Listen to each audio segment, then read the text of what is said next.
Mr. Coffey. Mr. Coffey, we're calling the roll. Ms. Johnston. Here. Mr. Flynn. Present. Ms. Osiander. Ms. Drummond. Here. Dr. Selcraig. Here. Mr. Klayman. Here. Mr. Birch. Here. Ms. Gray Jackson. Honored to be here. Mr. Gutierrez. Here. Mr. Starr. Here. Mr. Chairman, we have a quorum. Thank you. Ms. Gray Jackson, if you could lead us in the pledge.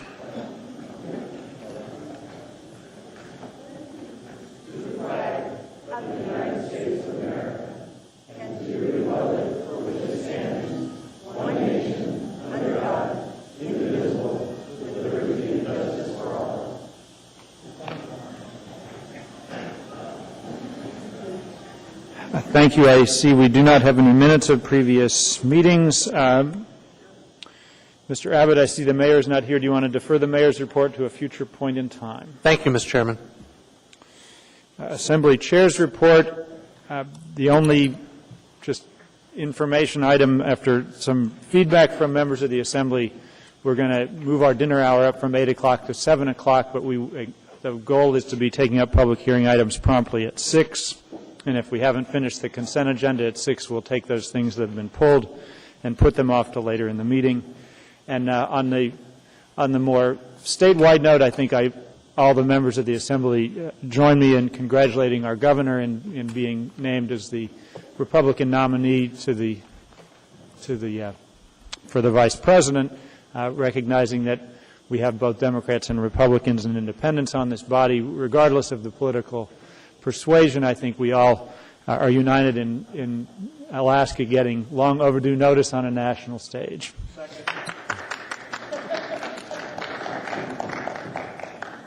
And that's all I have in terms of the chair's report. Committee reports, we will start with Mr. Coffey with the Energy Committee. Mr. Chairman, thank you. We had a work session on Friday. Most of us were there. We have tonight the S version of the ordinance creating the authority. There will be some technical amendments that came from the Department of Law, but I think the committee is satisfied. We had a work session Wednesday, a committee meeting Wednesday and a work session Friday. I think we're satisfied and all of our questions have been answered, and when we come to that, we'll give you our thoughts on it. Thank you very much. We're meeting again. I don't think we scheduled the next meeting yet, and I need to get to my committee members for that. Thank you. Thank you. Ms. Johnston, committee report. Mr. Flynn. Nothing tonight, sir. Ms. Osiander. This Thursday, 9:30 to 11:30, Chapter 6 of Title 21 at the Planning Department Conference Room. Ms. Drummond. Thank you, Mr. Chair. We had a joint Assembly and School Board meeting on this past Friday during our work session time. We had a productive conversation, and we will continue some of those items at the next Education Committee meeting on September 25th. That's Thursday, from 1:30 to 3:30. Dr. Selcraig. The Community and Economic Development Committee is rolling along. We've got a active energy work group that's got Tony Izzo, Bill Popp, Greta Gatto, Ethan Schutte, and Chris Rose, Mara Kohler, Jim Posey, Brad Evans, and Joe Griffith. And their mission is to kind of boil down the information that's out there regarding energy and bring it to the committee, and then the committee will work with them and put together some sort of resolution and work session for the Assembly so that we can kind of focus our energies on things that we can do regarding addressing the energy issues for the community. And that community is up and going. The next community, the next meeting that's beginning to get together and being organized is the Economic Development Committee, and that one will be chaired by Bill Popp, and I think it's going to focus on a lot of the initiatives that Anchorage Economic Development Commission have on their plate and give us kind of an educational opportunity to partner with them and find out what's important there. I met with Carol Gore and Colleen Bickford yesterday regarding the Housing and Neighborhood Committee. They're doing the same thing. They're pulling together representatives from the housing community and neighborhood development communities and trying to boil down information for us regarding what kind of actions we can take at an assembly level. And each one of these things will coalesce with a work session where we can be caught up in terms of the state of the art of what's going on. We're just initiating the Resilient and Successful Children, and Ms. Drummond's working with me. We've talked to Carol Gore, we're talking to United Way, we're talking to Boys and Girls Club, and that one will be coming together. So that's moving along. Also, I had an opportunity to meet with Bill Popp from Anchorage Economic Development Corporation, and they're working on the industrial land study RFP. I've also talked with Tom Nelson. They anticipate at least one more meeting before they nail down what that's going to look like, and we want to make sure that there's enough resources on the table to address some critical issues. Mr. Coffey and I have talked about the importance of not only just designating areas, but figuring out a strategy where we can actually pay for whatever the costs are, have strategies that can be brought forward so that you can actually begin to implement that. And that doesn't necessarily mean we would pay, but some strategies where maybe there's some tax incentives or some development bonds that could be brought forward to do some industrial development districts. That's all I have this evening. Thank you, Mr. Chairman. Thank you. Committee reports, Mr. Birch. Nothing to report. Ms. Gray Jackson. Thank you, Mr. Chairman. We have just completed, along with OMB, I have just completed, along with OMB, the Director, Wanda Phillips, meeting with all the municipal departments, going over their budgets. And I have to say it's been a really great and enlightening experience for both Wanda Phillips and the departments. What we plan to do is provide a summary memorandum to the Assembly, which is going to include some of the ways we've identified to improve efficiencies within the municipality, and I should have that memo to you hopefully within a week. And I'd like to also say at this time that we're scheduled to get the mayor's budget, I believe, October 1st. But if any Assembly members want to provide input to the mayor's budget prior to submittal, I'm asking you to forward those requests through me as your Budget Finance Chair. I really would appreciate that. Also, as provided for in Section 2 of AR 2008-165, our Assembly Oversight of the Budget Resolution, the administration is required to provide us some reports, and those reports will be provided, as usual, in the budget submittal. I also met with Sharon Weddleton, as requested, to discuss the CSA, Cooperative Services Authority, and I am working with Sharon in drafting a memorandum that will be presented to the Assembly within another week, the same week.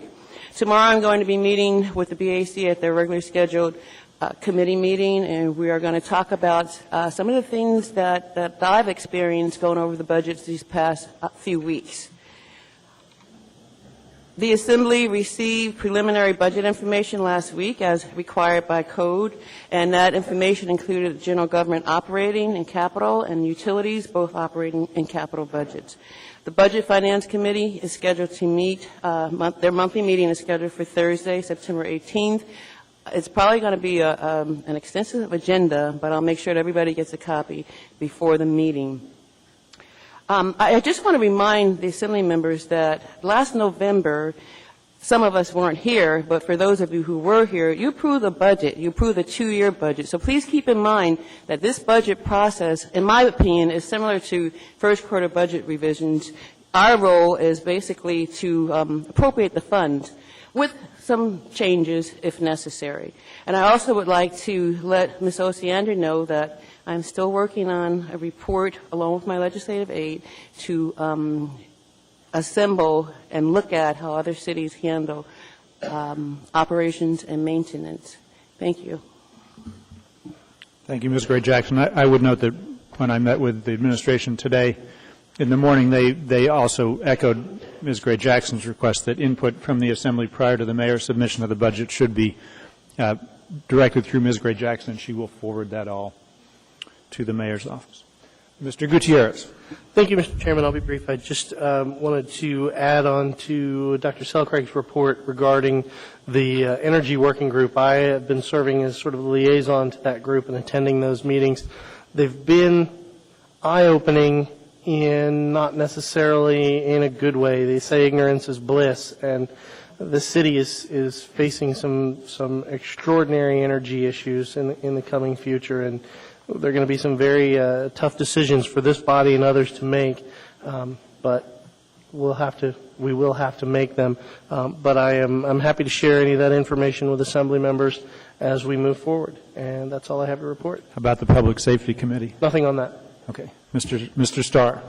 A request through the Public Safety Committee on how we're handling the Bears discussion in the symposium we had talked about the previous meeting. Could I get an update perhaps on that? And just I want to have a chance to talk to the clerk and try to set a time for a special meeting, find a room, because I suspect we're going to have pretty high turnout and public input on this issue. It's something that, as I've gone from community councils in my assembly area, that it's a topic that's of high interest to a lot of folks. Public Safety is meeting tomorrow. Public Safety is meeting tomorrow. We will not be discussing this issue. I'd like to set aside a special meeting just exclusively for this issue of the Bears. And what's the agenda for Public Safety tomorrow? Anything in particular?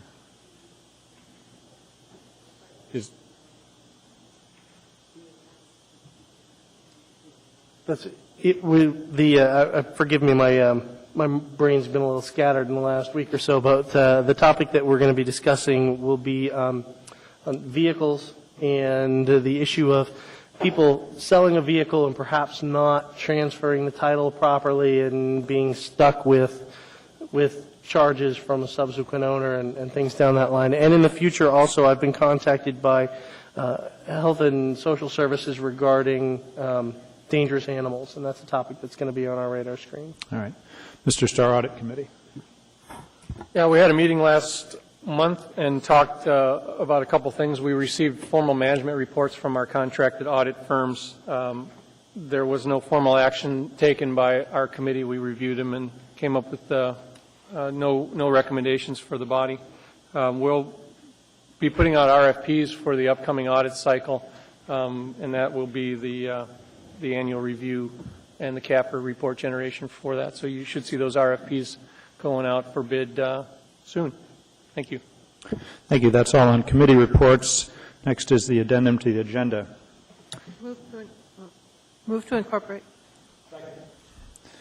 Thank you. Do we ask for late on the table items before this or after?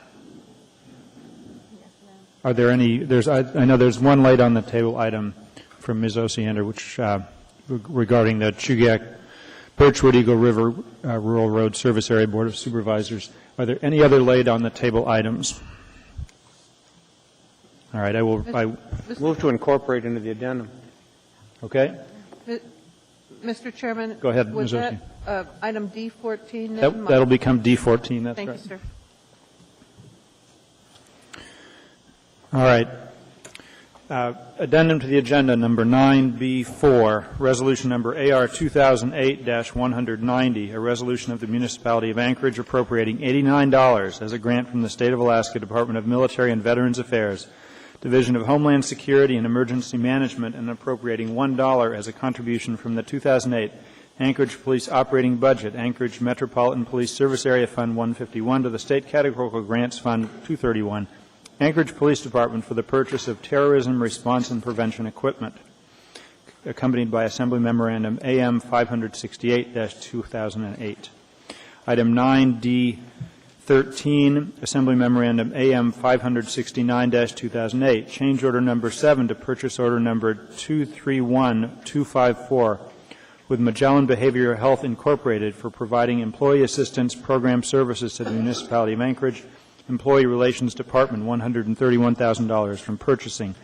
Item 9D14, a late on the table item, subject Chugiak Birchwood Eagle River Rural Road Service Area Board of Supervisors appointments Anthony Vita and Bobby Wells.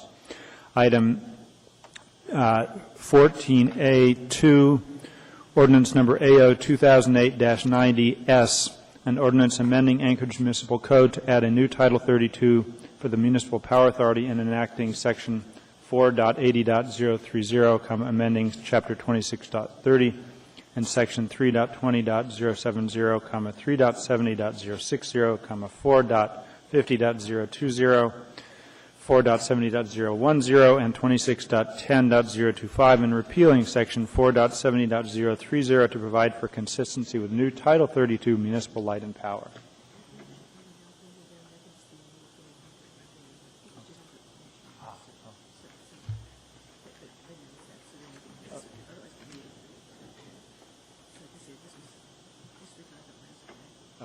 The clerk is telling me we can disregard 14A as part of the addendum because the S version would actually be introduced as part of the hearing when we take up 14A. So that, my apology, sometimes all right, with item 9B4, 9D13, and 9D14, it's been moved and seconded to incorporate the addendum. Is there any opposition to incorporating these items into the agenda?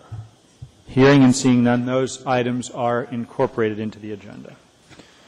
That brings us now to the consent agenda and ask for items to be pulled, and we'll start on the right tonight with Mr. Starr. Any items to pull? 9D4.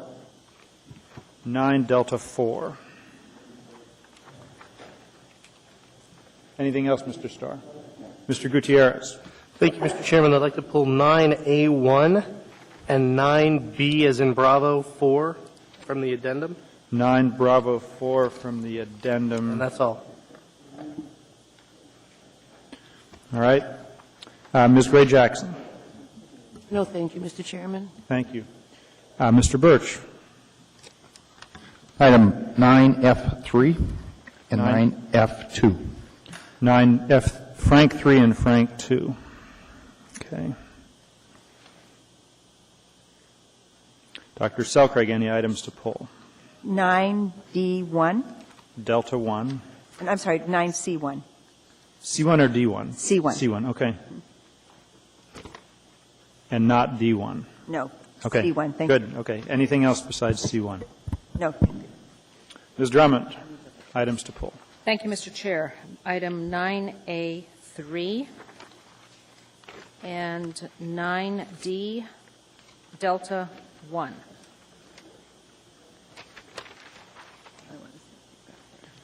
Anything else? That's it, thank you. Ms. Osiander, 9 Alpha 2, anything else? no.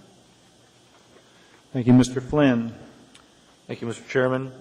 Item 9, Delta 9, for purposes of stating a conflict. And that's all.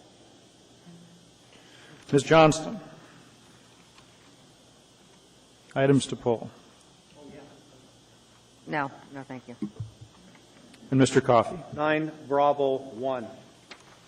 And, Mr. Chairman, I'll look to your guidance. Is there any, since 9C1 was pulled, should 9D8 be pulled? It's the same project? Different award. I'd ask that question for Dr. Selcraig. I just want to make a comment, it's fine. Anything else, Mr. Coffey? All right. Anything from the administration to pull? No. Thank you. All right. Other than the pulled items, is there any objection to approval of the consent agenda other than the pulled items? Need a motion. Oh, that's right. We need a motion to approve the consent agenda other than the pulled items. So moved. Moved by Flynn, seconded by Gutierrez. Thank you. Any objection to approval of the consent agenda other than the pulled items? Hearing and seeing none, the consent agenda is approved. That brings us to number 9A1, pulled by Mr. Gutierrez. Move to approve. Thank you. Go ahead, Mr. Gutierrez. Thank you, Mr. Chairman. I believe Ms. Gray Jackson will be presenting. You need to vote. A resolution of the Anchorage Municipal Assembly recognizing Hold on. mayors. We're all busy tonight. It's been moved and seconded. Is there any objection to approval of 9A1? Hearing and seeing none, that is approved. All right. Thank you, Mr. Gutierrez. I apologize for the interruption. Please go ahead. A resolution of the Anchorage Municipal Assembly recognizing Mayor's Diversity Month, September 1st through September 30th. Whereas the municipality of Anchorage continues to promote diversity throughout the year and now celebrates its 5th year of hosting Mayor's Diversity Month, And whereas Mayor's Diversity Month is an opportunity for the city to partner with the community to embrace the rich diversity found in this great city, and whereas this campaign, a broad-based effort, brings leaders and representatives from cultural, community, business, civic, religious, and school-based organizations together to host events that combat bias and promote a respect for diversity. And whereas all events and programs help build positive relationships, partnerships, and bridges to encourage the acceptance of Anchorage's broad base of diversity. And whereas during Mayor's Diversity Month, the city will organize many educational and outreach programs and events throughout the community that showcase diversity, such as the Mayor's Diversity Appreciation and Awards Dinner on September 27th, 2008 at 7 p.m. at the Sheraton Anchorage Hotel, that recognizes businesses, individuals, and organizations that have gone the extra mile to promote and celebrate diversity. Now, therefore, the Anchorage Assembly resolves that September 1st through September 30th, 2008 is recognized as Mayor's Diversity Month, and the citizens of Anchorage are encouraged to participate in the activities being held during this month.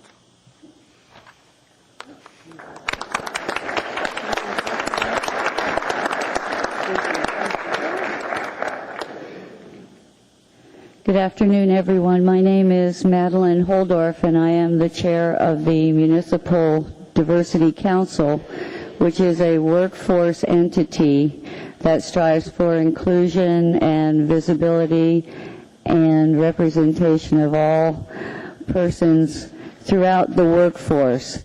This is a group that gets together once a month on our lunch hours.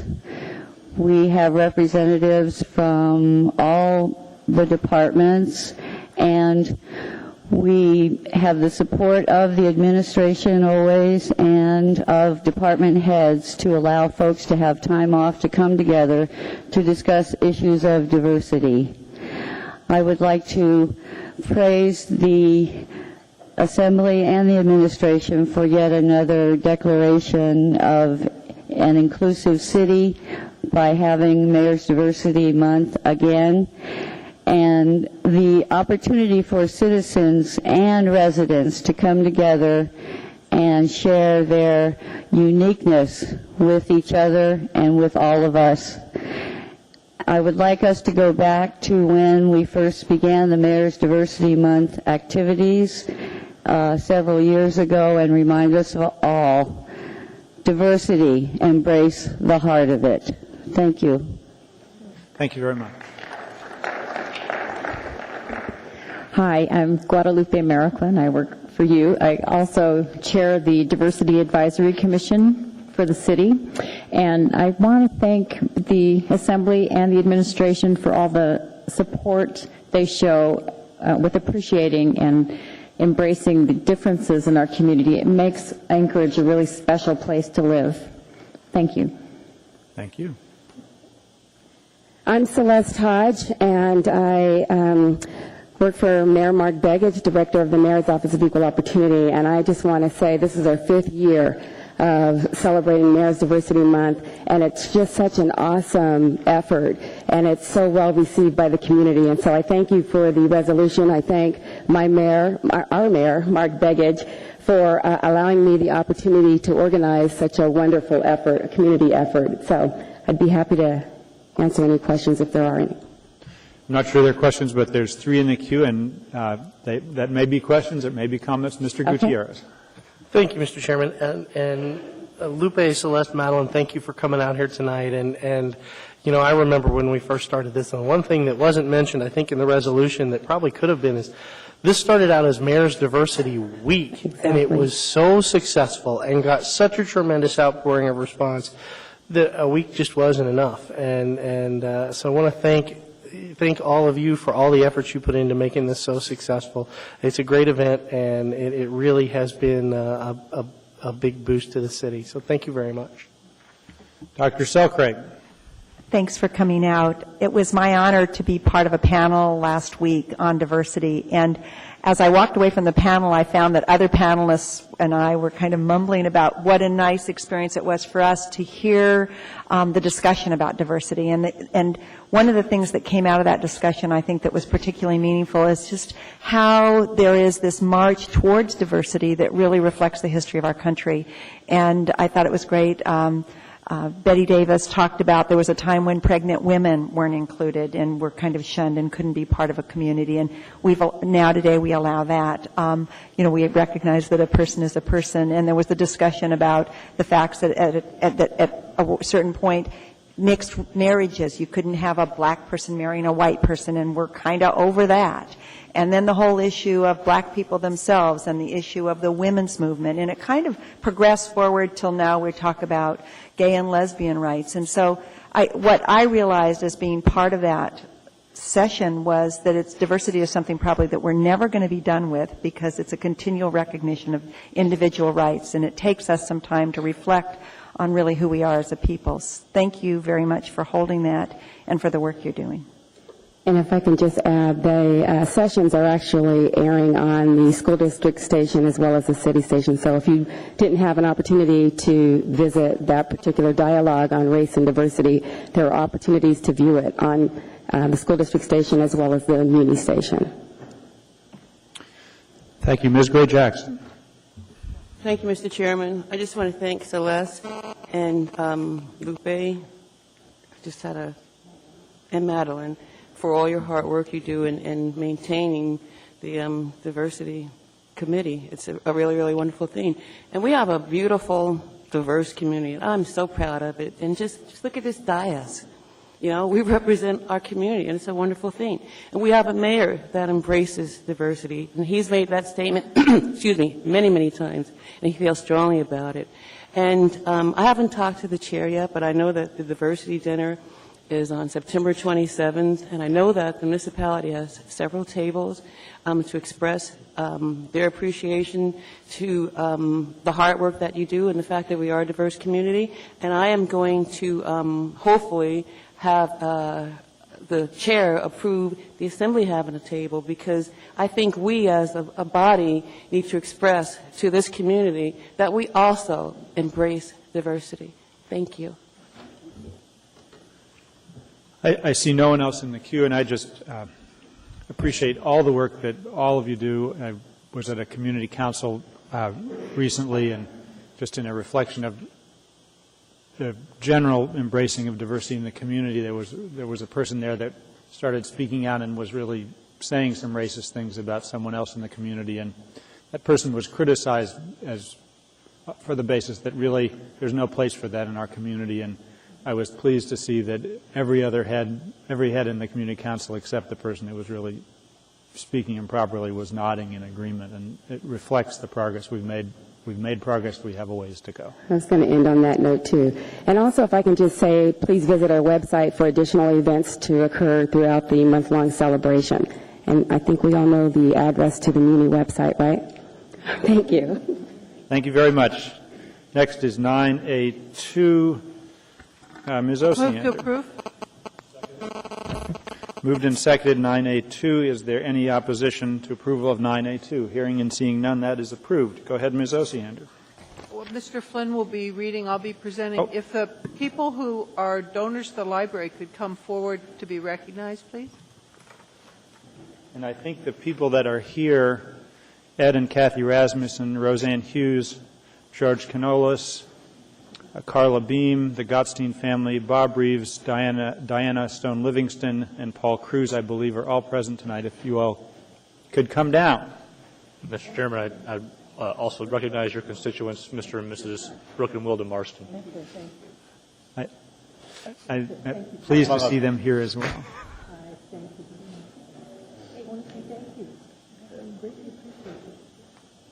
Go ahead, Mr. Flynn. Thank you. A resolution recognizing and thanking the laureate donors to the Anchorage Library Renewal Initiative for major contributions to the betterment of the Anchorage Public Library. Whereas the municipality of Anchorage has embarked upon a $22 million-plus program of construction and renewal of library facilities serving the communities of Mountain View, Chugiak Eagle River, Muldoon, Girdwood, South Addition, and downtown, and serving the entire region at the Z.J. Lusac Public Library. And whereas the scope, ambition, and pace of this initiative and the needs to be addressed for literacy and the dissemination of knowledge are beyond the reach of any single community group to fund, including the municipal government, and whereas public-spirited individuals and organizations have recognized that the desire to improve the Anchorage Public Library reflects our shared love for our city and the transformation of its citizens in their intellectual, economic, and spiritual lives, and whereas 9 laureate donors to the Anchorage Public Library Renewal Initiative have demonstrated a level of commitment to the good of the public unprecedented in our history, and whereas it is fitting to memorialize these historic donations with all the honor and gratitude of the Assembly and the Mayor of Anchorage on behalf of the people of Anchorage as a whole. Now, therefore, be it resolved that the Anchorage Assembly and Mayor Mark Begich recognize and thank the following laureate donors to the Anchorage Library Renewal Initiative for contributions of lasting significance for the city and all its citizens: the Rasmussen Foundation for all branches and the Z.J. Lusac Public Library, the State of Alaska for Chugiak Eagle River, Girdwood, Mountain View, and Lusac Libraries, the Denali Commission for the Garish-Girdwood Branch Library, BP Alaska for Mountain View, Chugiak Eagle River, and Lusac Libraries, the Godstein family for Mountain View Branch Library, the Atwood Foundation for Mountain View Branch Library, Girdwood Incorporated for the Garish-Girdwood Branch Library, Paul B. and Betty J. Cruz for the Garish-Girdwood Branch Library, and the Chugiak Eagle River Foundation for Chugiak Eagle River Branch Library. Thank you.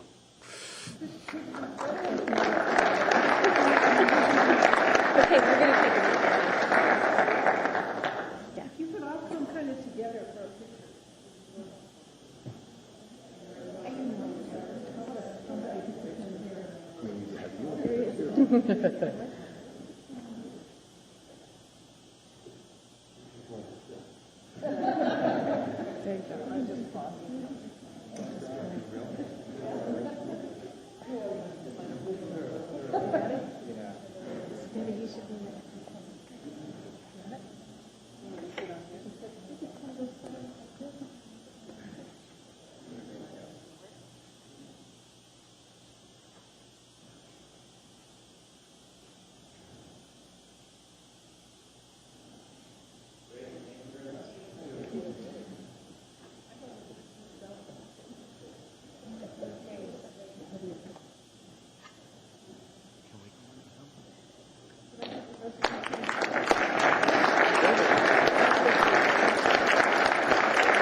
There's a lot of you. If any of you have things you want to say, you're certainly welcome to, but it is not required.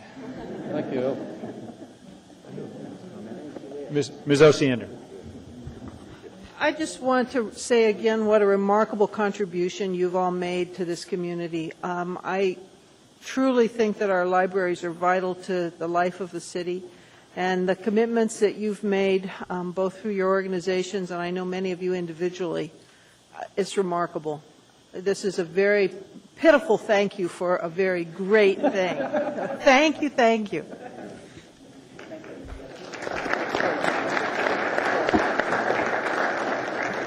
And I would also note, Mr. Representative Max Grunberg is here on behalf of the state. He came after I read through the list, but thank you for coming, Representative Grunberg. Go ahead, sir. Thank you, Mr. Chair. I'm George Canellis with Denali Commission. Just a quick comment.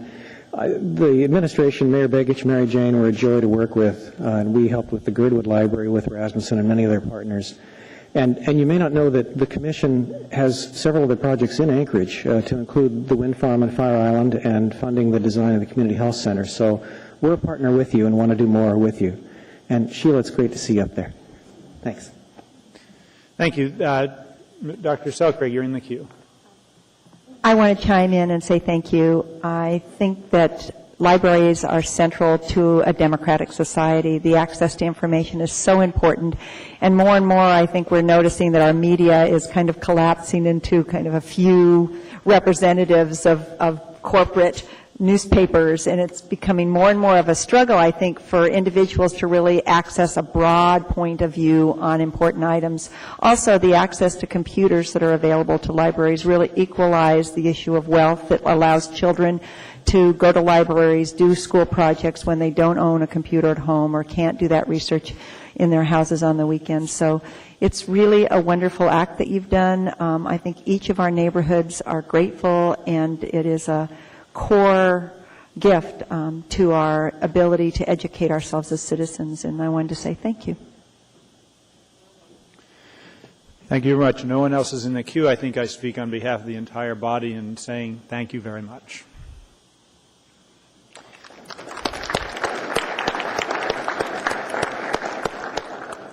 That brings us next to item 9A3. Ms. Drummond. Thank you, Mr. Chair. I move to approve AR 2008-189, a resolution of the Anchorage Municipal Assembly. Hold on. You just moved to approve, seconded by Mr. Second. Coffey. Is there, go ahead and punch in, Ms. Drummond. Thank you. Mr. Coffey. Thank you both. Is there any opposition to approval of number 9A3? Hearing and seeing none, that matter is approved. Go ahead, Ms. Drummond. Thank you, Mr. Chair. A resolution of the Anchorage Municipal Assembly recognizing September 9th, 2008 as John and Jane Hall Day. Whereas Dr. John Hall, an emergency room doctor at Providence, Alaska Medical Center, and his wife, Jane, made plans to ride their bikes to see the borders of the United States beginning in September 2007, but in March 2007, Jane was diagnosed with breast cancer. And whereas, after surgery, chemotherapy, and radiation, Jane is currently cancer-free and doing very well and is ready for their adventure. And whereas, having been around medicine most of their lives, John and Jane's experience gave them the true understanding of support that people need when they face an adversity. And whereas John and Jane undertook the challenge on April 1st, 2008, to set off on a 4-month national bicycle tour around the boundaries of the United States to raise monies for cancer support and research as well as awareness. And whereas April 1st marked the 1-year anniversary of Jane's diagnosis, and this quest marked the celebration of their new journey together, with John covering over 12,000 miles, riding his bike in 120 days as Jane drove a support vehicle. And whereas John and Jane began and ended their trek at the cemetery in Lompoc, California, where his mother, who died of pancreatic cancer 11 years ago, and his father are buried. And whereas during the journey, John lost 22 pounds, 2 helmets, 2 pairs of shoes, along with 15 flat tires, 2 wrecks, 16 tubes of chamois butter, 110 gallons of Gatorade, 240 large Snicker bars, peanut M&Ms, Reese peanut butter cups, 1,200 pieces of Red Vines licorice, 170 bananas, 75 root beer milkshakes, and about 5 bottles of sunscreen and 15 cans of spray sunscreen, while Jane's car had 2 flat tires and 4 oil changes. Is that all? And whereas, because the donation of pledged monies are not yet final, to date, the Lance Armstrong Foundation will receive $4,595, $12,000 for the Desmond Tutu HIV Foundation, and $108,700 for the Susan Butcher Family Center.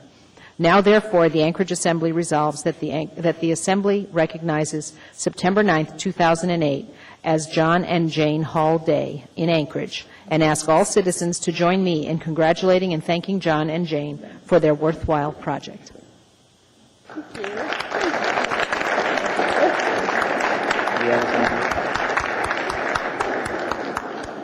I won't take a lot of your time. I would just say that we enjoyed the ride, and what was most important for us is that we raise awareness for cancer in addition to the monies. And so I'll just leave you with this. All of you women, be sure and get your mammograms. You men, be sure and get your PSAs and prostate checks, and all of you get your colonoscopies. Cancer can be cured if it's caught early, and Jane is a living example of that. Thank you very much for this honor. Thank you.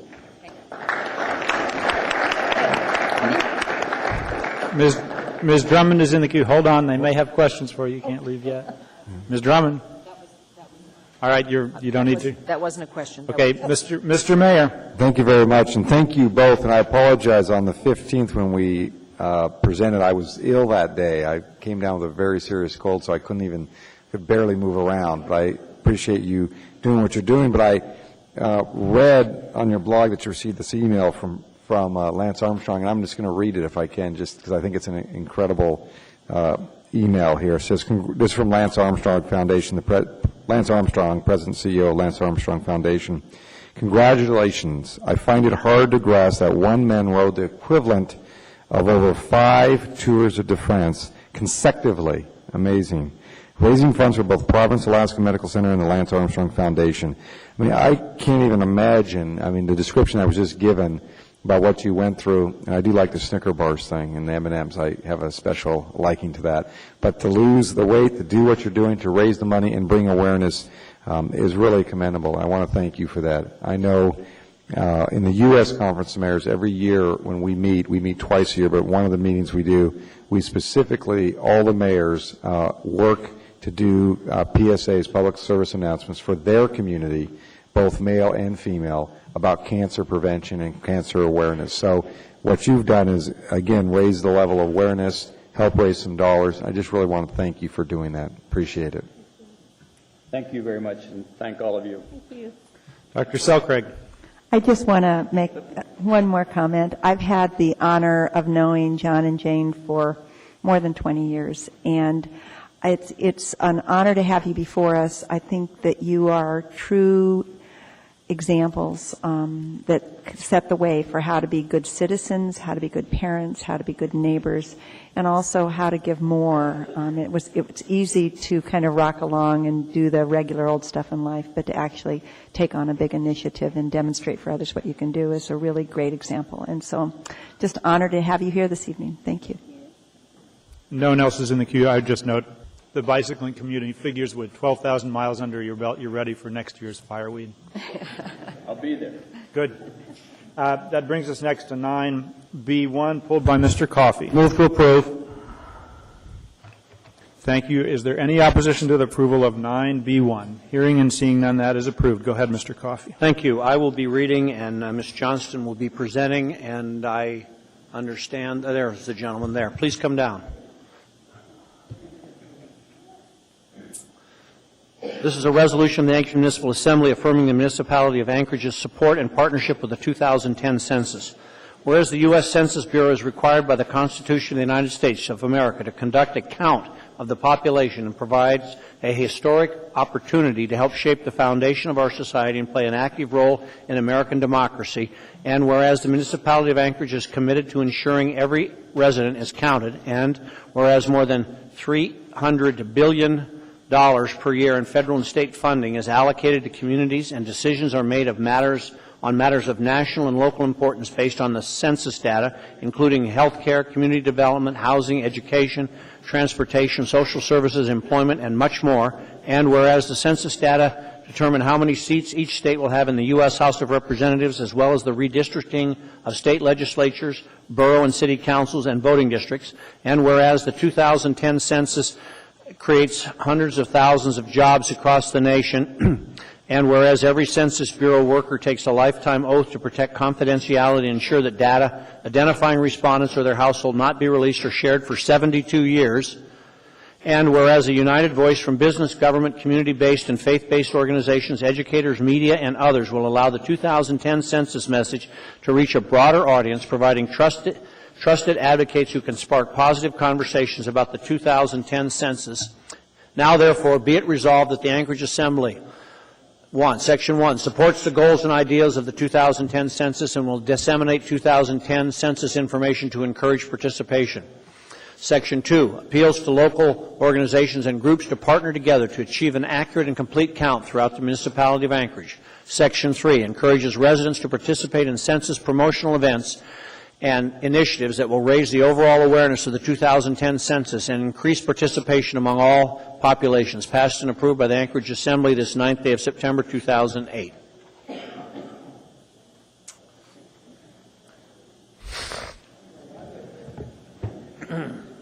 Mr. Chairman, Assembly members, administrative members, good evening. I'm Chuck McGee. I'm with the United States Census Bureau. And I'd like to thank you very much for passing the resolution that so right on describes why Census 2010 is important for the municipality of Anchorage. The wheels are turning. We began hiring administrative and management people here in the Anchorage area in the first of this year. We're going to open an office at 2000 Airport Road in October. We'll be hiring approximately 150 people to work in that office.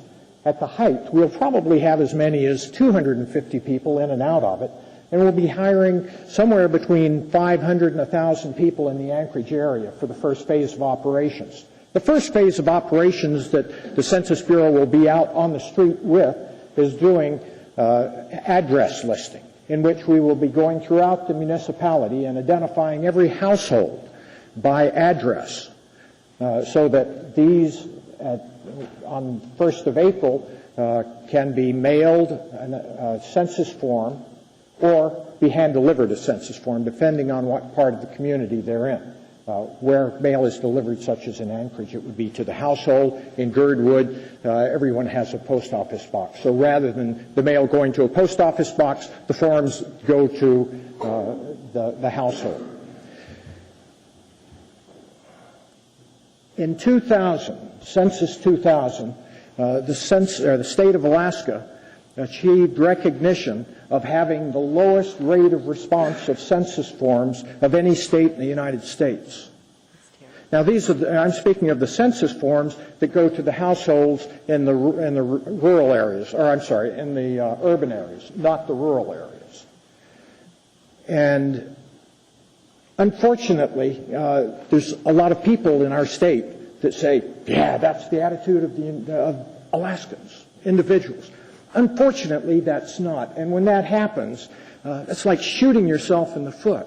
Because when a person doesn't return the census form, the Census Bureau then has to recruit, hire, train, and send an employee out to that household to gather the information. That's a tremendous expense for you and I, the taxpayer. But more so, the degree of accuracy of a form that is submitted voluntarily, the Census Bureau has found, is far more accurate than the form than the information that's taken for the form when a Census Bureau representative goes and knocks on the door. So it's critical that we reach those people in our community and let them know that the census information and responding to the census is critically important for us. Of the people that we're going to be hiring, we're attempting to hire as many people from the diverse aspects of the community as possible, so that there will be Alaskans counting Alaskans and different parts of the community, such as Mountain View or Eagle River, Girdwood. We'll have people from those communities that are actually doing the work there. And the Census Bureau does hire everybody that does the census and counts people. We hire those people in Alaska. We don't go outside of Alaska, with one exception. The President appoints the Director of the Census Bureau. He comes to Alaska in January will come to the state in January of 2010 to count the first person that will be counted in Alaska. And the reason he does that is because that's the first person that's counted in the United States. In 2000, we really made a major production out of that.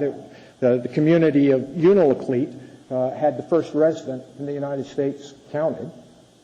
And I'd ask you to wind your comments up fairly quickly because we have a long agenda tonight. I certainly understand, and I close my comments with that. Thank you very much. Thank you. I see Mr. Gutierrez has a comment or a question, so go ahead, Mr. Gutierrez. Thank you, Mr. Chairman. Just very quickly, I recall prior to the 2000 census, when I was a graduate student, there was a lot of discussion about using statistical modeling to gain a more accurate count, and that was rejected at the time. Have we moved into the 20th century, much less the 21st? Are we doing statistical modeling, or is it still counting heads? We check the accuracy of the enumeration with the statistical modeling, and the accuracy it was determined in the Anchorage area to be within 1,200 people of the actual hands-on count. The reason that they have to do the hands-on count with counting each household is because it's mandated by the Constitution. And until the laws change, the government will have to do it that way. Thank you. Thank you. Dr. Selkirk. I have a question, and just, is it possible in this process, do we just do counting, or will we do some redistricting as a result of the counting? Certainly so. Redistricting happens. But that happens, that's done by the state, not by the Census Bureau or the federal government. The census districts are defined by the state? Yes, that's correct. And then secondly, I wanted to let you know that we have an informational place on the agenda, so if information is kind of unfolding, it's perfectly appropriate for you to pass it along to our clerk, and it can be included in our packet regularly, so you can keep us up to date in that sense, too. I certainly will, and I appreciate that opportunity. Thank you. Thank you. Ms. Gray-Jackson. Thank you, Mr. Chairman. I would just like to thank you very much for coming out and accepting our resolution and explaining in the detail that you did how the process works, and publicly letting people in this community know that there are going to be some jobs out there for them.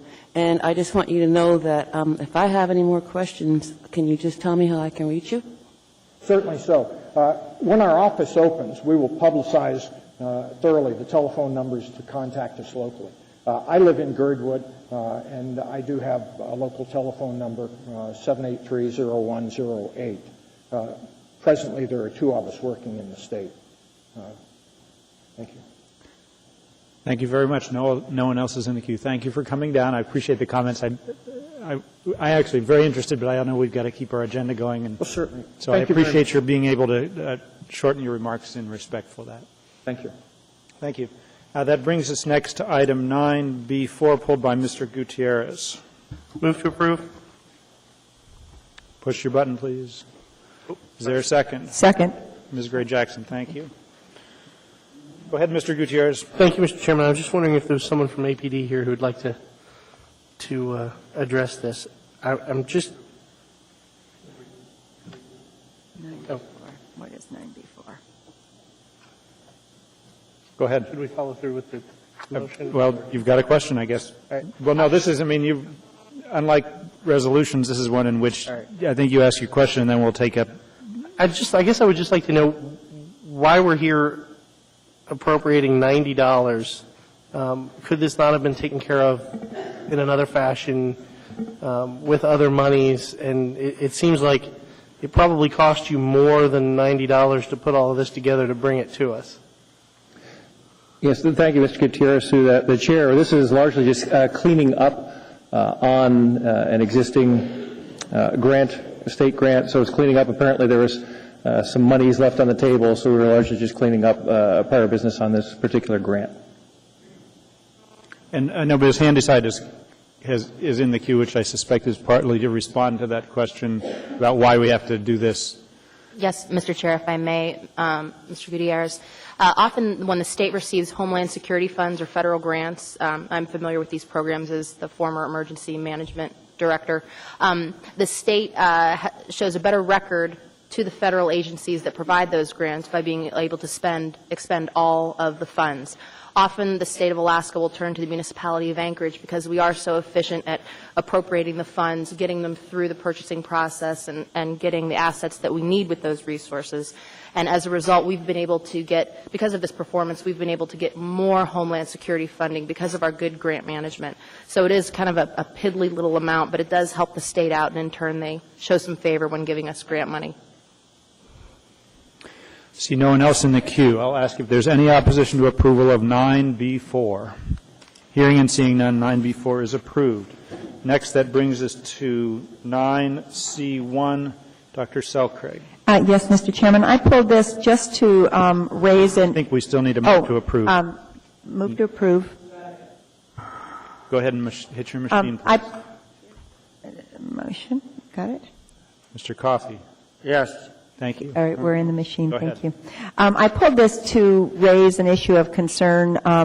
We're still struggling with Tudor and Elmore. We've been promised all summer that the state would be taking care of that turn lane. It's now raining and looking like it's going to snow soon, and it hasn't been resolved. And what I guess I'm pulling this to alert more so the state, but the administration, to really put pressure on the state in terms of this road and make sure that the state does what they need to do in terms of their improvements on Tudor to make 48th a functional road. In other words, if there's work for them to do, it needs to happen at the same time as the new Parkway extension. And I will be at the AMATS meeting tomorrow, and I'll pass that expectation along at that time. And I guess I'm always interested we keep being told that state project on Tudor that deals with Elmore is going to happen this year. Does anybody have any information about it in the administration? Mr. Abbott. Thank you, Mr. Chairman. Dr. Selcraig, the state has indicated they're going to do some of the intersection modifications this year. I don't believe they're going to fully complete the job, but they say there's going to be increased functionality during this construction season. Okay. I'm only repeating what I've been told. I know. I drive it every day. I keep looking for some sign that they're actually going to work there. Thank you. I just want to kind of use this opportunity to remind the state that they need to be keeping up with us. Thank you. Mr. Gutierrez. Thank you, Mr. Chairman. To the administration, I noticed that all of the bids, including the selected bid, are significantly higher than the engineer's estimate. And there may be a variety of reasons why. But is there a point at which we say none of these bids are acceptable given the estimate that we have and we start over? I'll answer that, and Jerry and Bart may want to do it. But the answer is yes, potentially, if we don't believe either we can't afford the project for the dollars that were bid or for the price that was bid, or we believe there was some flaw or something in the way that we bid the project that led to the prices, then yes, we can reject and rebid. We don't think that was the case here. The fact that all the bids came in, they're in a relatively tight pattern, which leads us to believe that we did get a useful product. We just once again, and this happens, I don't know, Bart, maybe 1 out of 4 times, 1 out of 5 times, something like that, where ideally we'd award the bid to the engineer, but that's not an option that's available to us. All right. This is one where the engineer wins, unfortunately. The other question I had is it says that work is to be completed within 465 days. When does that clock start? 465 days from when? Mr. Chairman, Mr. Gutierrez, Thank you, Mr. Malden. that is from the date of award, which will be our actual contract signing. Okay. Thank you. About 10 days from now. Thank you. That's all? Mr. Coffey.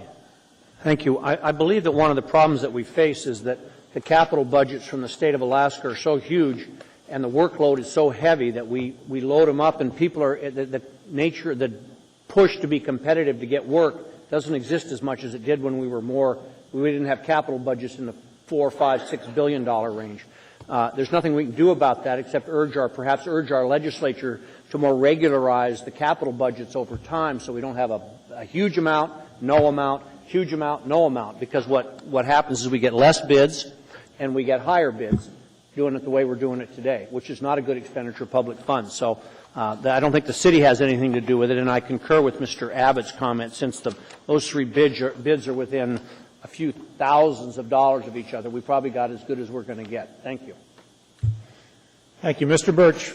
Yeah, that was going to basically my observation as well. The real test is the distance between first and second bidder, and I think Alaska Interstate Construction had a base bid of 18.5 and Wilder at 18.6. There's barely a percent between the 2 bids, so it's clearly it must have been a well-designed job to have the bids come in that close. And I would commend the procurement staff for putting that together. Thank you, and the engineering office. Thank you. I see no one else in the queue. I'll ask if there's any opposition to approval of item 9C1.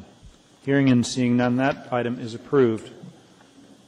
That brings us now to 9D1, pulled by Ms. Drummond. I would note that we're just a minute before 6 o'clock, so we will take this up, and then we'll take the remainder of the consent agenda up at some point after dinner. Go ahead, Ms. Drummond. Move to approve. And there's second by Ms. Osiander. Go ahead, Ms. Drummond. Thank you, Mr. Chair. I think this is my first full year calendar, and I'm a little surprised that there are so many meetings that follow a week apart, particularly April. for a short month to have 3 meetings in a row. I know it puts a lot of stress on staff and a lot of work sessions.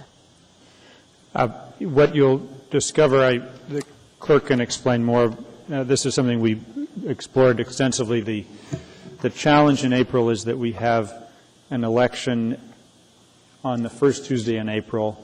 We have first quarter budget revisions that have to be approved. We have school district budget that needs to be, well, actually school district is in March, but there's a number of things that we can't act on everything that's required without having 3 meetings. We tried to figure out a way to do it, and there simply wasn't. And my expectation is that at least one of those meetings, either on the 21st or the 28th, is likely to be very, very short, probably just taking up 1 or 2 items. And then as to the March calendar, the driving feature on the March calendar had to do with spring break and accommodating spring break.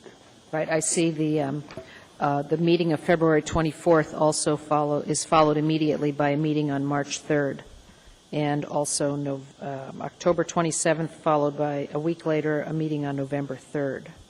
Right. Is there any way to shift perhaps the February 24th meeting back to the 17th?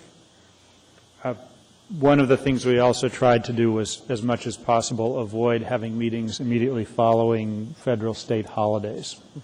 And so that was the reason to move the February 20th. I think there was another reason that we identified at the time. Madam Clerk, if you can help out on that. You can't move March 3rd forward because that's spring break the following week. So Right. what's the problem with having a meeting the day after a holiday? It's in terms of work sessions and in terms of attendance, the Friday before in work sessions, at some point we start compromising our effectiveness if we're having a lot of things around 3-day weekends, because a lot of people tend to travel, including members of this body. Okay. All right. Thank you. I see no one else in the queue. Any opposition to the approval of 9D1? Hearing and seeing none, that is approved. I would encourage everyone to put that schedule someplace so you can get it on your calendars. All right, it is now 6 o'clock, and consistent with our plan to take a 7 o'clock dinner, we're going to return to go ahead, Ms. Osiander. Just for the benefit of the public, I wanted to announce that the Title 21 Committee is going to move to postpone the hearing on Chapter 6. We weren't done with our amendments. So if you came for Chapter 6, there's a very high likelihood, I believe, that will be postponed until the very end of this month. It'd actually be continuing the public hearing as opposed to postponing. Sorry, But, correct. All right, that's fine. Okay, that now brings us to, we are into Title 21, which is Chapter 5. And you should have all the, it's 11A, and it's you should have attachments A, attachment B, attachment C, attachment D, attachment E, and there's some proposed amendments both from Mr. Coffey and Ms. Osiander. What's that? I know. Oh. I'm waiting to. Go ahead, Dr. Selkirk. Are we using the same attachments as our last meeting? So if we have our packet from our last meeting, is it still appropriate, Ms. Osiander? Yes, it better be. Not entirely. All right. Could you walk us through what we need? The only change is I've added one additional personal amendment. Okay. That's not as to the attachments, that's as to the amendments. The only other change is there is now a new attachment F at the request of the Planning Department. Okay. And attachment F was just distributed Yes. to us. Okay. Okay. All right. To refresh everyone's mind, attachment A is our basic document. We've already approved attachment B and attachment C. We're now ready to start attachment D. And if you recall, and if you have that in front of you, if you don't have it in front of you, we can get copies for everyone. Okay. It's color-coded so that the blue language is what's recommended by the Planning and Zoning Commission. The green language is what's recommended by the Assembly Title 21 Committee. The red language are comments from staff. I am generally going to be moving the green amendments. Does everybody have the document? If you don't have attachment D, speak up. And I just want to clarify, you said we're done with E and we're done with No, done with A and B. A and I mean, we're working on B, we're done with B and C. We haven't taken up E. Have we taken up E? Mr. Birch, is there somebody who can give us documents? Jackie, can you? We need an attachment D for Mr. Birch. Okay, so before us this evening, we'll be focusing on D. Initially, and then you have laid on an additional, then where are we going to go from D? I will guide me then? I will guide you then. Okay. I'm with you. No, we need D as in Delta. I'm ready. Okay. Just a moment, Mr. There's one member who doesn't have it, sir.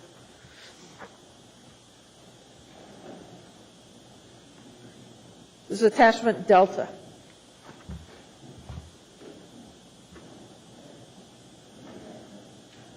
It's color-coded. Go ahead, Dr. Selcraig. I wanted to note that I think it's important for us to remember, I think as we go through this, the Assembly Committee's done their work, and we'll be looking at some individual amendments, but I'd like to make sure that the Chair calls upon the staff for comment.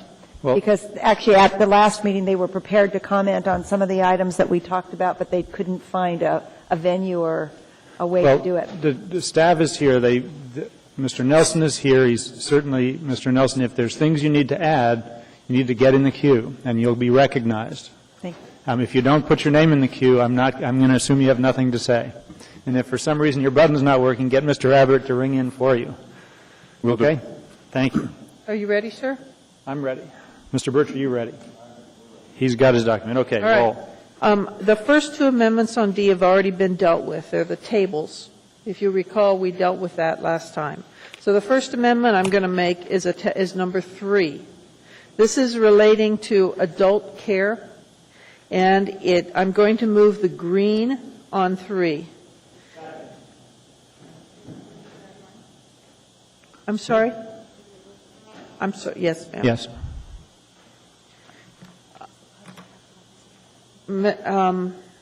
Mr. Chair, I'll look for direction. I'm assuming that I don't need to provide background and elaborate unless asked. No, and in fact, if you can move more than one section at a time, that's certainly, but if that's going to make it harder than easier. No, actually, both number 3 and number 4 relate to adult care centers. So I would suggest. And so I would like to move number 3 and number 4 in green. Okay. That's fine.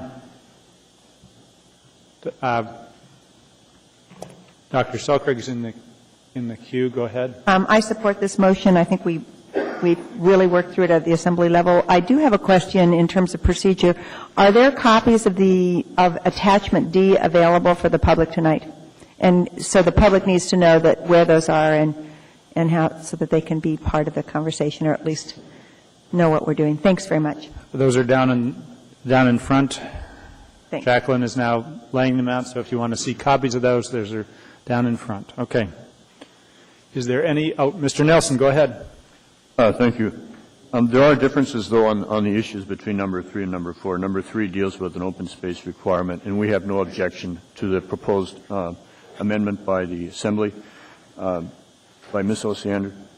However, on number 4, it's a different issue, even though it's still involving adult daycare greater than 9 assisted living folks. But number 4 and number 5 are really more Mr. similar. Nelson, we're on 3 and 4. Okay, well, on number 4, let's stick to 3 and 4. the reason we do not support the amendment on number 4, because in larger institutional facilities, such as 9 or more, it really isn't appropriate to have your loading and your parking in the driveway. Typically, I'm sorry. Hold on. Let him finish, and then Ms. Osiander, Okay. go ahead and get in the queue. It says here you do support it, Mr. Nelson. Oh, the PC. Pardon me. I'm Right. sorry. Okay. Go ahead. At any rate, our concern was being allowed to provide parking and loading in the driveway for the larger institutional uses that are located in residential districts, and that's for that reason we're not necessarily supporting number 4. Number 3 is fine, but number 4 we didn't support. Mr. Chairman, could I explain this? Yes, go ahead, Ms. Osiander, and then Dr. Selcraig. Roads have setbacks that continue up a varying amount on each side. The concern we had in committee was if you have a driveway that's in that setback, you potentially couldn't park in it. And so we thought that allowing parking in a driveway was appropriate. And I'm talking about number 4 now. Right, okay. Dr. Selcraig. Mr. Nelson, would you clarify what we have before us is planning department on number 4 supports P&Z's amendment, but we don't have P&Z's amendment before us. Could you delineate for the Assembly the difference between It's the blue. Oh, it is the blue? It is. The P&Z amendment is the blue okay. text. All right. Thank you. All right. Thanks. Thank you. Sure. Mr. Flynn. Thank you, Mr. Chairman. I guess to Ms. Osiander and or Mr. Nelson, would it address your mutual concerns if we deleted "or loading" from the Title 21 committee position? So parking was allowed in a setback if it wasn't a driveway, but loading wasn't? Were you asking? Either of you, both. Mr. Nelson, halfway there. First run at that. It's halfway there, okay.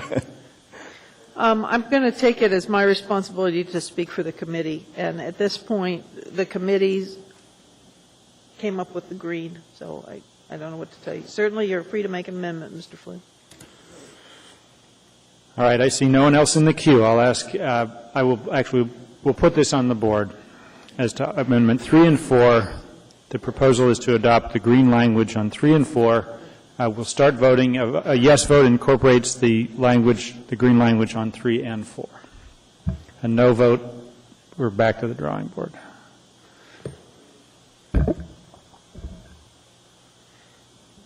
Dr. Selcraig?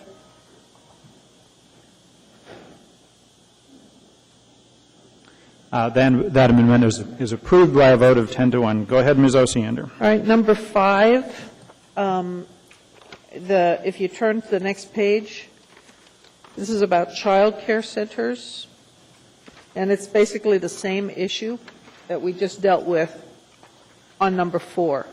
I'm going to move the green. All right. Sorry.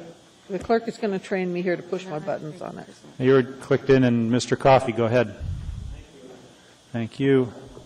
I see no one in the queue to speak. Mr. Gutierrez, go ahead as to proposed number 5. I'd like to know why staff supports am I correct in assessing staff supports the blue language on number 5? It's the exact same issue we just dealt with. Okay. Dr. Selcraig. I am interested in the deliberation of the Assembly on this, and I did think that Mr. Flynn's suggestion of deleting and loading areas was a plausible suggestion on the other one, so I'd be open to some discussion about that from the Assembly if there's... Mr. Starr. I think it's appropriate as written by the committee. It gets the traffic out of the street. The loading docks, and especially in residential, aren't necessarily defined, and I think you're going to need to move those activities to a designated area. The setbacks are oftentimes where the people utilize that sort of space, and I'm comfortable leaving it in as written in the green. Thank you. Mr. Gutierrez. Thank you, Mr. Chairman. I mean, in the most heartfelt manner that I can express, absolutely no offense to the members of the committee when I say this, but we have staff who have a great deal of expertise, and I'm feeling very much in this whole process that their input is being pretty much discounted to the point where I'm wondering why it's even in this document. And so I have a great deal of discomfort that we're breezing through these things rather quickly without an adequate explanation as to why the staff disagrees, and when the staff does disagree, they're slammed down and discounted pretty quickly. And I'm very uncomfortable with that. Mr. Coffey. Thank you, Mr. Chairman. If I can answer Mr. Gutierrez's comment just briefly, we've spent at least 2 hours a week or week after week and had very, very lengthy and extensive discussions about all of these issues. And the reason is that it was intended to somewhat lighten the burden for this body, and we still have a very extensive body. If you note, these amendments came from the Planning and Zoning Commission, which has no real greater or lesser competence in this area than we do, and it's a question of land use, which is often just a policy question. We couldn't find that there was any significant harm from the way in which the committee supported it, and we thought it was a more flexible and allowed more opportunity for the land use rather than be so restrictive as to not allow it. And that was the basis for our judgment that it was more appropriate to go this way than to have a strict bar on all of these things. Thank you. Thank you. Ms. Osiander. I really want to urge Mr. Gutierrez to come to our committee meetings. We try our best to thoroughly hash through every single decision here. The reason this appears hurried and straightforward and rushed through your term is that there are so many votes that have to be made tonight. Thank you. I see no one else in the queue. I will just note, I think Mr. Gutierrez makes a very good point that our planning staff has great expertise. I also recognize Mr. Coffey's point, which is the Planning and Zoning Commission does not have the same level of training as our planning staff, but they have seen a lot of this. And the members of our Title 21 committee, which represent 4 people on this assembly that have taken great individual care and attention, and from my understanding in service, they know a lot more about planning and zoning than I do. And part of the reason they're on that committee is because they bring that expertise to that job, and they have great commitment to that. And I take a lot of confidence when those 4 individuals reach consensus on amendment. If there weren't 3 votes on the committee or 4 votes on the committee to adopt an amendment or to recommend an amendment, we wouldn't have a recommendation. And so I certainly appreciate the fact that we may be trying to go through quickly, but I also have great confidence in the members of our committee, and I will be pleased to support this amendment. I will ask if there's any opposition. No one else is in the queue. I'll ask if there's any opposition to number 5, the language in the green. If there's any opposition, speak up. Hearing and seeing none, that is approved unanimously. Ms. Osiander. Number 6 was a difficult issue for the committee. We talked about it at length, and we've basically, I believe, got consensus in committee for my individual amendment number 2, which is going to be presented later on. And Debbie, what? But there's no action as to 6 So now. hold that one. All right, we'll come back to that. We agreed on this. All right, this, All right, so I'm not going to make anything on 6. okay? On 7, this is the exact same issue about the approved driveways, the parking in the setback. So I'm going to move number 7 green. Let's get the machine working. Sorry. Okay, I think you're in, Mr. Coffey. Thank you both. See no discussion on that. Is there any opposition to approval of 7 green? Hearing and seeing none, that is approved. Go ahead, Ms. Osiander. Number 8, this is relating to churches. Basically, it's the language that says accessory uses may include but are not limited to parsonages, meeting rooms, and childcare. I move the green. You've got to hit your motion. Sorry, I'm going to get it here, Ms. Grinstein, eventually. That's been moved and seconded. Mr. Gutierrez, go ahead. I'm sorry, Mr. Chairman, on another issue. That was on a different issue? That's okay. I will ask if there's any opposition to approval of 8 green. Hearing and seeing none, that is approved. Go ahead, All right, Ms. Osiander. This next issue. Mr. Chairman, Ms. Osiander, I'm sorry.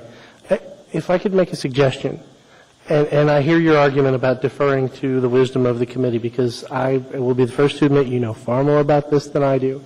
If we're going to move all of the green amendments through this entire document and concur with the work that the committee has done, could we not speed this process up then by just simply moving them all as a package and approving them all as a package? I think, sir, that the planning staff would not be comfortable with that. I think they're. All right. Fair enough. Is that correct, Mr. Nelson? That's correct. Okay. We're on number. Go ahead. All right. We talked a lot about schools and hashed it. What I'm going to do is ask you to defer number 9 because attachment E deals with that. Okay? All right? So we're now all the way over to number 10.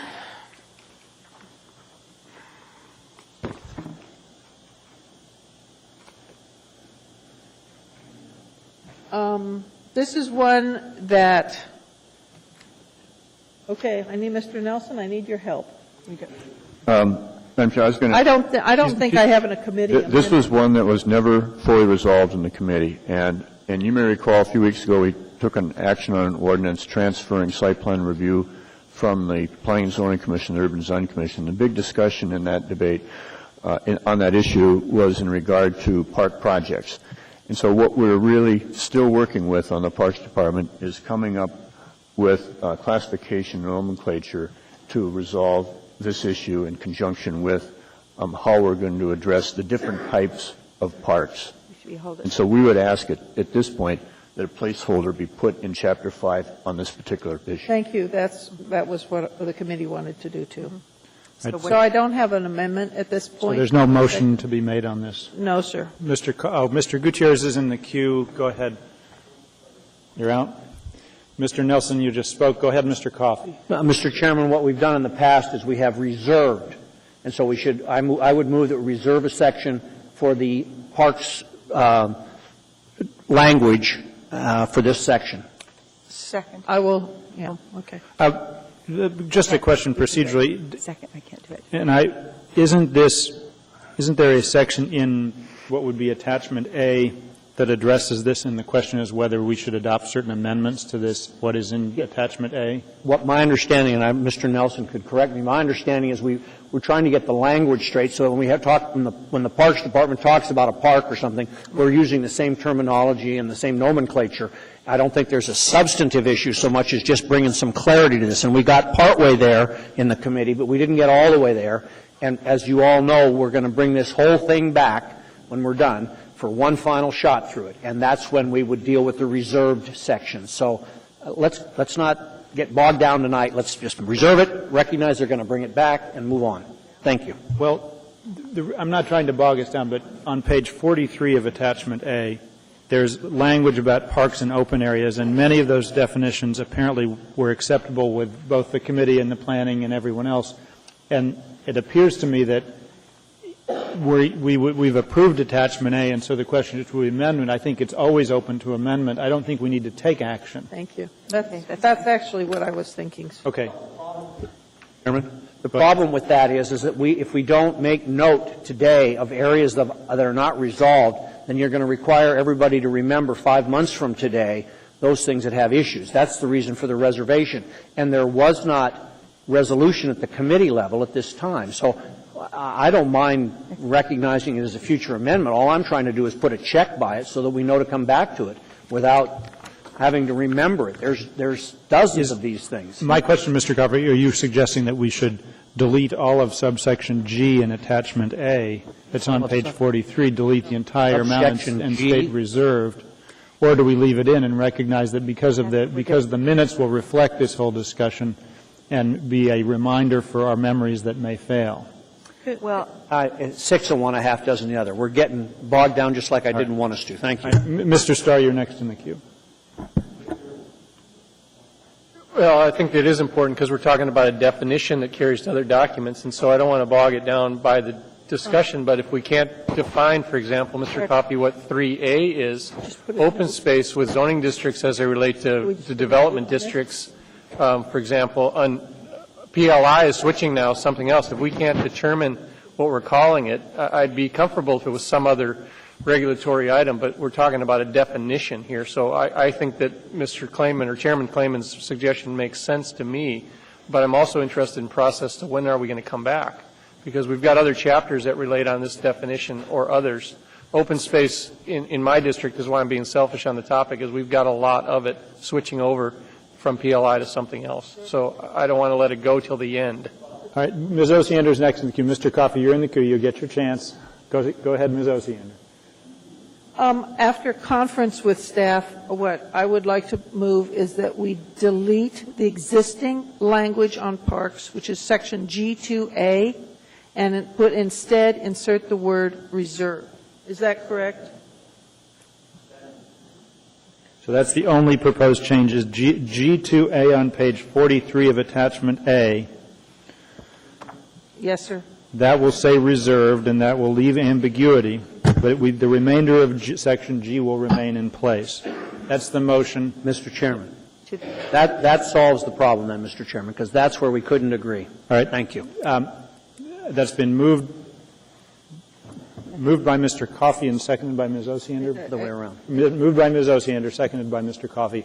There are 4 people in the queue. I'm going to ask if any of them need to be heard as to this matter. No, I don't think so.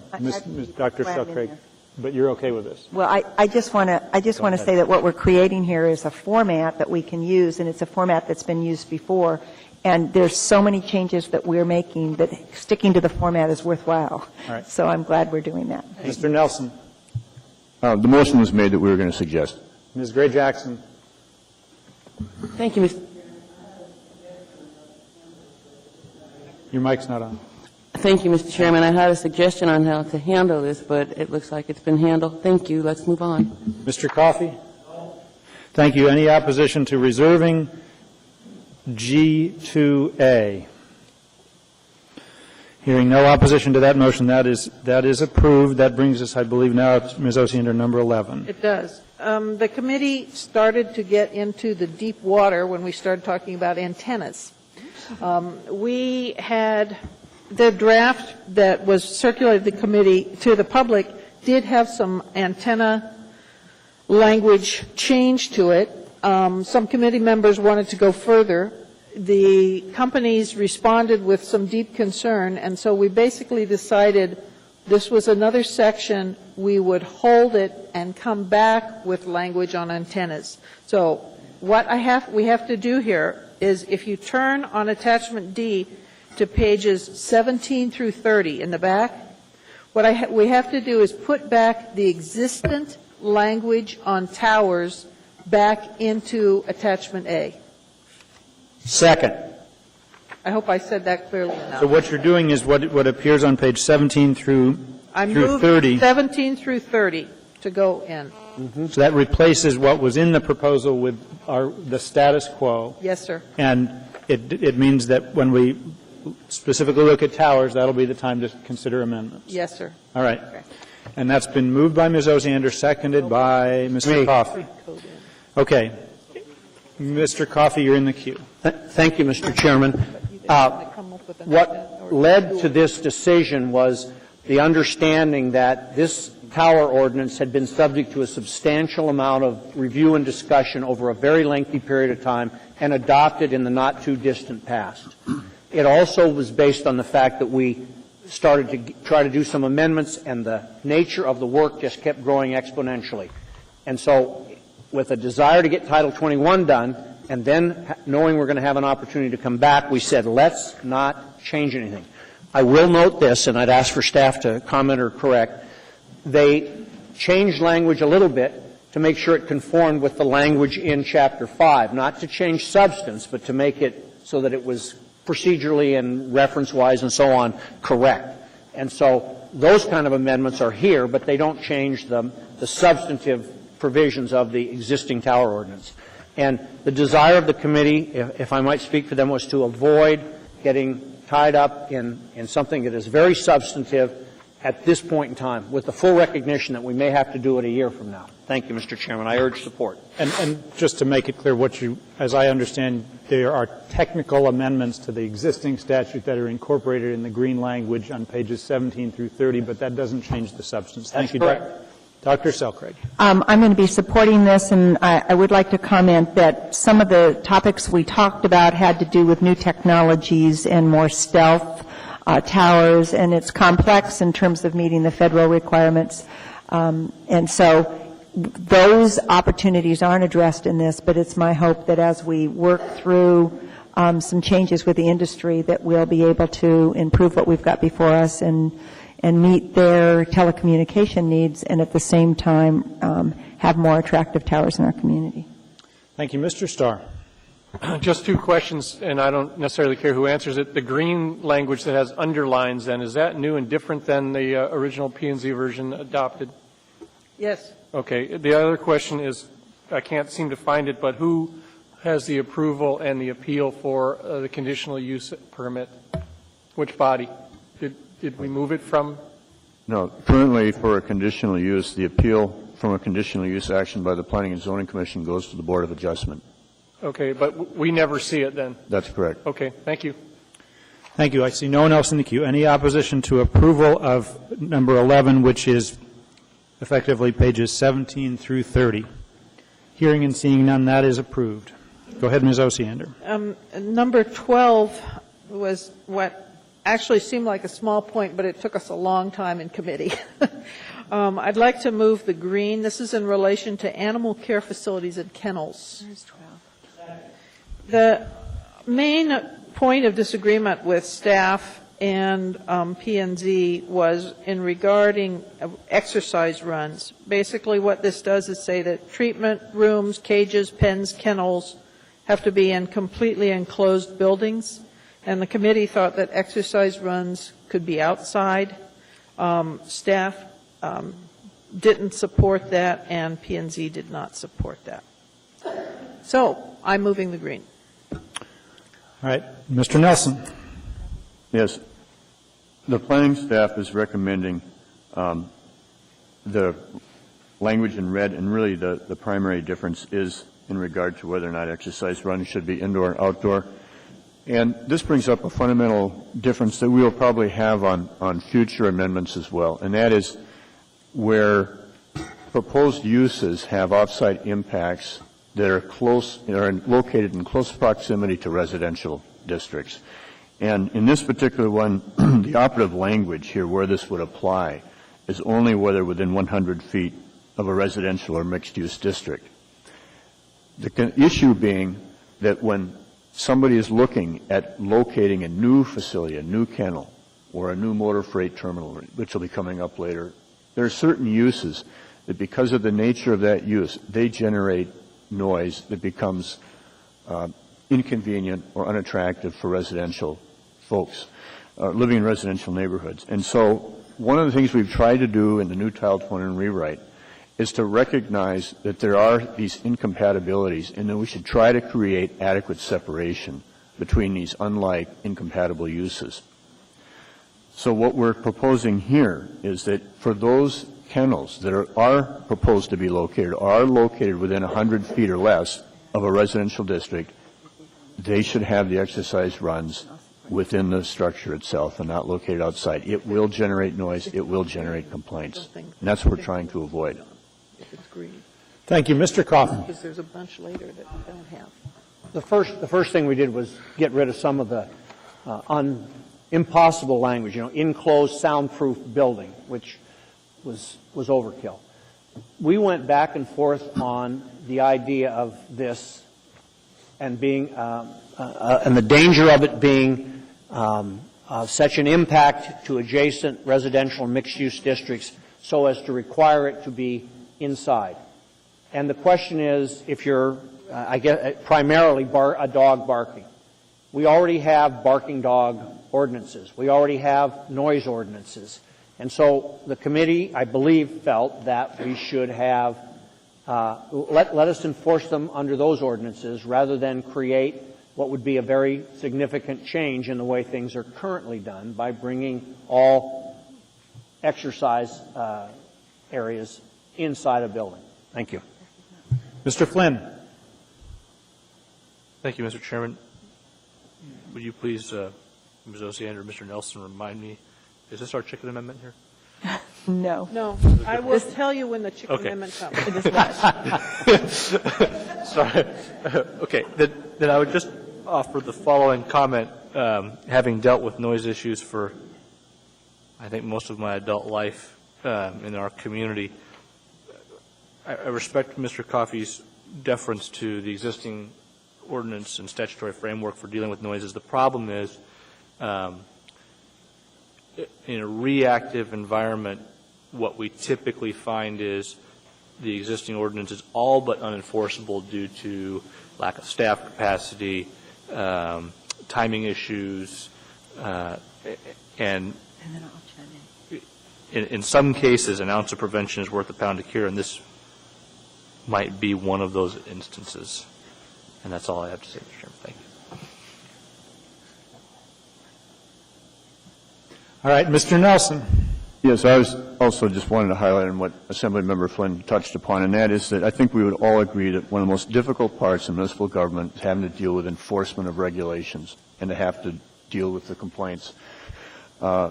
Enforcement is a difficult job to start with, but what we're trying to do here is to basically try to avoid this situation, minimize the creation of circumstances where you're going to get enforcement complaints. Thank you, Mr. Abbott. Thank you, Mr. Chairman. I was going to weigh in with something similar. If there's one particular type of code enforcement that is the least satisfying, both from the complainant, the accused, and or the staff position, it is the noise code. We don't do a good job. I don't think our code is, anyway, it leaves a lot to be desired. And to lean on that as the thing that's going to protect residential property owners from close proximity to a commercial animal facility is setting us up for failure. Thank you, Ms. Osiander. I just want to clarify what we're talking about. We're talking about certainly potentially troublesome organizations like animal shelters.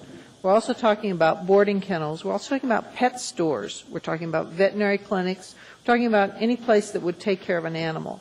The concern that we heard was basically you're going to say that the animals can't be outside if they're within 100 feet of a residential district if we adopt this.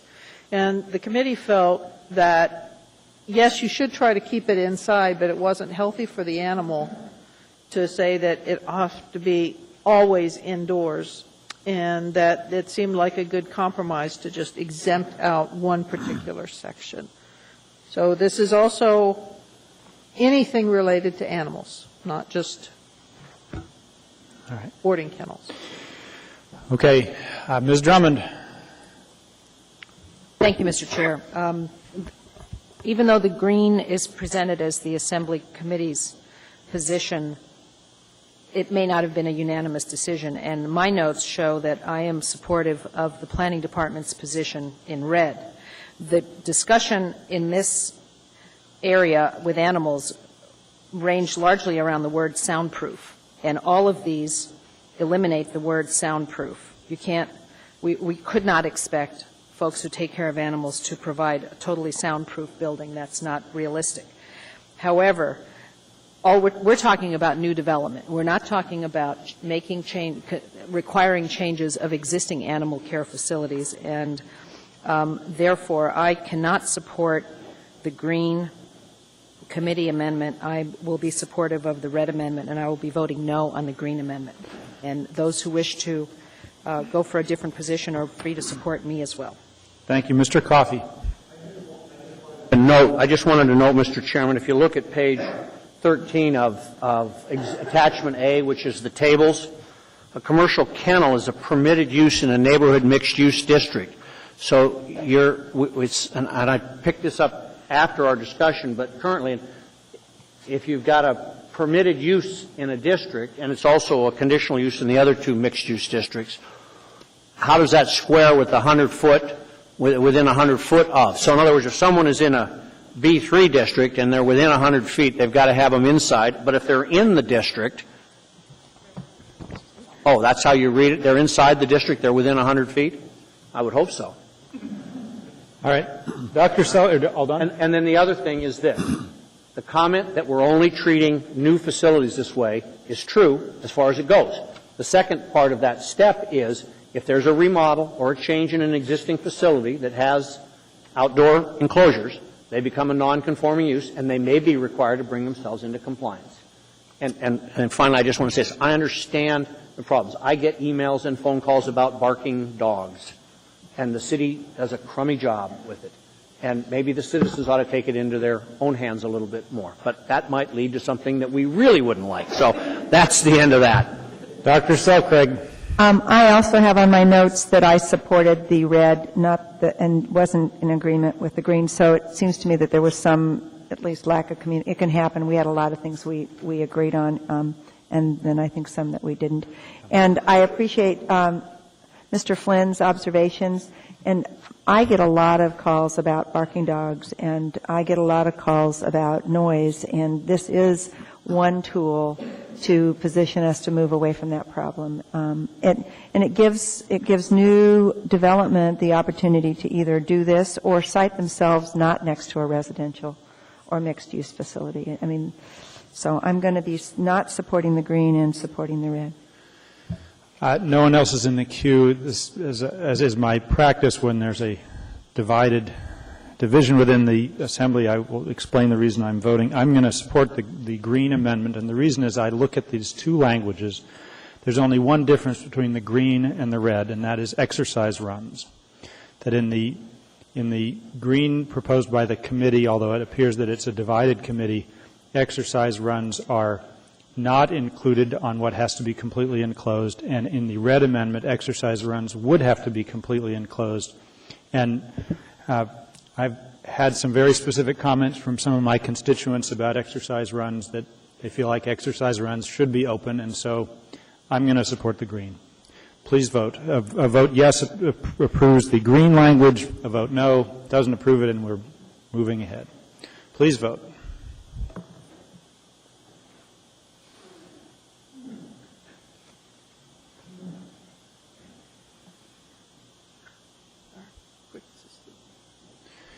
And that passes by a vote of 6-5. Ms. Osiander. Number 13 is in relation to large animal facilities, basically horses or llamas, I suppose, and cows, yeah. The Planning and Zoning Commission thought that there should be a change in the setback requirements. The committee did not necessarily support that. There was some difference of opinion and discussion in committee. The main rationale being the Assembly dealt with this fairly recently, within 2 years ago, and it was fairly controversial and involved multiple public hearings. And so we thought, why get into this again when we just dealt with it fairly recently? So there's no proposed remember amendment. large animal ordinance, Mr. Gutierrez? Yes. Anyway, so the committee does not, I don't have an amendment on 13. So the language in attachment A would be incorporated unless someone wants to make a motion on this particular issue. Yes, sir. And you're not making a motion. And I'm not. Dr. Selcraig. I don't think this is resolved. I don't know if it will get resolved, but it seems to me it's a worthwhile thing to reserve and to continue to work at. I think we got some feedback from the Animal Control Board that talked about 20 feet to 10 feet in terms of setbacks. I think the 75-foot could be looked at and reduced. And I just don't think we're quite done with this. It's a hard one. I know that there's been a lot of work done on it, and I would prefer to take some time to reserve action and see if we can't come to some sort of agreement on this. Mr. Nelson. I move to reserve this item. Well, actually, is there a motion? There's not a motion on the floor, and we have previously approved attachment A, which is language that is in place. And so if you wanted to make a motion, you'd need to make some motion with regard to it, the language in attachment A that we've previously approved. And so the question would be whether we should be amending that, and there's no movement to amend that. But I'll let Mr. Nelson speak, and you can decide what you want to do. Go ahead, Mr. Nelson. Thank you. I think Ms. Osiander would probably agree that when this item was approved in the large domestic animal ordinance, it was a controversial issue at that time. And normally we have rolled over into the proposed Title 21 fairly recent amendments. In this particular instance, we did get pushback following approval of this, and the Planning and Zoning Commission was aware of that from the public. It is problematic in the sense that the way the language is written, anybody who's living next to a resident with horses after February 2006 really doesn't get any adequate protection. It's a complex way to try to handle it. We had a setback provision in place of 25 feet for more than 30 years, and the recommendation was to basically go back to that recommendation for the 25-foot setback for enclosures. Go ahead, Mr. Coffey. Thank you, Mr. Chairman. Those of us who have been here, now going on 5 years, remember the heavy lifting that Ms. Osiander did on the large domestic animal. And she worked and worked and worked and worked and worked and came up with something that we hashed over for a long time and finally came up with a resolution. And we heard from many, many people, particularly in her district and then on the hillside. And it was not an easy resolution. I wouldn't want to change that without giving all of those people an opportunity to come and tell us that. And it's like the tower ordinance. How much time do we want to step back I think 2 or 3 years and redo it now? I don't. I concur with the concept that Ms. Selcraig did about reserving some of this for some discussion. And I pointed out the sections that I thought she might want to do. So if she moves that, then I will support that because I think we just want to move on. Thank you. Dr. Selcraig. Yes, I'd like to move Section 3. Which document are you looking at? I'm on Attachment A on page 56, and it's under the large domestic animal facilities, and I'd like to reserve Section 3B2 and 4 for us to revisit it. Second. These are all on 3. This is all on page 55, and it's 3B. 56 on my document. I'm sorry, you're correct. I apologize. I and it's it's 3. Hold on, just a moment.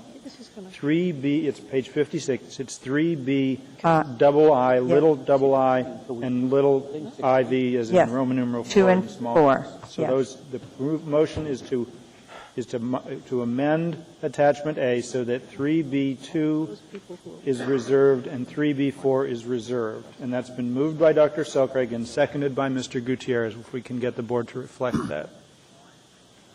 Did I? Apparently Ms. Drummond seconded. Okay, that's fine. So it's been moved. And Ms. Osiander, speaking to that proposed amendment. Please don't do this. I have several reasons. The language that's there now, admittedly, is not elegant. It was a compromise. I tried really hard to listen to competing viewpoints, and that's what we came up with. There are many, many people who have large horses in my district and in South Anchorage who tried and have now come a long way into getting the permits to keep horses.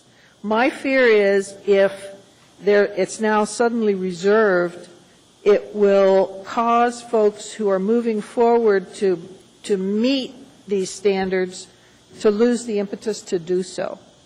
I would, if Ms. Selcraig would like to take up the large domestic animals again, go to it. But I would encourage you to do it separately and not to pull out something that is basically working fairly well right now and is a tool to bring troublesome properties into specific regulatory compliance. I would much prefer, if you've got some specific issue, you try to be as narrow as possible because uncertainty is really hard for people. There's an economic impact to this that is profound. The main issue here that P&Z had is really similar to the chicken issue, and that is, where do you put the fence? We had folks who had their property fenced and the horses were allowed to come up to the property line. There were people who lived next door to those folks who did not like that and wanted the fence to keep the horses to be put significantly back from the property line. So some folks were in situations where they had to have two fences. They had their fence around their property and then they had another fence for the horses. So what I tried to do with the existent language that is in contention here is to recognize that in certain situations you didn't have to go the full way back. And if you want to take a look at that again, blessings on you. I tried hard to come up with something that worked.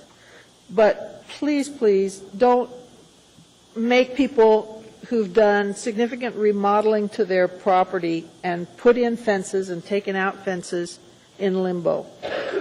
Introduce a new ordinance. It's much better than reserving something. Just a question for the Department of Law or Assembly Council. If we reserve these two things, does that mean there's no definition whatsoever in those sections? No, there's existing code, but no, I'm sorry. I'll be quiet. That's right. Or maybe that's a question for Mr. Nelson. What happens if we reserve these two sections?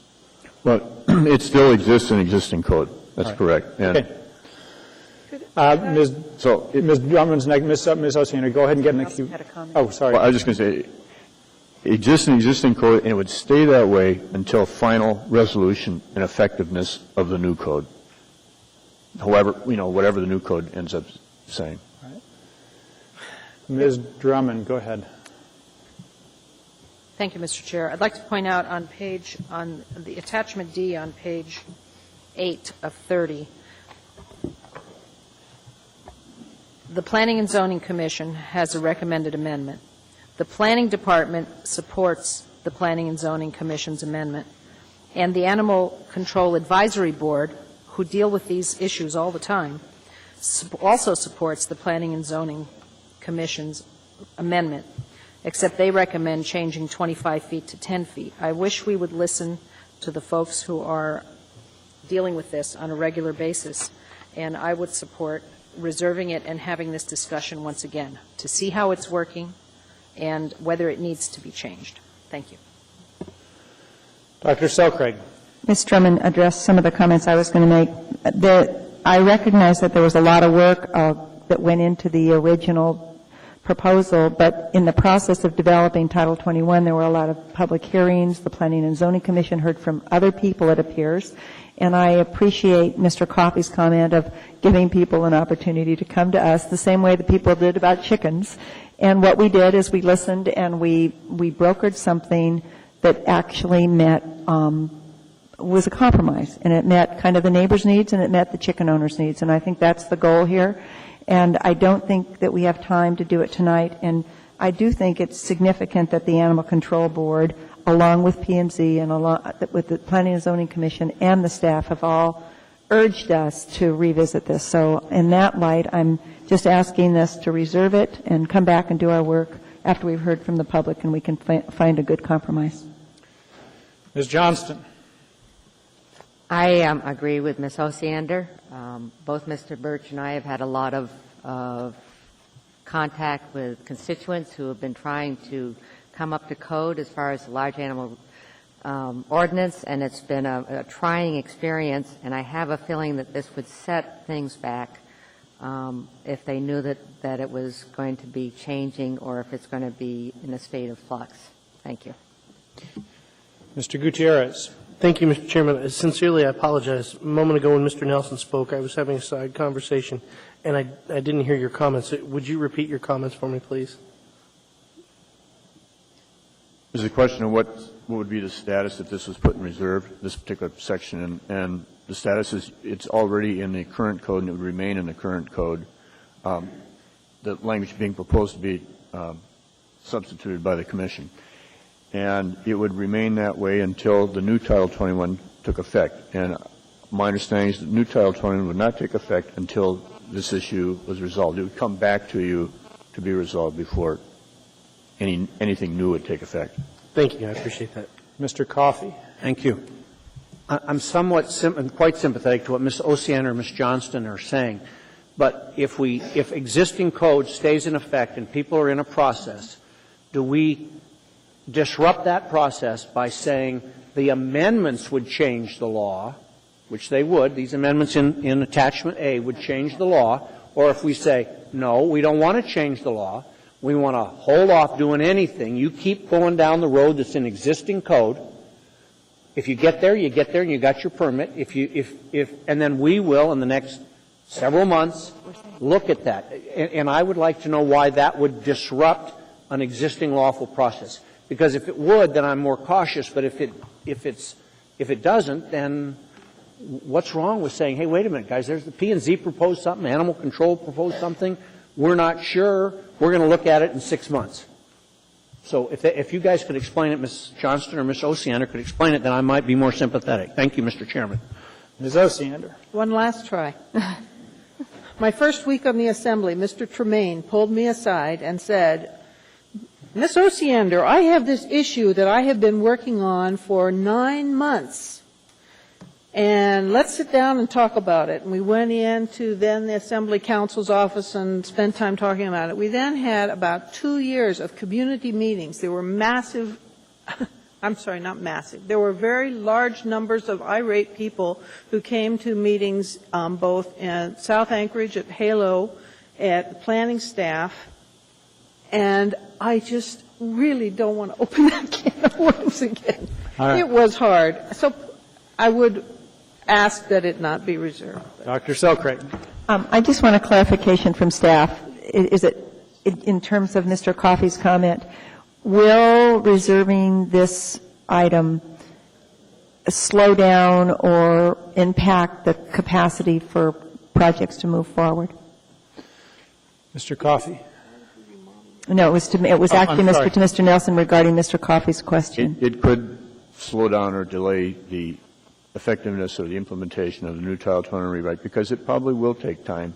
And I don't disagree at all with the comments made on the controversial nature of this and the time involved to probably go through a public process and try to change it. My question wasn't about Title 21. I know Title 21 is creeping forward at its own speed. My question was about if I am a property owner and I have a horse and right now I want to make some changes to my property, or if I buy a site and I want to have a horse on it, will I have a problem being permitting if we reserve this? In other words, will it negatively impact somebody if we just reserve this?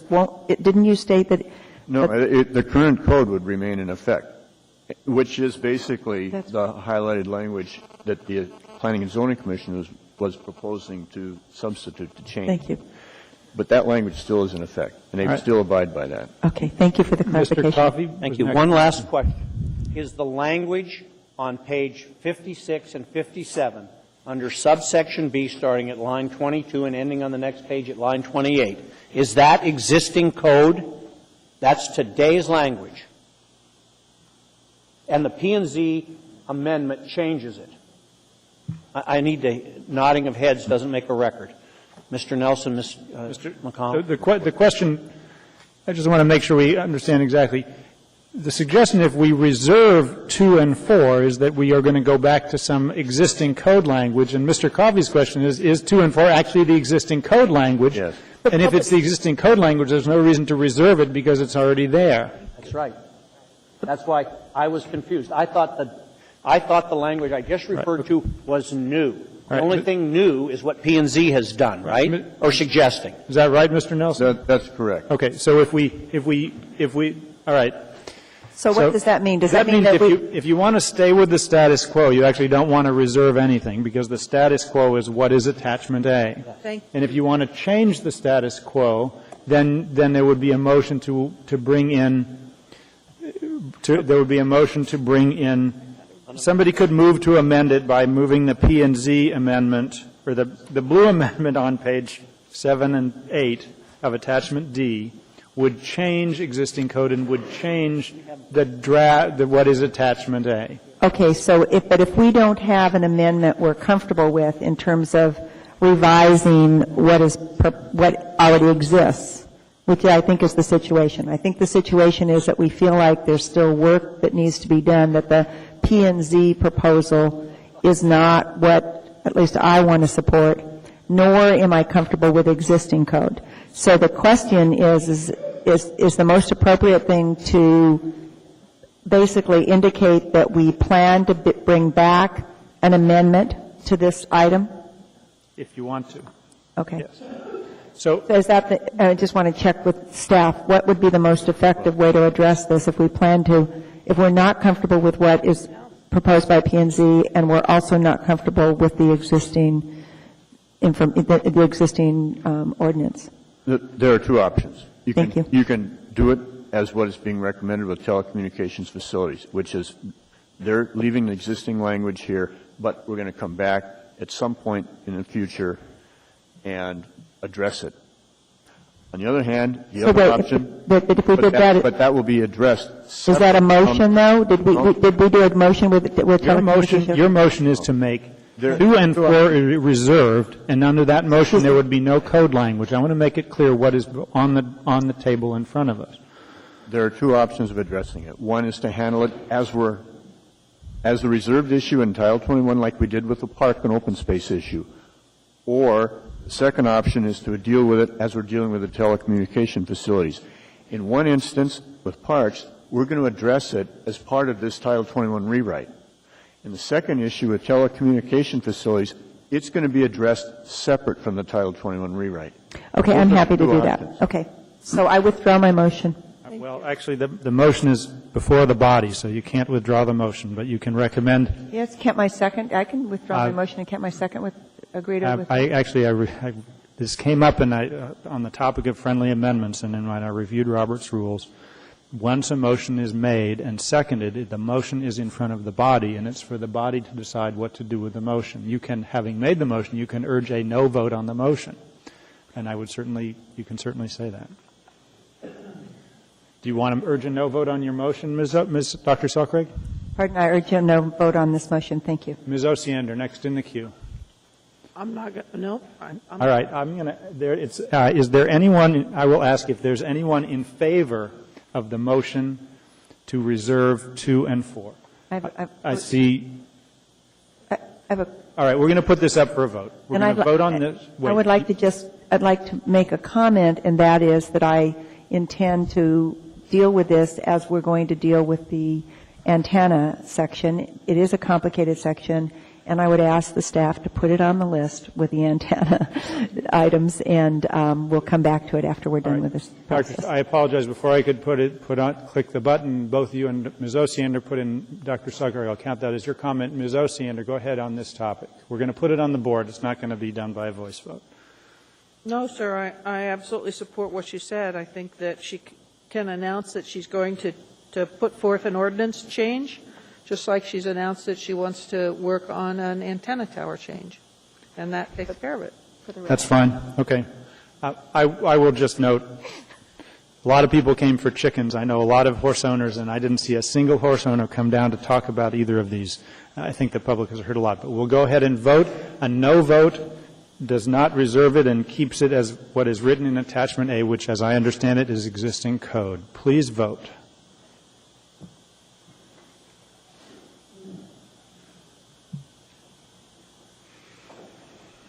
That motion fails unanimously. It is now 7 o'clock. It is our dinner hour. We will return after dinner, try to be as prompt to 7:30 as possible. We will be returning to Chapter 21, or Title 21, Chapter 5 after dinner. We will go for a period of time. If we haven't finished it at that point, we will go to other items on the agenda, but at this point, that's what we'll be doing when we come back from dinner. We'll be in recess for approximately 30 minutes. Thank you.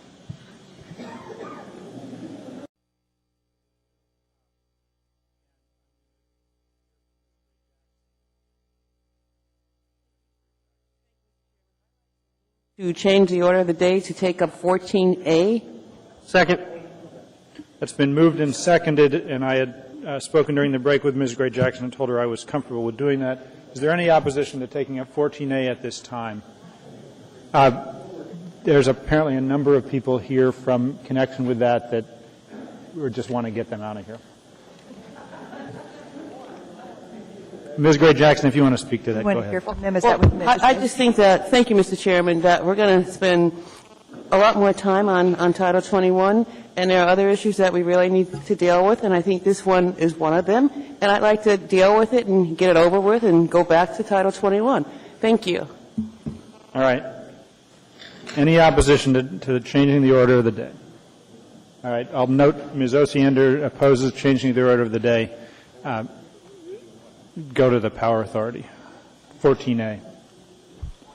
Chairman? Yes. During the break, I was speaking with the administration, and they're still working on an amendment to 14A relative to an effective date and whether or not we need that. Otherwise, I wouldn't have any objection, but I think we ought to let Mr. Abbott and the administration work that out before we bring it up. Mr. Abbott, are we ready to put it off? That's fine. Mr. Abbott, are we ready to take up 14A? Do you need more time? 30 minutes, Mr. Chairman. I've given the administration's position. I think we should. I will. Thank you, Mr. Chairman. 30 minutes should work. All right. So I would ask. I would ask if there's. We didn't have. It was not unopposed. So I would actually, if there, I would. Is there? I will ask if there's anyone in favor of the motion. If you're in favor of the motion, please raise your hand. I see no one in favor. That motion fails. Now we're going to go back to Title 21. Ms. Osiander. To move number 14, this is in relation to nightclubs. Basically, it's to take out the words soundproof and instead to reference the section of the noise code. Move the green, and as far as I know, staff supports. So this is the number 14, the green language. Yes, sir. Moved and seconded. Ms. Osiander, she's got the second. Mr. Coffey, go ahead. Do your second. Ms. Osiander, was that just, or did you want to comment on that? No, I think it's clear. Okay. Is there any opposition to approval of number 14, green? Hearing and seeing none, that's approved. Ms. Osiander. Number 15, this is in relation to vehicle service major repair, and I'd like to move the green section here. The discussion principally was about vacuuming facilities that are, should they be a requirement that they be set back? I'll just leave it and respond to questions, I guess. All right. Did we get the board, the electronic thing all in line? Mr. Coffey. Mr. Coffey, go ahead. Thank you. All right. I don't see any questions. Is there any opposition to number 15, green? Hearing and seeing none, that matter is approved. Okay. I'm sorry. Now Mr. Nelson, let's try to be prompt. I'm looking at the board. Go ahead. Yes. This is one of these issues where we're trying to address impacts on surrounding or on adjoining residential properties. And the problem we have here goes back to the issue we had previously, and that is when you rely on the noise ordinance, it really makes it very problematic to be able to enforce. What we're suggesting here is actually creating a separation distance for things that generate noise from the residential property line. It's not ideal, but it's certainly something that can be better taken into consideration when a property owner or developer is considering the site plan and how they lay it out, rather than having to deal with it after the fact when noise problems are created and everything's been cited and then it becomes problematic. Thank you. Dr. Selcraig. It seemed to me that that both the blue and the green address the screening. They also address the setback, but the issue is inaudible. And I thought that what the committee agreed was that actually using a specific standard made more sense than. I mean, who's going to decide what inaudible is? So anyhow, I think that we're very close on this, and I'm going to support the committee's position. Mr. Flynn. This is on page 69, Mr. Flynn, if you want to refer to attachment A. Yeah, line 8. Thank you, Ms. Osiander. I guess my question is, in the committee's deliberations, I mean, I'm guessing this means that we're talking 40 decibels at night and 50 during the day, if I recall my noise tables correctly. But even if I don't, is the anticipated standard to have folks operate their equipment during the construction process and make sure it doesn't carry over? I mean, I'm sort of sympathetic to what Mr. Nelson is saying, but I also recognize that having a specific standard is useful as opposed to the somewhat nebulous inaudible. Was there any conversation about that in this? We talked about this fairly extensively. It really eventually centered down to the committee wasn't comfortable with the words inaudible. We wanted the standards referenced. We agreed that there should be screening. We agreed that there should be a setback. The part about, you see on the planning, on the staff, page 9, they talk about vacuuming facilities. The committee thought that the screening and the setback and the reference to the specific noise standards were sufficient. Planning staff thought that there should, in addition, be a specific restriction so that any noise-generating equipment can be located no closer than 50 foot to a lot line. The committee thought that was overly restrictive. Thank you, Mr. Coffey. Does that answer all your questions? Just for information, the one other aspect of which we discussed here was whether we would have them go through a site plan review so that they would locate it in a certain way, because, 50 feet's arbitrary. Works on Lot A, doesn't work on Lot B. Maybe it doesn't even keep the noise within the conforming requirements and so on and so forth. We were unable to come up with everything there, so what we thought was the noise ordinance may be problematic, but it's existing, and it talks about noise you can generate on your property at your property line. So that's why we thought that was better than just an arbitrary 50 feet. Ms. Drummond.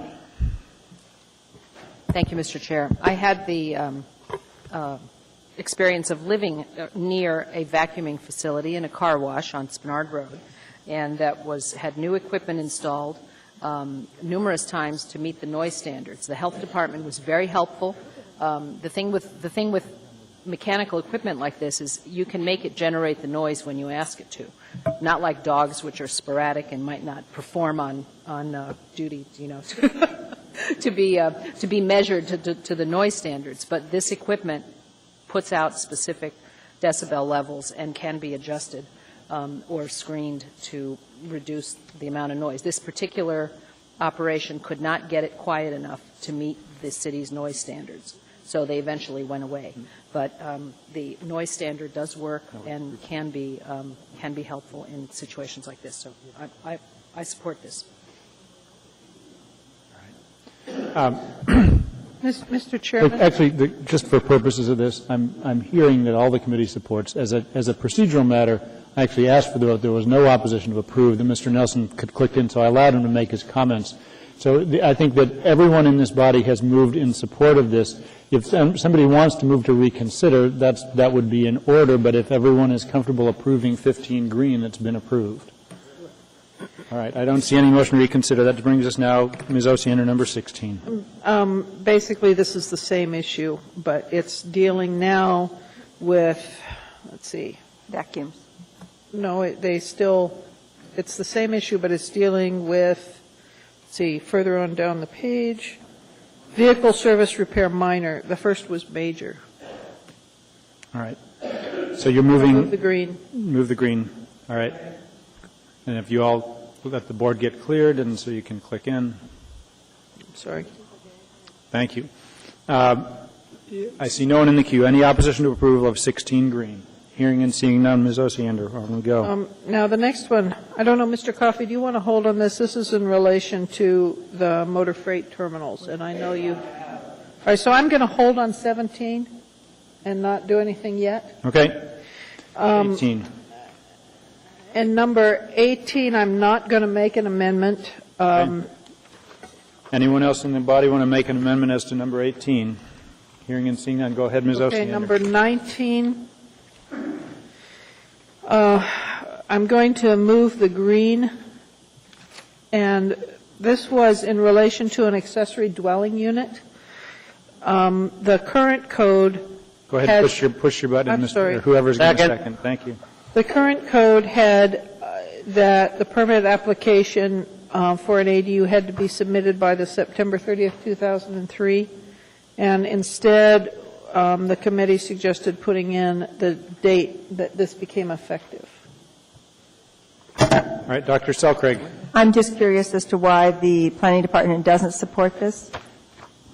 Through the chair, Dr. Selcraig, this was an amnesty provision for illegal ADUs that were created before ADUs were allowed. People who had them illegally were given 6 months to apply to legalize them 6 months from the date of passage, which has, since it passed back in 2003, it's over now. So this would be giving another amnesty period. Okay, I see no one else in the queue.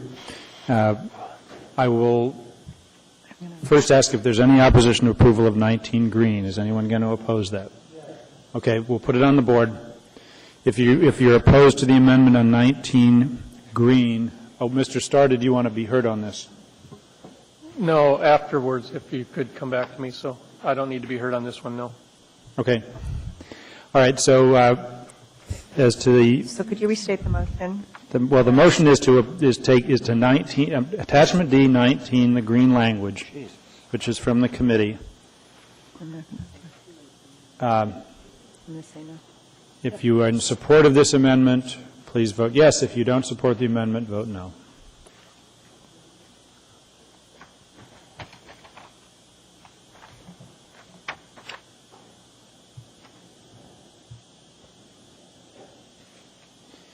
That amendment passes 8-3. Thank you. Number 20 is related to drive-through service and an impact on the adjacent uses of drive-through service. I'm going to be moving the green. Second. Push your buttons, please. I'm sorry. The main, there was agreement on some issues and then some minor issues where there was disagreement. One of the principal disagreements with staff was on the if you look at their red version, they talked about a specific line, a specific 50-foot setback for noise-generating equipment. This is somewhat similar to the vacuuming, the one that we dealt with earlier, where the committee thought that instead of having that specific footage setback, it was better to give some flexibility on the site, but to the maximum extent feasible, RD, that there be some setbacks from the abutting residential zoning district. Okay, Mr. Starr, and I apologize. Did you want to be heard on this? Well, it's going to take away all that momentum, so after this motion, if I can just intercede, I'd appreciate the opportunity to do so. And I apologize for not recognizing that's my error, and I apologize for that. Mr. Nelson. Yes, the only concern the primary concern that staff has with the language being proposed in the green text is that to the extent on subsection D, to the maximum extent feasible, it's really not going to be very applicable in the sense that these are permitted, and when they're permitted uses, they basically go in to get a permit, and when the permit reviewer is reviewing this, they're not going to be able to make a determination of the maximum extent feasible. It's just not practical language for a permit reviewer to be able to deal with. Our suggestion would be to delete that particular opening clause on that text, or what we're proposing as an alternative is to be basically, in the course of designing a site for a drive-in facility, that they be cognizant of basically where the noise-generating equipment would be located. If you do it during the site design phase and you know what the standards are in the site design phase, it's much easier to accommodate and deal with than try to deal with it when you're coming in for a permit review and you have that vague language at the opening clause. Right. Subsection D in the green. So as I understand it, Mr. Nelson, you're comfortable with A, B, and C of the committee's recommendation, but you're not comfortable with D. That's correct. Is that right? Yes. Okay, yes. Thank you. Dr. Selcraig.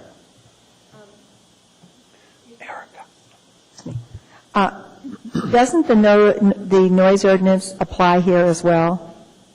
Yes, yes, it would. And so, once again, I guess if we choose not to agree with you, we would be being consistent in saying rather than 50 feet, we think that the noise ordinance would provide adequate protection because it's something you can actually measure. I guess the reason I was concerned about 50 feet is that it seems fairly arbitrary.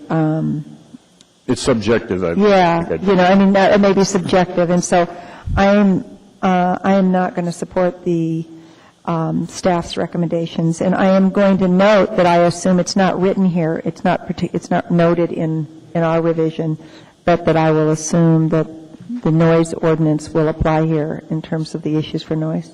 Thank you. Mr. Flynn. Okay, now you guys have me confused. We use the standard in the existing noise ordinance with the vehicle servicing locations. Why do we not use that standard in this instance? We do. Well, It's not stated. what's happening is the planning department is consistently not liking use of the noise ordinance standards to figure out noise. They're suggesting these buffer distances. The committee is generally more comfortable with the noise ordinance to provide guidance on that, although that isn't without dispute. Well, my point is, instead of saying talk boxes shall be located such that they meet the noise control standards of AMC Section 1570, we're now saying to the maximum extent feasible, they should be located so the structure's in the way, which may or may not be feasible. Let me ask, who are you directing the question to? I guess to the committee. All right. Ms. Osiander is the chair, so go ahead, Ms. Osiander. Thank you. We did talk about that, and if you note in A, we're talking about an administrative site plan review.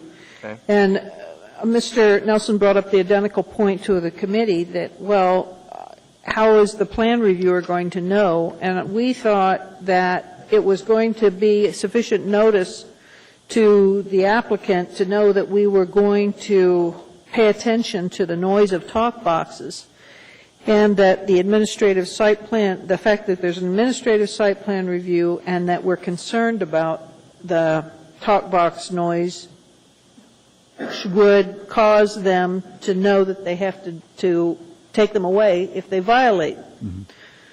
So we absolutely believe that the noise ordinance should be there. You're right, we didn't specifically cite it, but that doesn't mean that we believe that it wouldn't be followed. I mean, we could put it many, many places in here. Does that answer your question, Mr. Flynn? Move on. Mr. Coffey. Thank you. I want to make sure the question, if it's a permitted use, then there would of necessity not be an administrative site plan review. So am I correct that it's on page 95 under accessory uses and attachment A, page 95, attachment A, drive-through service refers to all of these, be it a bank, be it a fast food, be it whatever. Is that right, staff? That's correct, but where the site plan review would apply is where it abuts a residential Yes. So we qualify that. You do qualify for Okay. those circumstances. Yeah. So, in other words, then if it is in any one of these zones where it is either a permitted use or whatever, then if it happens to abut, then you're going to have an administrative site plan review. When you have an administrative site plan review, one of the topics would be, where do you locate the box?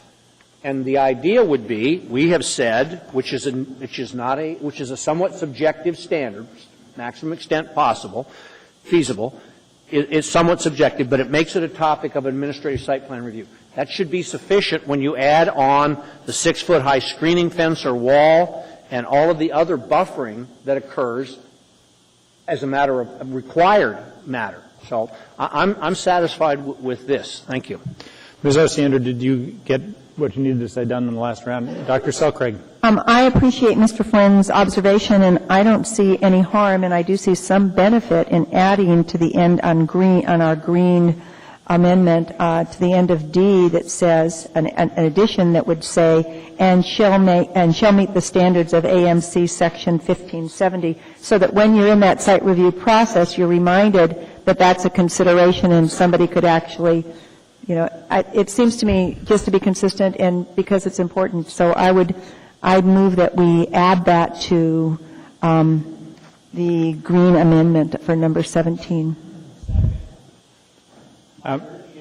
Yes, at the end of D. Yes. Well, can you please take a piece of paper and write the specific language? You don't have to. I'm happy to do that. Write that. Well, Mr. Nelson is next in the queue. Go ahead, Mr. Nelson. Actually, the issue's been covered. Mr. Gutierrez. Thank you, Mr. Chairman. Actually, Dr. Selcraig went where I was going to go. I would be far more comfortable with this. I think that the maximum extent feasible is far more subjective. Who decides that? And I think that could leave a a potential business owner in limbo with, well, who's going to decide? I think this is the maximum extent feasible, but will someone agree with me? I think if we put a very clear standard in there, that should alleviate anybody's worries over this. Okay, so as the motion now stands and no one is in the queue, there's a motion to amend subsection D of the green language to have at the end of the sentence added these words, and shall meet the standard in AMC Section 1570. Section 15.70. I think, Mr. Chairman, the noise control standards of AMC, Section 1570. That's fine. That'd be Shall fine. meet the Noise control standards. shall meet the noise control standards in AMC Section 15.70. I will ask if there is any opposition to that amendment to the Green amendment. Dr. Selcraig made the amendment. Push. First motion, Dr. Selcraig. And that was seconded by Mr. Coffey, seconded. Thank you. Is there any opposition to that amendment? Hearing and seeing none, that amendment is approved. And now as to the Green language as amended, is there any opposition to approve that language as amended? Hearing and seeing none, that item is also approved. Can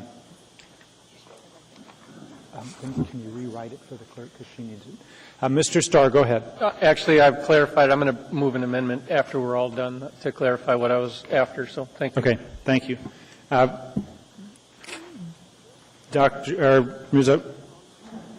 That was what I just did. All right. So, Ms. Osiander, go ahead. I am not going to make a motion on 21. This is, again, the large domestic animal ordinance, and we've already heard Ms. Selcraig is going to get into that one again. Okay. Anyone wanting to make a motion on 21? Hearing and seeing no one, go on, Ms. Osiander. All right. Number 22, this is outdoor storage for commercial, and I'm going to move the green. It's been moved. Go ahead. Yeah, go ahead. Thank you. The green on number 22. You want to speak to that briefly, Ms. Osiander? Well, we had, again, significant amount of discussion talking about in commercial areas where people can store their goods outside, and this is the committee's attempt to deal with it. All right. Mr. Gutierrez. Just curious to know why staff doesn't support this amendment. Mr. Nelson. Excuse me. The standard practice in Anchorage is that businesses usually contract to a contractor to remove snow, do any site maintenance, or they keep the equipment on site enclosed within the structure. This seems to be an amendment that came up that was unique to a particular operator in Eagle River. And although we can appreciate the circumstance he's in, staff really feels that it's really not appropriate to make this kind of accommodation area-wide throughout the entire municipality. This basically is allowing one business contractor to allow the outdoor storage of his equipment on another property, on another business property. And this is not. It may be appropriate, it may be desirable in Eagle River, and it could be accommodated for that specific area, but we object to making it an area-wide allowance. Ms. Osiander. No, this is not intended to just apply in Eagle River. This is intended to apply everywhere. And it's basically, if you look at the underlined is the change. And it would say that, for instance, if you have a little backhoe or a little cat that you want to use to take care of the snow in your property, then there's a certain place you can store it on your property in commercial zones as long as you meet these standards. And it seemed to the committee that this was appropriate. If you note, it has to be behind an opaque fence or wall between 6 or 8 feet in height, and that the materials can't be stored higher than that. And, well, it just seems common sense to me, and I don't quite understand why there would be opposition to storing equipment as an accessory to a commercial outside. Mr. Gutierrez. I just want to clarify, I did not hear Mr. Nelson say that he thought this would only apply in Eagle River. What I heard him say was that this would apply citywide to benefit one operator in Eagle River. So to the benefit of one operator, we're changing citywide policy. And I'm taking strong opposition to that. This is going to be to the benefit of many, many businesses. Okay. Mr. Chairman, I think given that, I think it might be wise to hold off on this and have some discussion and deal with this at a later date. I hear that, but I see Dr. Selkirk in the queue.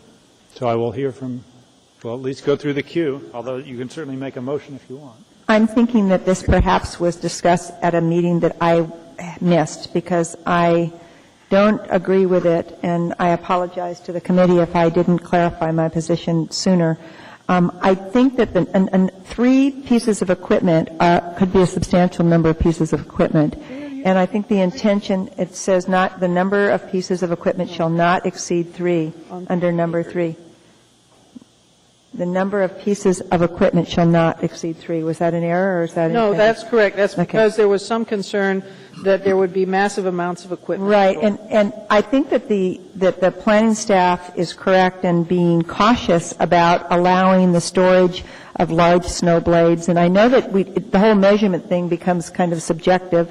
I know there's an issue in some places about where to locate those, and I think that has to do with creating appropriate places throughout our community for storage of those kind of facility or those kind of equipment pieces. But I don't think it will benefit us to allow them to be stored on site. I can think about, I live right next to a little mini mall, and there's a lot of snow piled there, and I could imagine that how unhappy I would be if there was also a snow piled, and then the person that was doing the work there was using it to store 3 graders in the wintertime. I just don't think it contributes to the kind of places that we want to create.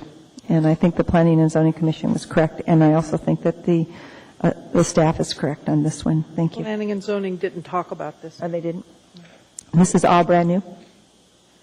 Ms. Gray-Jackson. It's not brand new. It's been before. Ms. Gray-Jackson. Thank you, Mr. Chairman.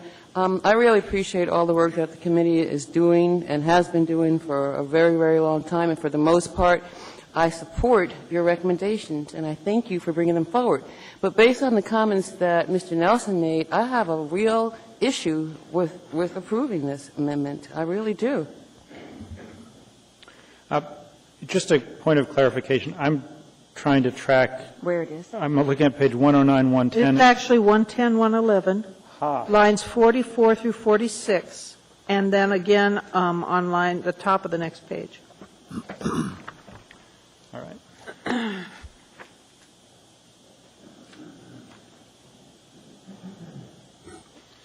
Thank you for that clarification. Sure. Mr. Gutierrez, you're in the queue. Thank you, Mr. Chairman. I have a lot more discomfort with this at the moment than any of the other things that have come before us. As I expressed earlier, some angst over us sort of glossing over staff opinion. I have to admit the staff opinion tonight has been fairly reserved, and I've heard staff speak out more strongly on this particular issue than they have on any of the other amendments. And so I think barring a motion to delay this particular amendment, to discuss it more, I'm going to have to vote no on it. I would prefer to see us wait and take this up at a later date. But if we need to vote tonight, then I think I'm going to be a no. Thank you, Mr. Chairman. Mr. Coffey. Thank you, Mr. Chairman. Note that this is on 131,500 square feet or more, 3 acres.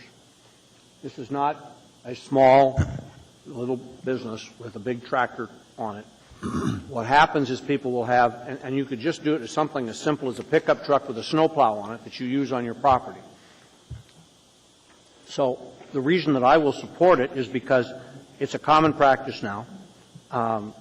Because it costs you a lot of money to move your snow. That's mainly what it's about, or to sweep your parking lot.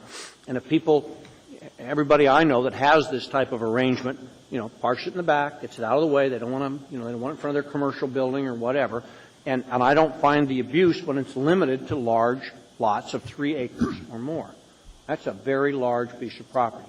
So I think it's an appropriate thing to do, and I don't think I think it keeps the cost of doing the things you need to do to a large piece of commercial property, keeps them down, keeps rents down. It's good for the economy. Thank you. Ms. Osiander. Just one last time to maybe clarify. We had a lot of discussion about storage, outdoor storage on commercial property. Planning staff has some real concerns about any outdoor storage on commercial property. So we talked it through, and what this amendment would do would be, as Mr. Coffey said, on large commercial property, then you could have up to 3 pieces of equipment, but it has to be with certain restrictions. It has to be behind a fenced area that is screened from view from all property lines and adjacent right-of-ways. It basically gives businesses a little more flexibility to store some equipment on site that they might use to maintain their property to keep the sidewalks clear, for instance. So I would urge support. Dr. Selcraig. Well, I'm torn over the discussion. My concern is that I think about the site near my house, and it's about 3 acres, and my concern is where it would go in the 3 acres. And I appreciate the effort to not put it in the front, but what worries me is that if it's not in the front, then that particular property backs next to my neighborhood. So what I would have is people would be looking out at that screened fence, which perhaps would have some pretty large graders sitting there. So I'm not sure that it's, I'm going to vote against it. I do. I believe that, I think I could go either way on this. I appreciate the good work here. I'm going to vote with the staff on this one. Mr. Coffey. Folks, just read Section 4. The reason that we don't want people to have this is because of the way it appears. Section 4 requires a 6 to 8 foot high screening fence, L2 visual landscaping. They're hiding it. It allows for a higher fence than 8 feet, depending on the topography. It allows someone to keep this stuff on their property while not having a negative visual impact on adjacent properties. It's not perfect. Nothing's perfect. Maybe people don't like to look at the top of a road grader, but it accommodates a multiple need, and it particularly is done on commercial property. Thank you. Mr. Starr. Can I give a real-world scenario and ask the question? When you drive down and you look across from the Seward Highway, you see Sports Authority. On the side of the property, they have a front-end loader and oftentimes in winter a front snow blade. Now, if we don't allow that to be accommodated, and again, it's a permitted use perhaps because they're grandfathered, but a commercial operation such as that size has on-site snow removal equipment. If we don't allow this in there, what do they have to do then? Does that equipment have to be removed from the property every time it's not in use? Yes. Mr. Nelson or someone from the administration? We're not aware of the number of people that actually store equipment on site, but we've been told through some business people that they typically keep it enclosed within the building, whether it's a Bobcat or whatever the case may be. If it's a large piece of equipment, probably not. Most businesses contract to have snow plowing and sweeping and so forth done. They don't actually keep equipment on their site to do it themselves. There may be exceptions, and Sports Authority may be one of those exceptions. The overall fundamental reason for this type of a recommendation is, and throughout this, is that we're trying to make the community look a little less cluttered, and where that becomes apparent in large degree in our commercial areas. And that's why the issue of outdoor storage was an area of particular concern. Admittedly, having 4I in subsection B certainly helps, because I think there is an attempt to try to screen it. But the overall focus of what we're trying to do here is to try to say basically equipment should be kept indoors, or it should be stored in areas that are appropriate for their storage. And commercial areas is not an area that we want to clutter with a lot of unnecessary storage of outdoor equipment. And thank you for the answer. I just remember, again, on the 3-acre size or larger, it seems like it wouldn't stand out as much as if it was allowed on every commercial operation. So I would find it burdensome to have to remove that if I was a business owner for every time that I needed to mow my lawn or change my lights or plow the snow. And so I think it's well thought out, and I appreciate the accommodation to the businesses, and I would support it. Dr. Selcraig. I'm finding myself uncertain how I will vote, and that's because I guess, Mr. Nelson, when we weigh the increased cost of gas and the increased cost of moving equipment around the community, and we also consider the level of which these kind of machines and equipment, this kind of equipment is needed on a regular basis in the wintertime, if it was well screened, and if it was located behind the building with a fence and landscaping, wouldn't we be meeting the need? And considering that right now we're not doing anything, is that right? Right now, I mean, we just pointed out that there's a fair amount of equipment just floating around in parking lots right now. So that's our understanding as well. And I guess the concern is that it may be that Sports Authority owns their equipment or not, but this is basically another way of allowing a commercial property to lease a portion of their site for another business to store its equipment on its site, where it probably otherwise wouldn't occur.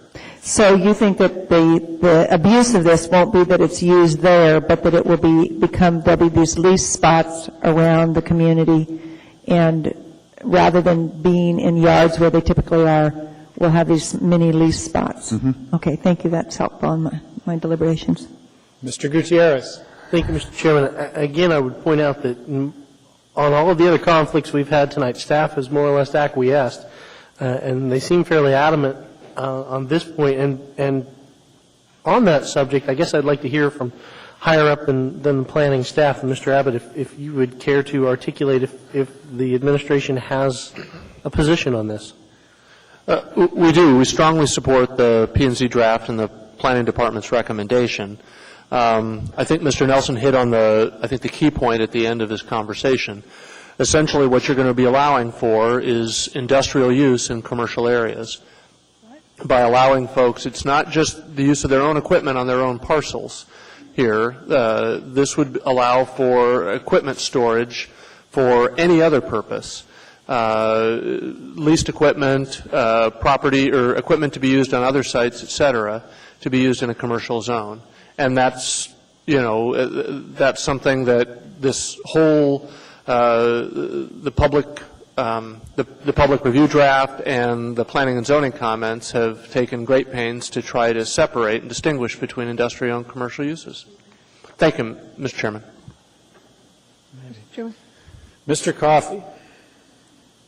I don't think there's a scintilla of evidence that this goes on now. People who own commercial equipment, to the extent that they want to store it, don't like to leave it in various locations around town due to the way some people behave with vandalism, number one. Number two, the code says shall be limited to equipment used for property maintenance, such as snow removal.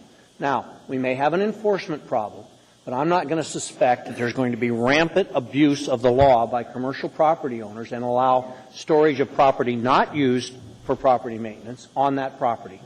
That's a presumption I don't want to make. And if this is so bad, where is it happening now?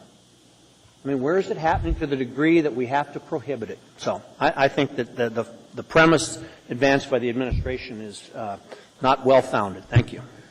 And I can't remember. Somebody was in the queue after Mr. Coffey, and I asked. That was me. Go ahead, Ms. Osiander. I apologize. All right. So if I heard Mr. Abbott correctly, the concern is that somehow the 3 pieces of equipment behind the 6 to 8 feet fence may be leased rather than owned by the property owner. That's what you said was your concern? No, I'm saying that it may be used on parcels other than the ones they're stored on, that the property owner, commercial property owner, may lease his property for the purposes of equipment storage. Okay. And I don't know why they wouldn't. Well, I would just argue that that goes way beyond anything that's specifically stated here, and we're imagining how people are going to use equipment. which frankly, we could spend a whole lot of time on trying to imagine every possible use. This basically only talks about these up to three pieces on these large lots, and doesn't say anything about leased or not leased. So And I agree with you. It doesn't have anything to do with whether the equipment is owned or leased. The issue is, will the real estate be leased as equipment storage space? Well, so you'd be fine if there was some sentence that says the equipment cannot be leased? The equipment cannot be, I'm suggesting that people will store equipment there for use on other parcels. That a property owner will suggest that, hey, I'll lease you this ground and you can use this space to store your equipment. Okay. All right. It seems to me. And that would be legal point, under I'll this. drop it. What's that? It seems to me a pretty arcane point. All right, Mr. Gutierrez. Thank you, Mr. Chairman. I believe Mr. Coffey's question is worthwhile. If it's not happening now, why do we need to prohibit it? I think that the question that brings up is, if it's not happening now, why do we need to allow it? If this is not an issue, if nobody needs to do this, if nobody's doing it, why do we need to allow it? And, Mr. Chairman, I would also point out that we are now about 50 minutes beyond the 30-minute time frame we set to change the order of the day to take up another issue. I understand, but we're not yet we're going to get this done. Could I answer, Mr. Gutierrez? Yes, I'll go ahead. Ms. Osiander, go ahead. That's because this is new, Mr. Gutierrez. Presently, they can, and we're prohibiting it. All right. Mr. Nelson, quickly, remember, you're not a member of the body, and we get to argue, but you don't. This amendment came about because of a particular contractor in Eagle River. Mr. Nelson, that point's been made. Go ahead, Dr. Selcraig. I'd just like to make the point that this is the hard work of Title 21, that this is what's gone on Thursday mornings around a table in terms of trying to figure out, good people, trying to figure out what the best thing to do is. And I can tell you, I appreciate the discussion. I am movable on this discussion because I don't think that there's a clear answer. And in light of the fact that we already have storage already going on, and in fact, you could look at this as a improvement because we're now going to screen it. I've been swayed by the conversation, and I'm going to support Ms. Osiander's amendment. However, I do think that we have the responsibility of revisiting this in 2 or 3 years to find out whether or not there's some leasing going on or we've got a leasing problem. So I appreciate the discussion, and I do want the public to know this is what's gone on almost sentence by sentence with Title 21. It's a hard process to know on each one of these what's the best interest in the public, and I think we all have that intention in mind. Thank you. Thank you. No one else is in the queue. We're going to vote, but I will quickly state my position before we vote. I, too, have been swayed by the discussion. I was, I think, leaning towards not supporting this amendment, but particularly Dr. Selcraig's questions earlier caused me to go from being against it to being in support of it. And I think the big factor for me is that commercial businesses, most of them, especially those in the retail business, the last thing they want to do is give up parking spaces for equipment of any kind, because they really want places for people to be able to get close to their business and get in and buy things or get services. And so I think that the concept that somebody's going to start creating sheds to store equipment it may turn out to be a fact, but I guess I'm skeptical. I'm reluctant to start creating more regulations when I haven't been convinced we need more regulations. So I'm going to vote in support of the amendment. Please vote. A yes will approve the green language as drafted. A no would put us somewhere else.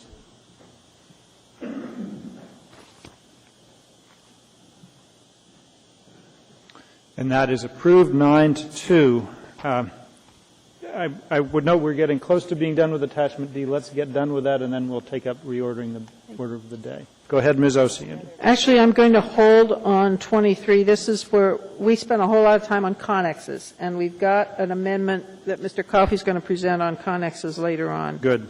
The committee didn't reach consensus on And this. is the same true on number 24? And 24 is the same thing, yes, sir. We're going to talk about fabric garages later on. All right. How about 25? And Same? 25, Hold for that No. also? the committee did support this one, and the planning department agreed that for a temporary use, you could put up a tent, say, for a wedding or something. All right. So that you're moving, I'm moving on 25, I'm moving the green. okay. Moved by Associate Senator, second by Mr. Coffey. Is there any opposition to approval of 25 green? Hearing and seeing none. That is approved. And last, 26, this is if you're doing a temporary project and you need to go back and get approval of the site grading and undergrounding, the infrastructure for that temporary. That's what this is related to. And basically, the committee wanted to delete that section, so I'm going to move the green, which is a deletion on 26. all right. It's And moved that- and seconded. If I could explain just a little further, what we discovered was basically there's two approval processes. When folks come in for the temporary permit, they have to get the approval of developmental services, but the language in the draft would also include planning staff having to give their approval of the infrastructure requirements. Okay. And- Mr. Nelson is in the queue. Go ahead.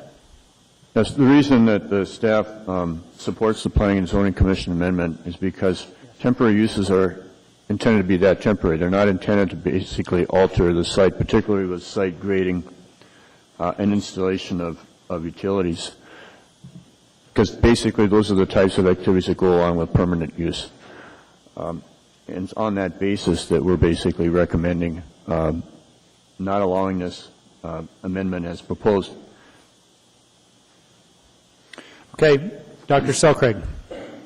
It's not clear to me, Mr. Nelson, exactly what the downside of this amendment is. What would be what's the public outcome that you would be concerned about?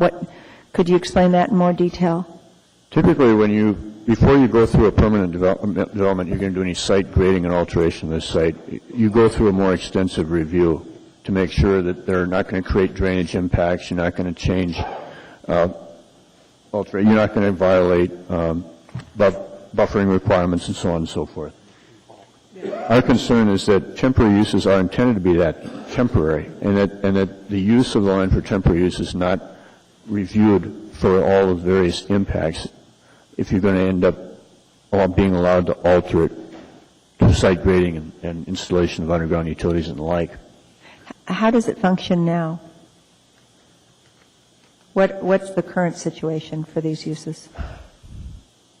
The type of temporary uses we've seen, that we're familiar with anyway, don't basically involve site grading. So that's why, I don't know if you really want to open this up to allowing that type of activity associated with temporary uses. So basically, if we approve the green by deleting this, it means that you could do grading for a temporary use. Correct. And without, thank you. Ms. Osiander. Just a little bit further clarification. The concern of the committee was duplication. The developmental services, when they approve the temporary permit, currently also would approve the grading and the laying electric lines. And we're talking about things like the Greek Festival or the Bear Paw Festival, where there's some adjustment to the site. This would add an additional oversight so that in addition to developmental services reviewing it, planning staff would review it. And the committee had concerns and felt that wasn't necessary and it added an additional step. Planning staff thought, well, okay, so it's temporary, you're still going to alter the site, and as such, planning staff should be involved too. That was the issue. Dr. Selcraig. One more question to Mr. Nelson. Mr. Nelson, why is it that developmental services can't address the grading issues in their temporary permit? Because we don't always consider the other standards that are required. I mean, there are certain things that are approved right now by both, whether it's the traffic engineer and the planning director, in this circumstance, we're suggesting that basically the planning director and municipal engineer review any alterations that would be required. And it's typically done so that any natural resource areas are adequately protected. So you're concerned that the existing permit system for temporary use won't be sensitive to those natural areas? Are they? I think, the Bear Paw Festival is one example, but another example may be if they want to use a temporary use for basically public open space land, or for other areas where you have sensitivity on the site, natural areas that have sensitivities that are located on the site. Bearing in mind, that's why I was saying that in many, if not most instances, it probably wouldn't be a problem. But we're trying to provide adequate protection so that when you are proposing a temporary use of a site, and there are site sensitivities associated with it, that there is the ability to have the review before there is any alteration. Do you have protocols where they could refer to you if they had questions? I mean, that's possible. Okay, thank you. Okay, I see no one else in the queue. Let's vote. So I don't think this is going to be a unanimous vote, so I will put it on the board. A yes vote will remove all of the language in D3, which I note is actually on page 115, not 114. So it would delete paragraph 3 of subsection D. A no vote would keep that language in, but I note that that would not, without further motion of the body after this vote, it would not change, it would not add the additional language suggested in the blue language on attachment D. So if you want the amendment deleting the language, vote yes. If you want to keep language in there of some form, vote no.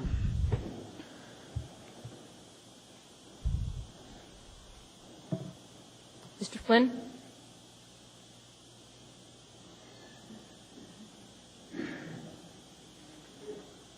That passes 10-1. My last amendment for attachment D is to move the technical edits and clarifications in mass. All right. 1 through 11? 1 Yes. through 11, yes. That's been moved by... Second. Moved by Ms. Osiander, seconded by Mr. Coffey. Oh, Dr. Selcraig punched first. Okay. All right. Is there any opposition to approval of the technical amendment? Hearing and seeing none, those are approved. Congratulations. We've made it through attachment D. Mr. Abbott, is the administration ready to take up the Municipal Power Authority? Sir. Yes? Yes. Ms. Gray-Jackson, I'd certainly entertain that motion to reorder. What's that? I think so, because the past motion. Thank you, Mr. Chairman. I move to change the order of the day to take up item 14A. Second. Thank you. That's been moved and seconded. Mr. Yes, thank you. Is there any Point of order, opposition to Mr. taking Chairman? up 14A? Hearing and seeing none, that item is approved. What? I didn't hear it. I'm sorry, was there an S version on that? There is an S version that will be moved. Did somebody call the point? The public hearing on item 2008-90, item 14A, an ordinance amending Anchorage Municipal Code to add a new Title 32 for the Municipal Power Authority and enacting Section 4.80.030, amending Chapter 26.30 and Sections 3.20.070, 3.70.060. Thank you for the waiver. The public hearing on this is now open. Anyone wishing to be heard about the proposed Municipal Power Authority, please come forward. And if there's others that wish to be heard, I would ask that you come down to the front of the auditorium and sit in some of the seats down here so that we don't lose time while you are getting ready to go. Go ahead, sir.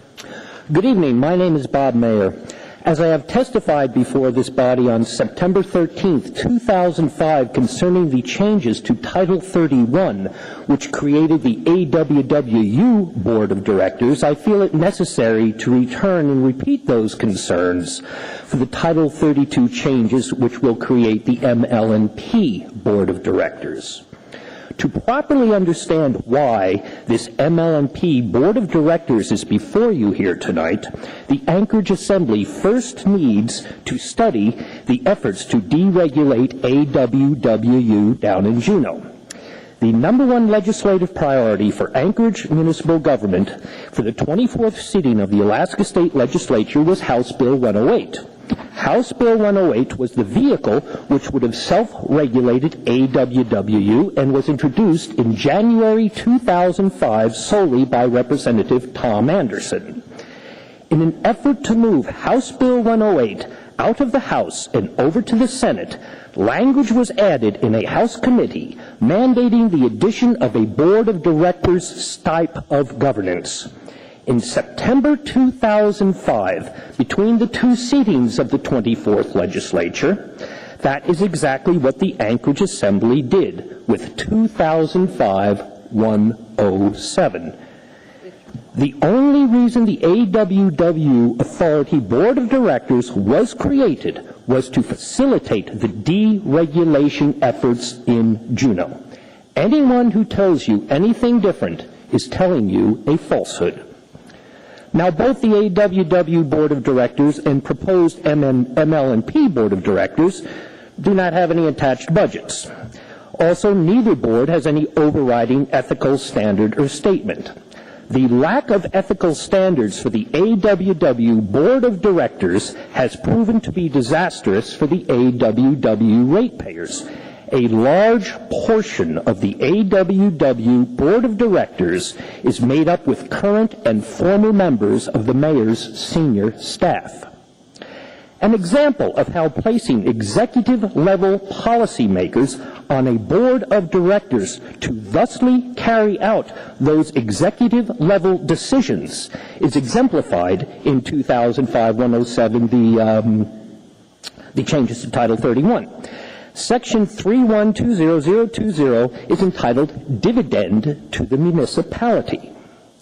Jeff Sins, as Chief Fiscal Officer for the municipality, Fred Boness as Anchorage Municipal Attorney, and Sharon Weddleton as CFO for AWW were instrumental in writing that language 3 years ago as executives. Now, as voting members of the AWW Board of Directors, they are instrumental in carrying out that executive policy which they helped create. Finally, I would ask the Anchorage Assembly to very simply Google the term Board of Directors and review nationally accepted standards for a true Board of Directors. Also, I would ask that you Google Sarbanes-Oxley. AWW was not broken, and you fixed it, and it has now been driven off of a cliff. You could wind up quickly, please. ML&P is not broken. Please do not fix it. Thank you for your time. Thank you. There may be questions. Ms. Osiander's in the queue.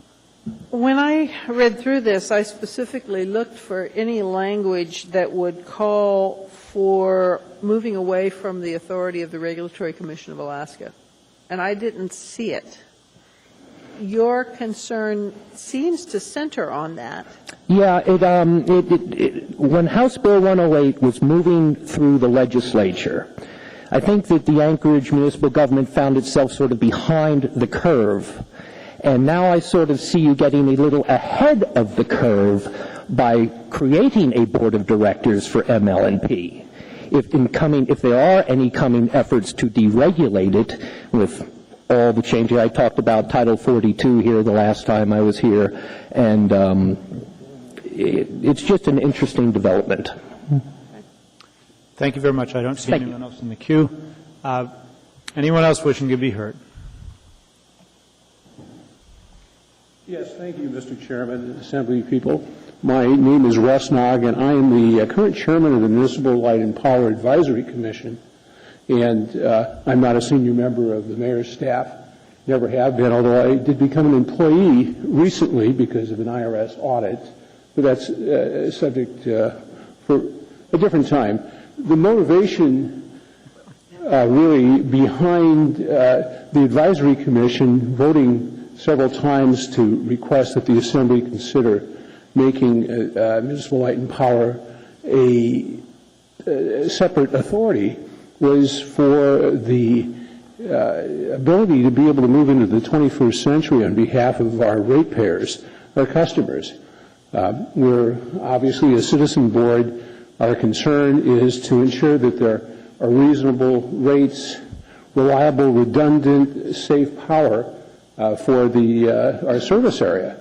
And we have been, the last 4 or 5 years, 6 years, somewhat hamstrung by being tied directly to all of the municipalities' personnel rules. Just as an example, we are having a difficult time retaining qualified engineers and staff people competing with the other utilities up and down the rail belt who happen to be cooperatives and don't have the same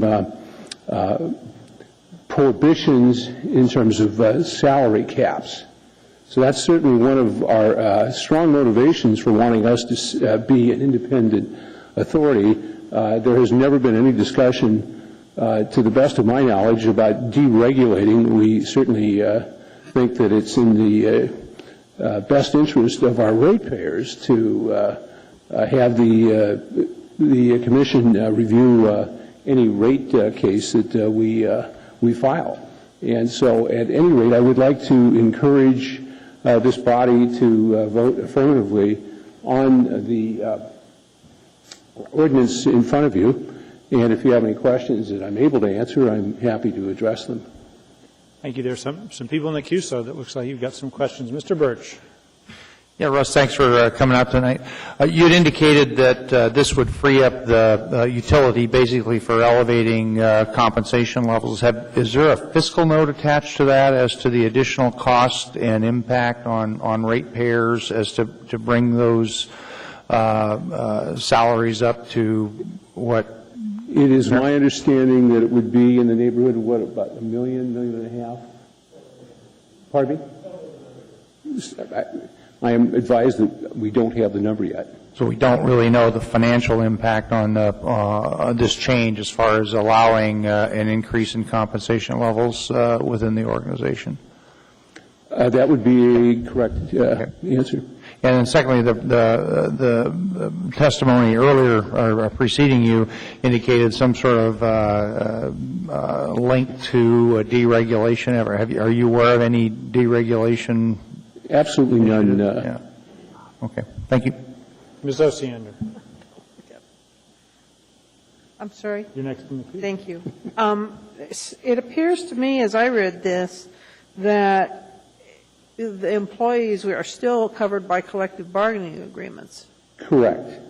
There are employees that are still covered by collective bargaining. However, there are other staff members, engineers, administrators that would not be. So can you clarify for me what employees would be removed from collective bargaining with this agreement? No, none would be. You said, I thought I heard you say that passing this will allow greater discretion in giving salaries. That is and correct. The inference I drew from that was that that would occur because there's the current way that salaries are dealt with would not be used anymore. And there's a section here on collective bargaining, so I'm trying to understand your point. Well, would you like to address that, Jim? Because I think that, Ms. Osiander, the issues that we're concerned about is that we are unable to retain engineers and certain other technical staff, non-union, because of salary cap issues that are mandated by a portion, I guess, of the collective bargaining agreement. Okay, so the non-union. No. Wait a minute. Okay, I heard a contradiction, I think. You're saying that certain employees who are covered under a salary cap by, if it's not a collective bargaining agreement, there's some sort of procedural rules will now go away. Clarify, either Mr. Posey or you, whoever can. Through the chair. What restrictions in regards to salaries are going away, Mr. Posey?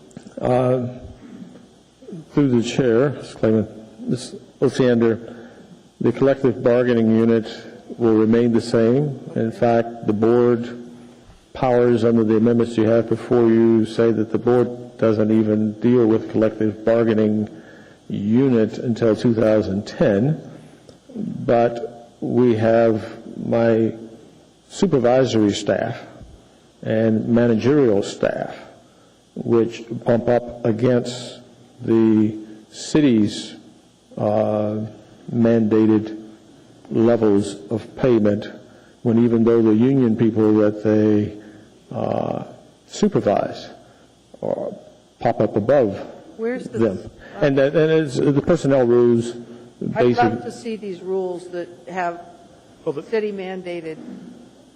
Caps, well, it's the ones that, Could you get it for me? I will do that for you, yes. Thank you. Okay. All right. Is that all the questions at this point, Ms. Osiander? Yeah, it's pretty muddy. Dr. Selcraig. I had some questions along the line of Ms. Osiander's, and I guess it really lies in why can't you pay, why, without this change, why are you not competitive in terms of keeping the staff that you've referenced that you can't keep? What are the limits specifically that, I mean, is it possible within the pay structure to correct that? Very difficult to correct it under the pay structure that we are constrained with, but even our competition are, even in the union ranks, are basically the associations. But when you... Mr. Chairman, can I help out here? Hold on. Sure, Just actually, maybe we should just a finish moment. public This is where we are. I was letting that question be answered, but we're in the middle of a public hearing. This really You're is not a asking subject Mr. Nog any questions. You're asking Mr. Posey questions. Right, So, but we can wait. We're going to hold off on this. I'm going to ask both you gentlemen to sit down, because these are questions, you're both coming on behalf of the department that's asking for this, and so we can ask those questions later. Is there anyone else from the public that wishes to be heard on this proposal? Please come down. Hearing and seeing no one, the public hearing on this is now closed. What is the wish of the body? What? Yes, version? And F version, Mr. Chairman. And it's been moved by Mr. Gutierrez and seconded by Ms. Gray Jackson. There was a cacophony of voices. Unfortunately, there's an electronic means of separating them out. The S version has been moved, and we have the queue back in operation. Mr. Abbott, you're first in the queue. Thank you, Mr. Chairman. To clarify the issue of salaries at ML&P before and after this proposed transition. Currently, ML&P executives serve at the pleasure of the mayor. I believe there are 8 of them currently. Under the new plan, only one executive would serve at the pleasure of the mayor. By charter, the general manager or the department head is required to be a direct report of the mayor. That position would still be subject to municipal executive salary limitations. All of the other positions at the utility, all the other executive positions, would serve at the pleasure of the board of directors and would not be bound by the same restrictions that are currently in place for municipal executives. In other words, it would be possible for the board, it is not required, but it would be possible for the board to review and adjust salaries at the other leadership positions, as I said, I believe there are 8 of them, at the department. The other 2 classes of employees are, one is the non-represented employees that are there. Those are still subject to municipal rules and would be bound as long as they're non-represented employees. They would be still serving under the municipal personnel rules and the salary structure therein. And then, of course, the bargained employees, collectively bargained employees, and they would, of course, be bound by contract, which would be directly overseen by the Assembly. Any changes in that contract, regardless of whether it's under the board's authority or the mayor's authority, would still come to the Assembly for any change. So I hope that clarifies. That's the exact same situation we have at the water utility, water and wastewater utility. And I believe the experience at the water and wastewater utility indicates that the formerly executive employees that used to serve at the pleasure of the mayor, that now serve at the pleasure of the board, I believe there's about as many at AWU as there are at ML&P, have received about the same amount of compensation adjustment as city executives in the rest of the municipality. I believe it averages about 3% over the last several years that the board has been in charge of AWU. That's all, Mr. Chairman. Thank you. Thank you. Dr. Selkirk. I have a few questions, and just following up on your statement that you just made. So our experience at AWU is that we've got a situation where we haven't seen major increases in the executive salaries. Is that what you're saying? At AWU? I'm sorry. I'm sorry. You made a comparison to another. At AWU, I believe the average salary increase across the board for the last 3 years has been about 3.5%. And the city has been about 3.3. And yet we're making this change because we want to provide some flexibility to exceed that if necessary. Is that correct? It's one of the benefits of the change. It is by no means the only or the primary benefit. I've come to a series of questions based on the public testimony. One of them is that what's the criteria for board selection and basically what's our expectation in terms of there was some criticism about some of the people who are sitting on the board right now. That they're past employees or in the mayor's office? Sure. The S version has specific board, there are specific requirements for board seats. We are recommending an amendment to a portion of that, which changes that somewhat, but not dramatically. But essentially, I believe the requirements that are in the S version now are for 2 professional engineers, 2 attorneys, 2 individuals with commercial and financial experience, and 3 at-large members. Okay. And then in terms... And all of which would have, a preference would be given for those with utility experience, and 1 municipal employee. I just wanted to clarify it because it came up in public testimony. I wanted to get a clear understanding of that. And the other thing is the issue of ethical standards, and is there a clear set of ethical standards that are going to be adopted, that are adopted, or will we be using municipal ethical standards? What's the relationship? The issue of ethical standards was raised, and I'm just wondering how the administration would respond to that. Sure. The Municipal Ethics Code applies to these board members. Okay. And then my last question has to do with a comment that Mr. Posey made in reference to collective bargaining won't even be addressed until 2010. What does that mean? I mean, what does it mean in 2010, and what will happen in terms of collective bargaining? What does it means that that's an authority that is not vested in the board until that time, if I'm interpreting Mr. Posey's comments correctly. So in 2010, then the board will take over the responsibility of negotiation in terms of collective bargaining. They will become the lead agencies, or how will that interface with the city? Sure. The board would then lead the department, would essentially have the authority to lead the collective bargaining process for the employees that are within bargaining groups. The ratification process would be the same.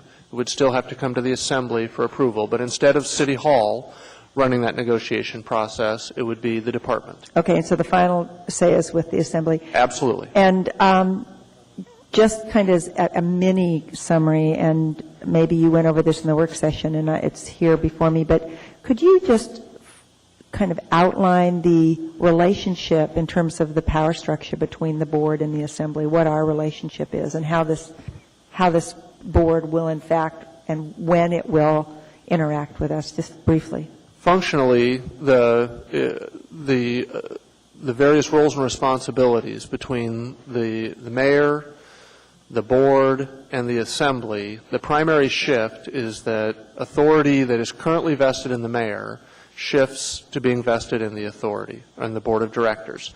There is no diminution of the responsibilities or the authorities of the assembly in this ordinance. Thank you. And I think that's sort of the guiding principle that worked both with AWU and with ML&P. Thanks for clarifying those things.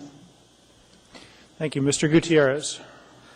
Thank you, Mr. Chairman. I wanted to address a couple of issues, and I think it's important to note with the issue of executives of this particular utility, the issue is less about salary. I think we've gotten wrapped around the axle on that. It's not about raising their salary. It is about removing those positions from serving at the pleasure of the mayor. the effect of which, the ultimate effect of this, and the most important effect, is to remove the utility from being in a position of being vulnerable to tinkering for political gain or political purposes from any given mayor.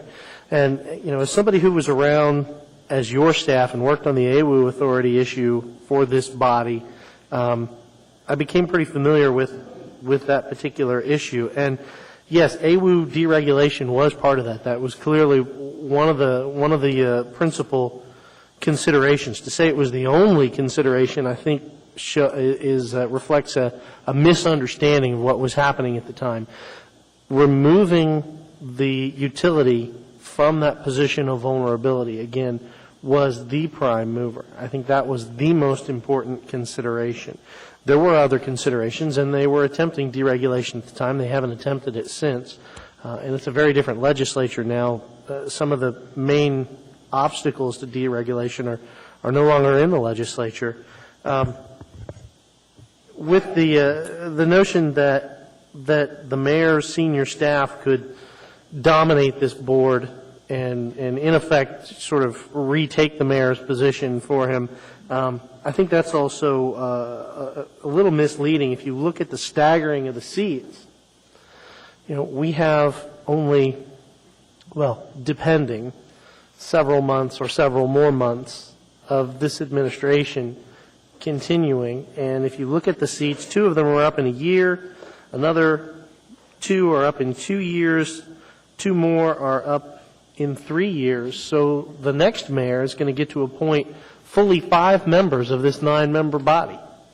And it will go on and go on beyond that. So to the extent that a mayor is elected to 2 terms, he or she may have more of an influence on this body, but to say they're going to dominate is just not possible given the staggering of the seats, given the length of the terms.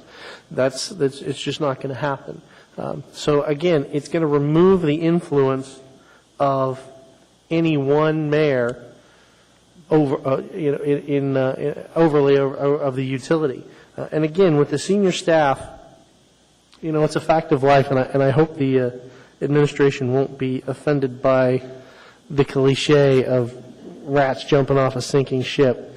You see this at the end of every administration, every executive administration, whether it's the President of the United States, whether it's the governor of a state, whether it's the mayor of Anchorage. Toward the end of an administration, senior staff start to leave because they don't have any job security.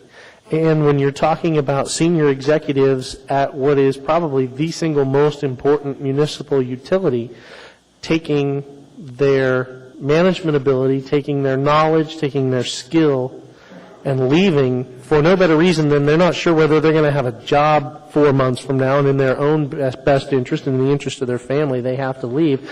That hurts the city, regardless of what they're paid. That hurts the city to lose that ability. And that's going to happen anyway. People come and go. But to have that uncertainty, that I may or may not have a job 5 months from now, so I'm going to leave anyway, that does not serve the utility. It doesn't serve our ratepayers. It doesn't serve anyone well. I think that adding this extra layer of protection will I think, have an effect of protecting the consumer to a great degree, because first any proposed rate increases have to get past the Board of Directors. Then they have to get past the Assembly. And then they have to get past the Regulatory Commission of Alaska. And on that note, during a committee meeting, I asked that question directly of the administration. This was a consideration with AWU. Do you have any plans of attempting to remove the municipal light and power utility from regulation under the RCA? And the answer was a flat-out no. And I think the administration would be served well to repeat that here, just to make sure Assembly members hear it loud and clear. Adding another layer of protection for the consumer in the case of potential rate increase, I think is a good thing, because this Board of Directors is going to have a public hearing. The mayor doesn't hold a public hearing when drafting his or her budget up on the 8th floor of City Hall. The public doesn't get a lot of input on that. This board's going to have a public hearing. The public will be heard. Then it comes to the Assembly, and you get a second public hearing before the Assembly approves it. And the Assembly I guarantee you we'll hear what the public has to say. And then it goes before the Regulatory Commission of Alaska, and you have a third public hearing on any proposed rate increase. So I think there's an extra layer of protection. I think the utility is protected. I think the consumer is protected. And I think this is a wise move and a great way for us to move forward. Thank you, Mr. Chairman. Mr. Birch. I have a question through the chair for the administration, either Mr. Posey or Mr. Abbott, and it relates to the number of personnel. First of all, again, there's no financial summary, financial impact summary in the back of this ordinance in our package. I believe Mr. Posey had indicated $1 million additional cost per year. Mr. Abbott, if you want to speak to that. I'm not sure where that number came from, Mr. Birch. I'm not expecting there to be any change in the salary structure beyond what would be brought forward in the regular course of the budget of the utility. I believe at this point for 2009, the salary adjustment that is likely to be in the budget for executives is in the order of 3%. So you have no salary, no impact on the long-range year-over-year change with the advent of this revision? I'm not aware I'm quite confident, because there is no board yet, for a board to set a different policy. In the interim, there is no intent to seek budget authority for more than the 3% increase that is, I believe, what we're going to be requesting for all city execs in 2009. Okay. And likewise, if I might, on the provision on page 17 relating to the MUSA, where the Municipal Utilities Service Assessment, it's embedding the net plant value times the mill rate plus 1.25%. Is that expected or anticipated to result in any additional revenue to the city other than what is already occurring? No, that's current code. Okay, thank you. Mr. Coffey. Thank you, Mr. Chairman. I wanted to pass out 3 amendments, and they're marked number 1, which is corrections. They come from the Department of Law. Number 2 is the board qualifications, which was discussed in committee. Again, the Department of Law did it. And then the last one is the one I mentioned earlier in the evening about effective dates. And again, that's been prepared by the administration, and I wanted to get them in everybody's hands but announce what they were. So when you read them over, those will be 3 amendments that we will propose, rather, to the existing S version, Mr. Chairman. So there's actually 3 different pages of amendments that are coming forward, because I had 1 page of floor amendments earlier. Just take the ones that we're handing out now. Anything else, put it aside. I had this Department of Law go through it, and these are the 3 we'd like to propose to the body. Some of the earlier ones were handed out, and I don't want to address those. They're competing or repetitive is what they really are, not competing. Are you moving those amendments at this point? Yes, I'd like to move them one at a time, Mr. Chairman. Is there a reason why we can't move them all 3 together? Yes. Yes. Okay, that's fine. I think they won't. No, I heard it. But That's fine. Move them one at a time. Okay. Floor amendment number 1 is the one entitled corrections. I would move section 1 found on line 12 through 28. Second. This corrects something that Mr. Click your button, Mr. Coffey, and I'm not here I couldn't tell who seconded. I pushed my button. And Mr. Gutierrez seconded it. All right, go ahead and speak to it. Well, this is something that Mr. Flynn pointed out. We had just on line 26, we had a sort of a word generally hung up in the wrong spot in the sentence, and they've corrected that sentence. So that's just as indicated on the heading, just a correction. And then section 10 on the back of that same page corrects an omission of some statutory references. So it's a grammatical change and an inclusion of some statutory sections which are referenced in the text. All right. And if there are any questions of that, can be addressed to the Department of Law. Thank you. I will ask, you were the only one in the queue. Is there any, I see no one else in the queue, any opposition to amendment number 1 to the S version? Hearing and seeing none, amendment number 1 is approved. Go ahead, Mr. Coffey, as to amendment. Amendment number 2 deals with... Go ahead and make your motion as to that. I'm going to move amendment number 2, Mr. Chairman. Thank you.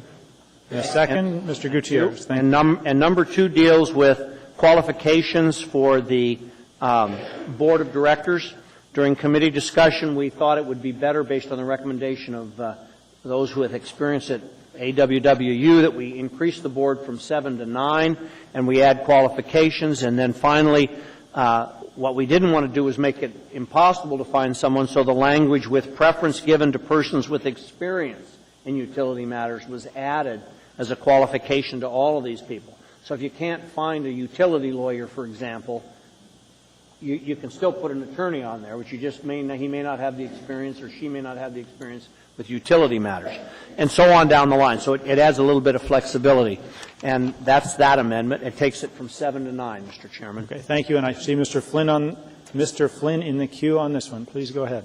Thank you, Mr. Chairman. I reviewed this amendment with mixed emotions. I was one of the people who felt strongly we wanted experience in utility matters, particularly for our legal, engineering, and finance staff. I recognize that they are not necessarily in large supply in the neighborhood, and since they might try to draft my wife if I don't go with this one, I guess I'll that's pushing me toward the yes, even though instinctively I'm thinking no. But I would, I guess, just note, to the extent anyone ever reviews these deliberations, I think it is very important that, to the extent possible, we find board members with utility experience. It's a rather, I wish avoid being insulting, but it's a rather arcane art, and it's important that we find the people with the professional expertise to provide the appropriate guidance and to understand some of the challenges that the management will face. So I will cautiously support this amendment. Okay, we've got a long queue on this. Dr. Selkirk, go ahead.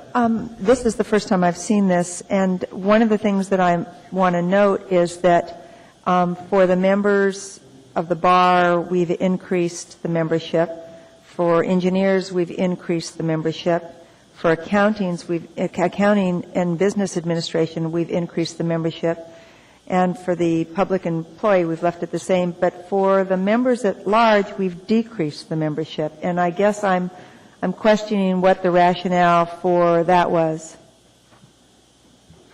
Mr. Chairman, Dr. Go ahead, Selkirk. Mr. Abbott. You're in the queue, but you're taking your place. Well, and I think I'm happy to. I just want to know. Because we've gone from an 8 to 3 ratio to a 10 to 2. Right, and we believe that the right balance allows us, by not requiring us to have sort of rigidly fixed seats for specific with direct utility experience in every case. We believe the professional balance is appropriate.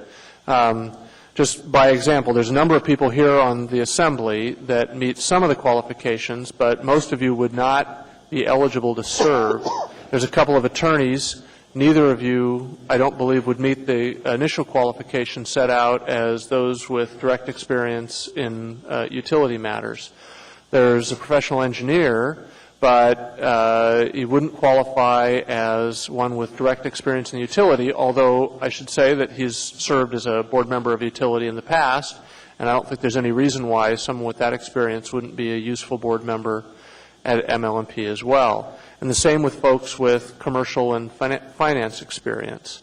So all we're looking for here is a little bit of flexibility in terms of getting folks with different, with a certain level of professional experience, but not such a narrow one that will have a hard time filling positions. So are your two at large, members expected to have some sort of knowledge of utilities?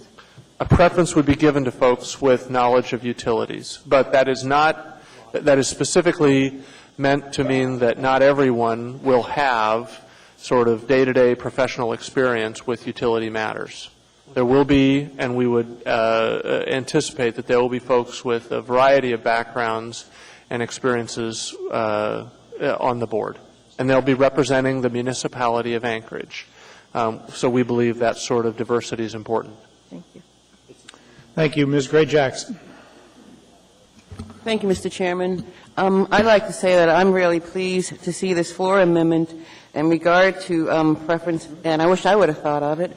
I like the idea that the sentence says, with preference given to persons with experience in utility matters, instead of requiring it, because I'm not, when it comes to law attorneys, I'm not quite sure that there are that many attorneys in our city that have experience in utility matters based on my experience working with MLMP. But anyway, I'm just really glad to see this, and I look forward to voting yes on this amendment. Thank you. Mr. Coffey. And one last protection is when they bring a name forward to us for approval, we can make that inquiry as to their level of expertise and the justification for not having someone with the level of expertise we might expect. So I think that's the final foolproofing of this thing, and I support it. Thank you. And I will just speak in support of this.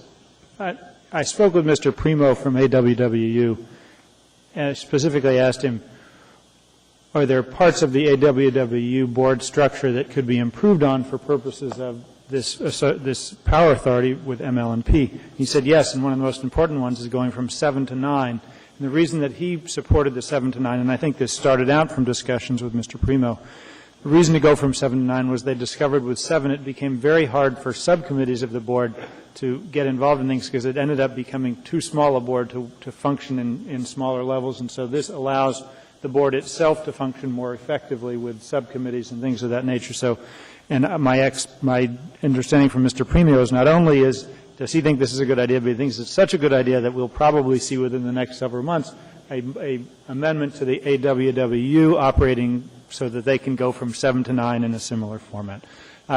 Dr. Selkirk, you're back in the queue. I usually ask people not to add. I usually get the last word, but go ahead. Your comment just made me have a question, and I was listening to you. That's fine. And that is my question is on the AWU board, on the AWWU board, do they have 7? How many members at large do they have?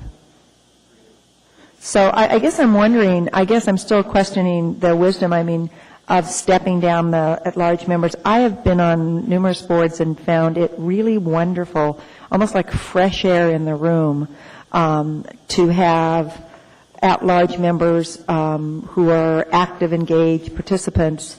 They often raise issues that lawyers, and having been on the board of governors with lawyers didn't think of, and engineers.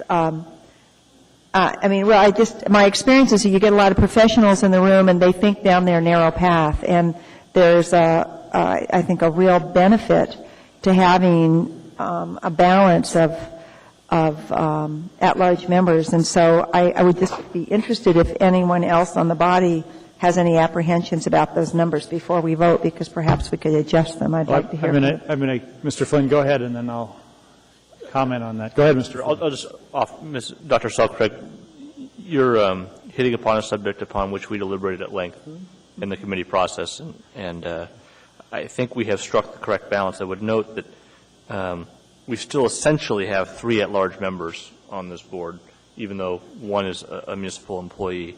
And because we've now reduced the requirement for the 6 professional members, you really, I think, will find you get a broad spectrum and a good approach. And this is the last word. I won't let anybody else in the queue at this point exercise my chair's discretion.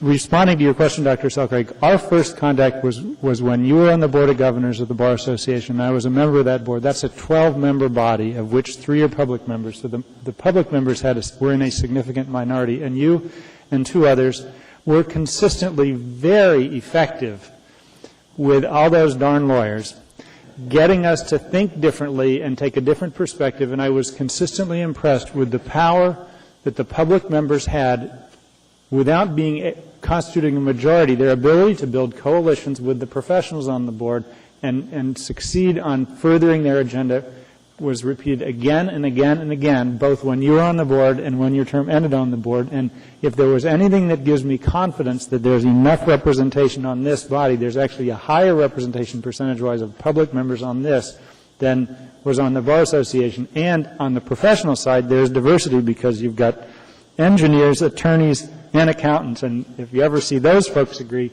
it's a lucky day. So I have great confidence, and I would ask if there's any opposition to amendment number 2. Hearing and seeing no opposition. Amendment number 2 is approved. Mr. Coffey, did you want to move amendment? Thank you. I move amendment number 3, effective dates. Thank you. Mr. Abbott and I were discussing this earlier this evening, and we thought, wait a minute, we want to make it effective immediately, and we haven't got a board. So we thought January 1 might make some good sense, and he assured me that they will be bringing forth members in the next couple of months so that they can take effect on January 1. And we would like, I think, to thank Chugach Electric for being the first to bring this to our attention, because they were worried about who they would deal with in the the joint power operating agreement. So this just gives us time to get them set up without creating this, Mr. Chairman. And I see no one in the queue. Is there any opposition to amendment number 3? Hearing and seeing none, that is approved. All right, we are back to the principal S version as amended. Mr. Gutierrez, you're in the queue. Thank you, Mr. Chairman. I will be brief. I think I spoke at length earlier, and the body knows how I feel about this. I do want to take a moment. A lot of hard work went into this, and I want to particularly thank Mr. Coffey for spearheading this effort with the committee. I think this was a great process. I think the committee did a lot of good work and got a lot of great information, and so I wanted to thank and appreciate that effort. The administration certainly put a lot of effort into this, and I think this is a good day and a good way to go forward with our utility. Thank you. Ms. Osiander. Well, I want to thank the committee, too. I believe that the amendments improve the ordinance. I do have to admit, though, that I'm pretty skeptical. My experience so far has been not necessarily positive with this move of, in essence, insulating utilities by having the board of directors deal with more direct oversight, because, true, while there may be an additional hearing there, the public, at least to this point, hasn't shown a great knowledge that that avenue is even available or really utilized that venue for expressing their concerns. And so when an issue comes to us, it's been vetted by the board, but that doesn't necessarily mean that it's gotten, I think, an appropriate public review. Additionally, I do have some strong concern, and I really did look for this deregulation because this administration has been consistent in urging deregulation, so I'm somewhat reassured that it's not, at least it's not here, and I'm told that that's not the intent. I'm borderline on this one. I came real close to wanting to support this, but I think in general, based on how I've approached both the AWU move towards independent board authority, it's probably better for me to be consistent and continue to express skepticism in hopes that I'll be proven wrong. All right, Mr. Abbott, you're in the queue. Thank you, Mr. Chairman. Just to respond to the issue of deregulation, I realize that's a sensitive subject. We've tried to stay away from that and make this ordinance as neutral as possible on the subject of potential deregulation. Right now, state law requires that ML&P be economically regulated because a significant percentage of their business is in sales beyond the boundaries of the municipality. That's expected to continue for the foreseeable future. And as a result, it wouldn't even be eligible for consideration for deregulation at that time. Should we at some point be in compliance with state law, either because state law changed or because we stopped selling beyond the boundaries of the municipality, any request for deregulation would have to come to the Assembly before it could then be submitted to the RCA. So I don't think I recognize the sensitivity on deregulation, and I recognize that there's concerns on the Assembly and in the community that that's in some way a motivation of this process. But we've tried to do everything we can to put it to rest in this ordinance by not addressing it even a little bit. And I think we've been successful in making sure that this is entirely neutral on that subject, and nothing changes in state law or municipal code related to deregulation. Thank you, Mr. Flynn. Thank you, Mr. Chairman, and also thank you for giving me the opportunity to serve on this committee with my colleagues, Mr. Gutierrez, Ms. Johnson, and our chair, Mr. Coffey, I've found to be a valuable and useful experience, and I'm supportive of this ordinance for a couple of reasons. One, as a general rule, I like to see the devolution of responsibility to what I would call subject matter experts. And while we do our best to grasp the subtleties of things that come before us, I think we will find ourselves well served in the future having some folks who are really focused on what this utility does, because it is very important, not just for the service area that in which I reside, but also, as Mr. Abbott pointed out, rail belt wide. The second reason I'm supportive of this is a step toward continued increased utility integration along the rail belt. It doesn't mandate it. I'm not even sure that will necessarily ever happen in my lifetime, given the limited progress we've seen in the first half of my life. But if we are going to make that step, we're going to need to make several little steps like this one. So I'm pleased to make it tonight, and look forward to seeing this flower and bloom under this new board. Thank you, Mr. Chairman. There were several. Mr. Coffey. Thank you. Well said, Mr. Flynn. I enjoyed the work I've done. We've got more work to do at the committee level, and I appreciate the participation of Mr. Gutierrez, who's been an attendee and helped us out with his work related to the Community and Economic Development Committee. So that's good. We've had a lot of good input. For me, it comes down here to a pretty simple thing. I'm not fearful at all of the deregulation, and Ms. Osiander mentioned an avenue for input. At least this creates one at the public for public participation at the Chugach or ML&P board level. There is no avenue today. So any avenue we provide is a better avenue. And finally, this is not meant to be any criticism of the 8th floor, but they have a multitude of responsibilities up there, and the municipal manager will never, ever be able to have the level of expertise and develop the level of expertise that 9 board members can do. We're not creating a separate entity. It makes it real clear this is still a municipal entity. The executive, the chief of it, the executive director will still be appointed by the mayor, subject to our approval, as will the board members. But it takes it away from the situation where the decisions relative to utility rates are first made on the 8th floor, and there's nothing wrong with that per se, but that's where political decisions are also made along with economic decisions. And my hope is we will depoliticize it to a certain degree. And again, I don't say that as an accusation to this administration or any other administration, but to get a level of expertise by 9 members of the public can't help but be an improvement over time and make it a better system. There's nothing here that I see that would cause me fear about deregulation or about going down one path or another path. I just simply think this is an improvement. And when we have to come to other decisions, like we did when the AWU board gave us the results of a very extensive report on how we might do improvement districts different, and they had a great deal of effort put into that. And they didn't come up with a solution, but they gave us a pretty extensive understanding of the problems we face. I think we'll see that kind of thing from this authority. And in that regard, I think it's another improvement. So I haven't found any reason to be opposed, and I found many reasons to support, and I will support it. And thank you all for your concern. Mr. Mayor.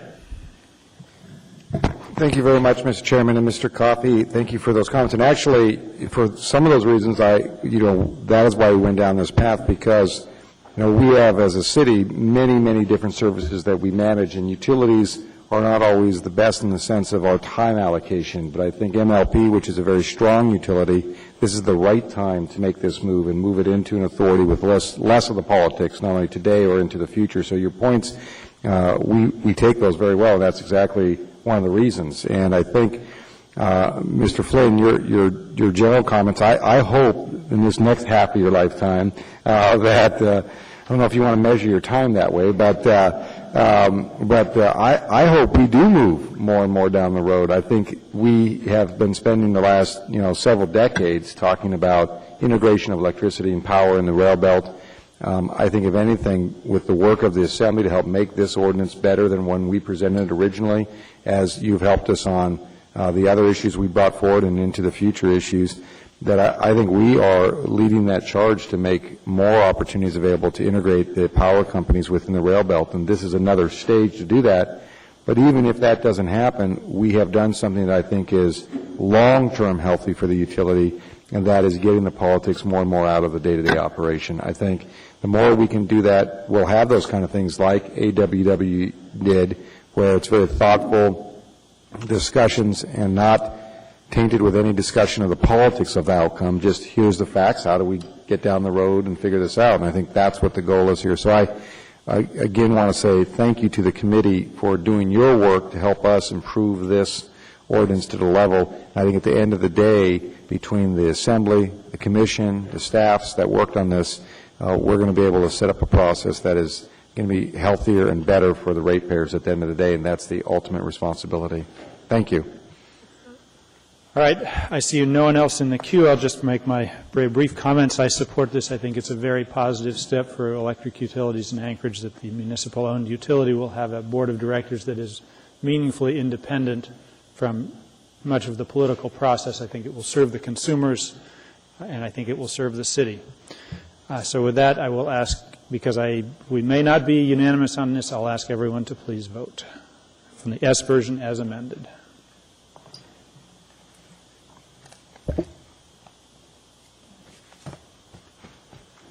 And that passes by a vote of 10-1. And what I would, just a moment, I would ask to defer to Dr. Selcraig for a motion to change the order of the day. And this is just all the consent items remaining at the top. Mr. Chairman, I'd like to move to change the order of the day. I'd like to finish the consent items on, I guess that's starting 9D9, okay? And then move to 14B, 14C, 14F, and 14G. Second. 14B. Bravo. Bravo. 14C. Charlie. 14F. Frank. And 14G. What is it, golf? Is there any opposition to that motion to change? Go ahead. Go ahead, Mr. Coffey. Thank you. If we're going to do what we're going to do to Chapter 6 of Title 21, could we do it now and get it out of the way so people who may want to be here, if there are any, we can just clear it, because Ms. Osiander indicated we intend to put it off, postpone it. Oh, you mean Title 6? Yes. Yeah. We can put that in. We can put in put in action on, that would be 13. Would you like me to add that to my What's motion? the item number? That's 13A, Mr. Chairman. 13A, yes. We'll add. Begin with 13A? It'd be 13A after the consent agenda. Okay. Thank you, Mr. Chairman. So that's a amendment to add 13A, and Ms. Osiander, that's your second? To add that? I will. Okay. But no, I wanted to speak. Okay, go ahead and speak. Mr. Chairman, we have had staff from the Planning Department here for Chapter 5 for our last 3 meetings. They have stayed from the very beginning to the very end. If you recall, this body promised them that we would deal with Chapter 5 as early as possible. If we are not going to deal with Chapter 5, I ask that they be allowed to go home. I anticipate that these items are not going to be particularly time-consuming, and I think we will be able to return to Chapter 5. Maybe I'm overly optimistic. Mr. Nelson, I tried. Okay.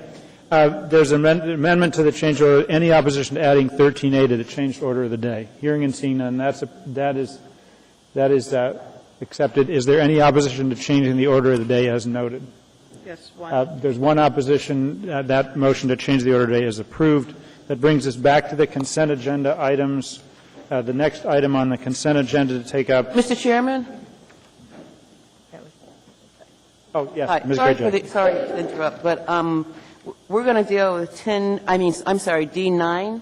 What about D4? Oh, we're doing all the consent agenda items. Okay, but I thought Ms. Selkirk said D9. Okay. That was great. we Great. corrected Thank you. that. Thank you. So the next item is item 9D4, pulled by Mr. Starr.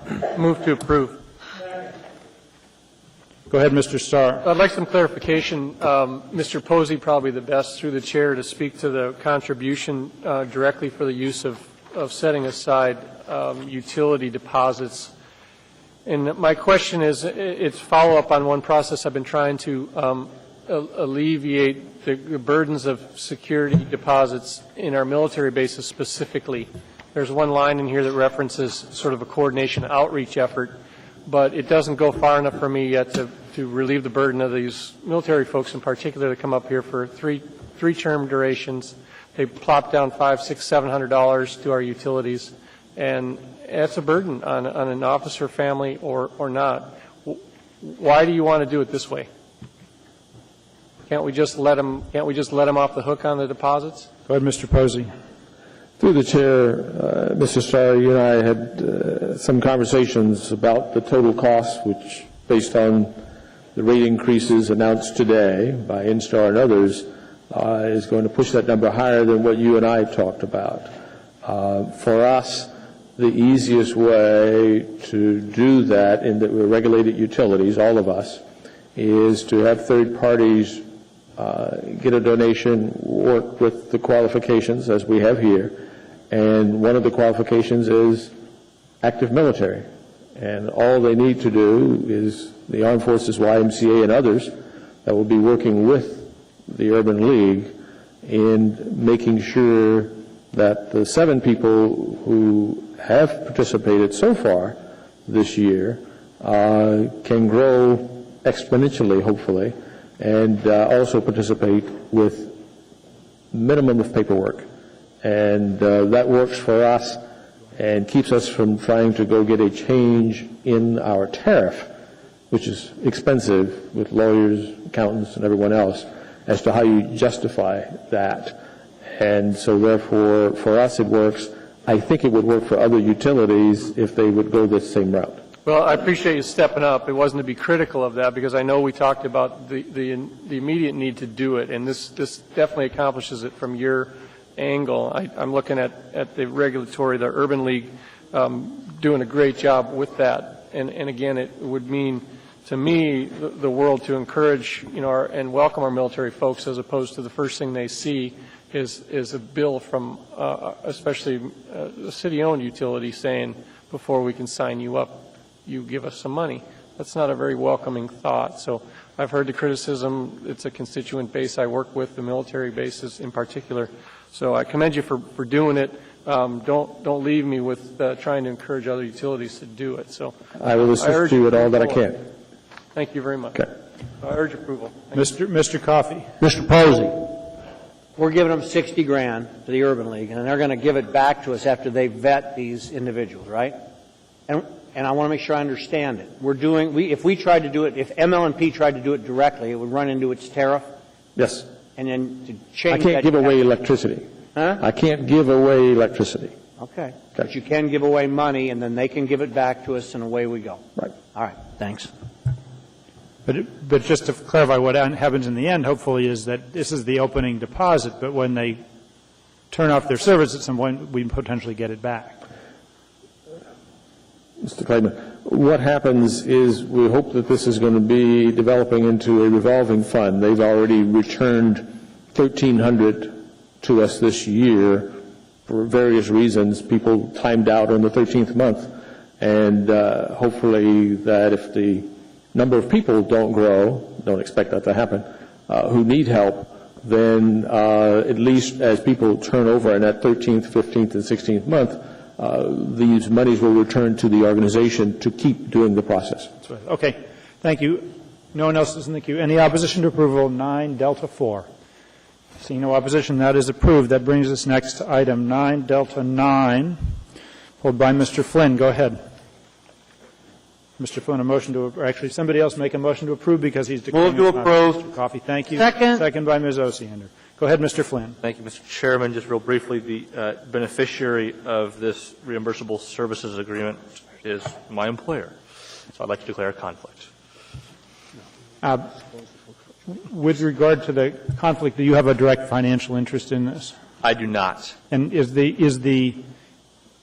your work for the railroad such that it would prevent you from exercising the community interest and setting aside your interest as an employee of the railroad? Given my 11-year history with this project and my briefer tenure with the railroad, it would not. All right. Based on that, I will find that you are not conflicted, and I will find that you should participate. Is there any objection to my finding that Mr. Flynn should participate? Hearing and seeing no objection, Mr. Flynn, you shall participate. Anyone else in the queue speaking to this item? Hearing and seeing no one, is there any opposition to approval of 9 Delta 9? That matter is approved unanimously. That brings us next to two items pulled by Mr. Birch, which are actually on for introduction. First is 9F2. We need 3 on this one. Second. Third. All right, go ahead, Mr. Birch. I did have an opportunity to speak with Sharon Weddleton during our dinner break regarding my concerns, and both these are, and basically I would just like to have the information brought forward at our, and I understand we're going to have a work session on this on Friday, information relating to the excess cash distribution that was made, as I recall, approximate to the time that these agreements were originally negotiated. And I just wanted to have an understanding of how that cash distribution happened and how it may relate to the agreement as negotiated here. And I think I have that set up, so appreciate it. And I'd urge moving this forward to public hearing. Okay. Actually, no action. It's been moved second and thirded, so it's introduced, but thank you, Mr. Birch. Mr. Coffey. Yeah, Mr. Chairman, at the work session or at some point in time during this deliberative process, I'd like to find out the status of the litigation as well and what the anticipated, specifically what the anticipated risk is, dollar amounts of that risk. And frankly, I expressed my concerns that they're based on a increase in payment without resolution of litigation, which is of great concern because we've got an open-ended risk then. Thank you. Thank you. I will just note, because no one else is in the queue, you'll note on the agenda the public hearing for both item F2 and F3 is October 28, 2008. So we're about a month and a half away. And part of the reason that we set that public hearing date was in response to concerns expressed by Mr. Coffey and others that we would like to know the status of the litigation, and the anticipation is that we're optimistic, although you can't predict what the courts will do. We'll at least have a decision from the Superior Court by that point in time. The further expectation is that we'll have the public hearing on this date, but we actually won't act on the motion until mid-November when we take up the budget, so that to the extent we're making an appropriation, we're making that decision in the context of the entire budget and not separated from the budget. So it'll be both fiscally responsible and hopefully more information about the status of the lawsuits. Thank you very much for that clarification, Mr. Chairman. And so I see no one else in the queue. Item 9F2 is introduced. Mr. Birchie also introduced pulled item 9F3. We need a motion to introduce that. Move second. And then the third. Dr. Selkirk, Mr. Flynn, and a third, please. I need a third. Thank you, Mr. Coffey. Mr. Birch, anything new on this? Just same comment as before, and for the same reasons. I think that, it's my understanding, we'll have some clarification on that on Friday at our work session. Those are all introduced. That finishes the consent agenda. That now brings us to item 13A. And Mr. Chairman? Yes. On 13A, I wanted to tell the public that if you testify now, you may not be able to testify later, and we will have some amendments from committee that will be available later on this week. I'm going to make a motion to continue this to September 30th. Second. But we have a public hearing first. Yeah, that's why. We actually have to open the public I just hearing. wanted to announce that for folks. All right. So we are at item 13A. Let me introduce that. Item number 2008-50, an ordinance of the Anchorage Municipal Assembly to provisionally adopt a new chapter 21.06, provisional standards and measurements amending Anchorage Municipal Code Title 21, subject to concurrent final passage and approval of all provisionally adopted chapters of Title 21. Anyone wishing to be heard on this, please come forward. Recognizing the plan on the body is to move to continue this. Hearing and seeing no one, Move to continue the public hearing until the meeting of September 30th. Second. It's been moved and seconded to continue the public hearing. Go ahead and click in, Debbie. And Mr. Coffey, second. Yeah. Thank you. Any opposition to continuing the public hearing on 13A until September 30th? Hearing and seeing none, that item is continued until September 30th.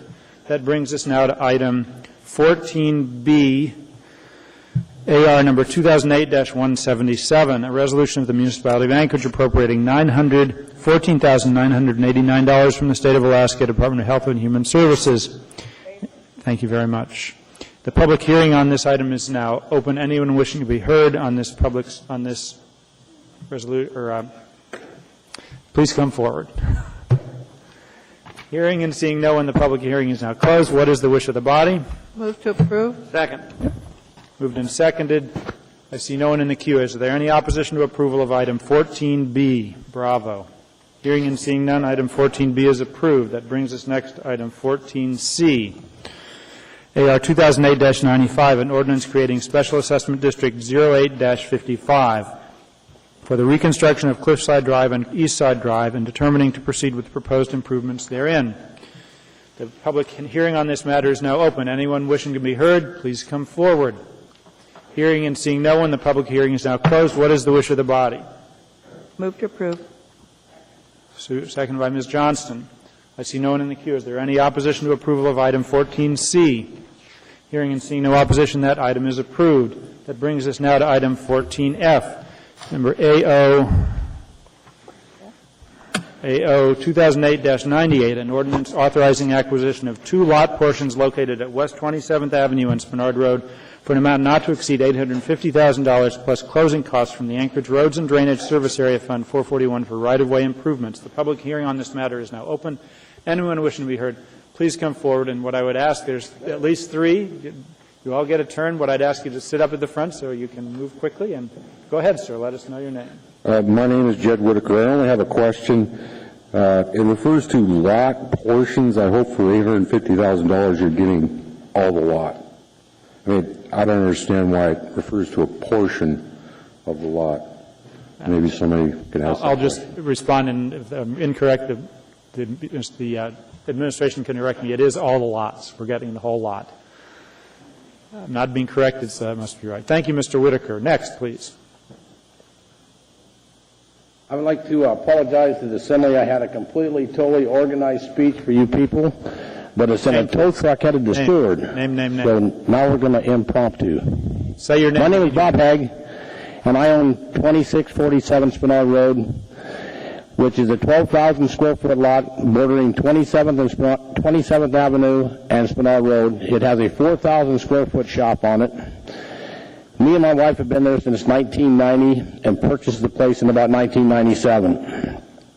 About 2 years ago, like all other merchants in Spenard Road, we was confronted by different employees of the municipality on the mayor's conversion from a 4-lane to a 3-lane conversion. About a year after that, I was contacted by Bill Maynard from the Heritage Land Bank, and he wanted to know if me and my wife would be interested in selling the property. And I answered him that me and my wife was in what they call a retirement mode. We wanted to retire in 2010, which would make me 65, but I would consider a early retirement.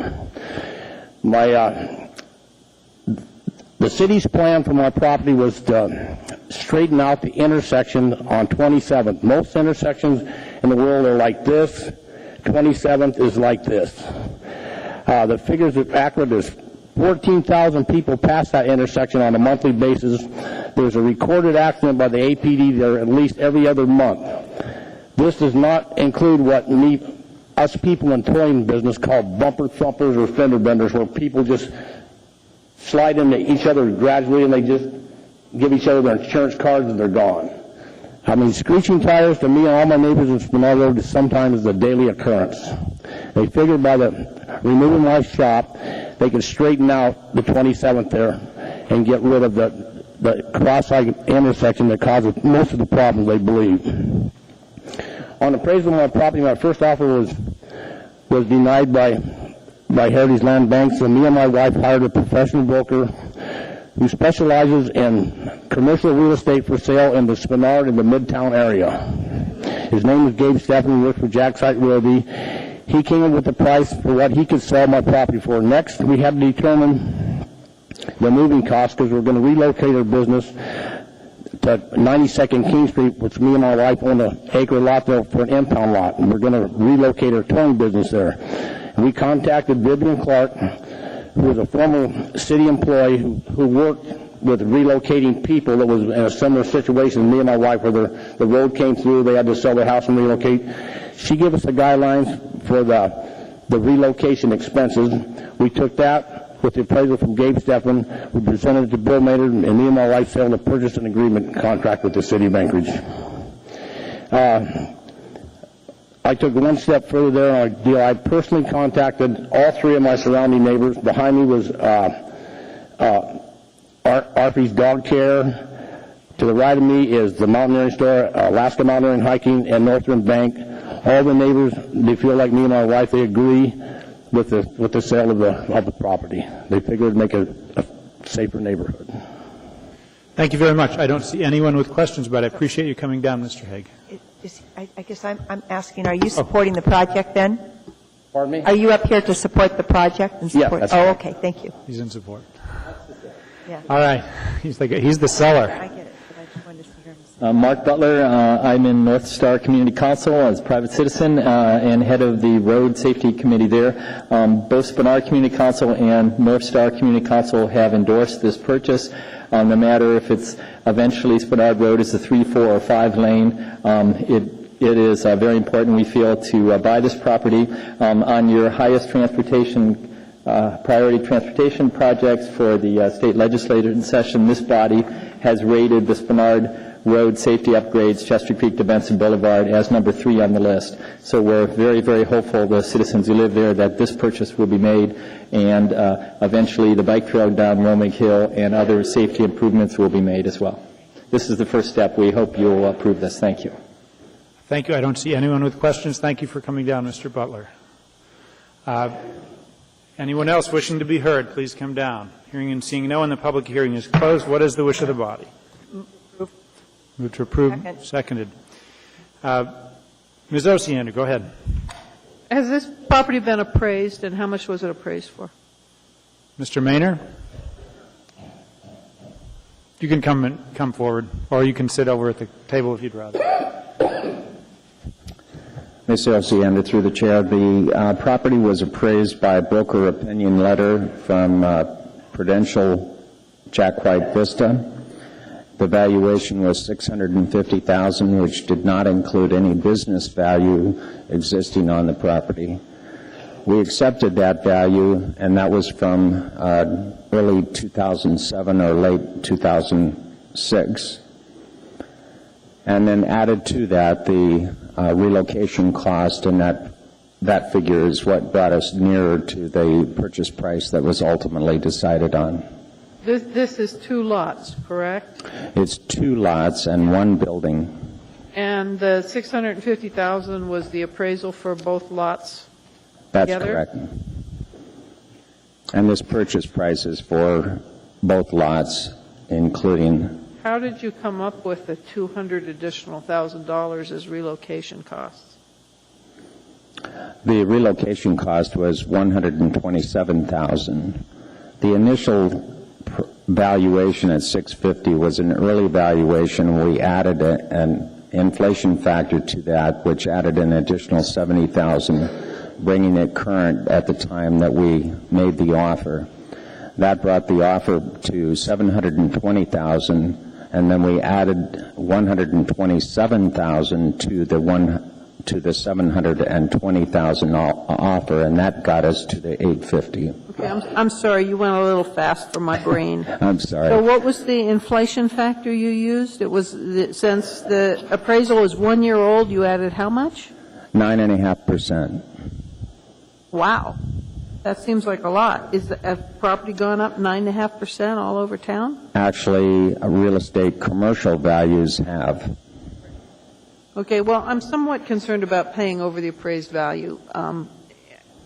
And I guess the argument you're giving me is it's okay to pay over appraised value because inflation has increased the cost and because we're paying the business its relocation costs. Is that correct?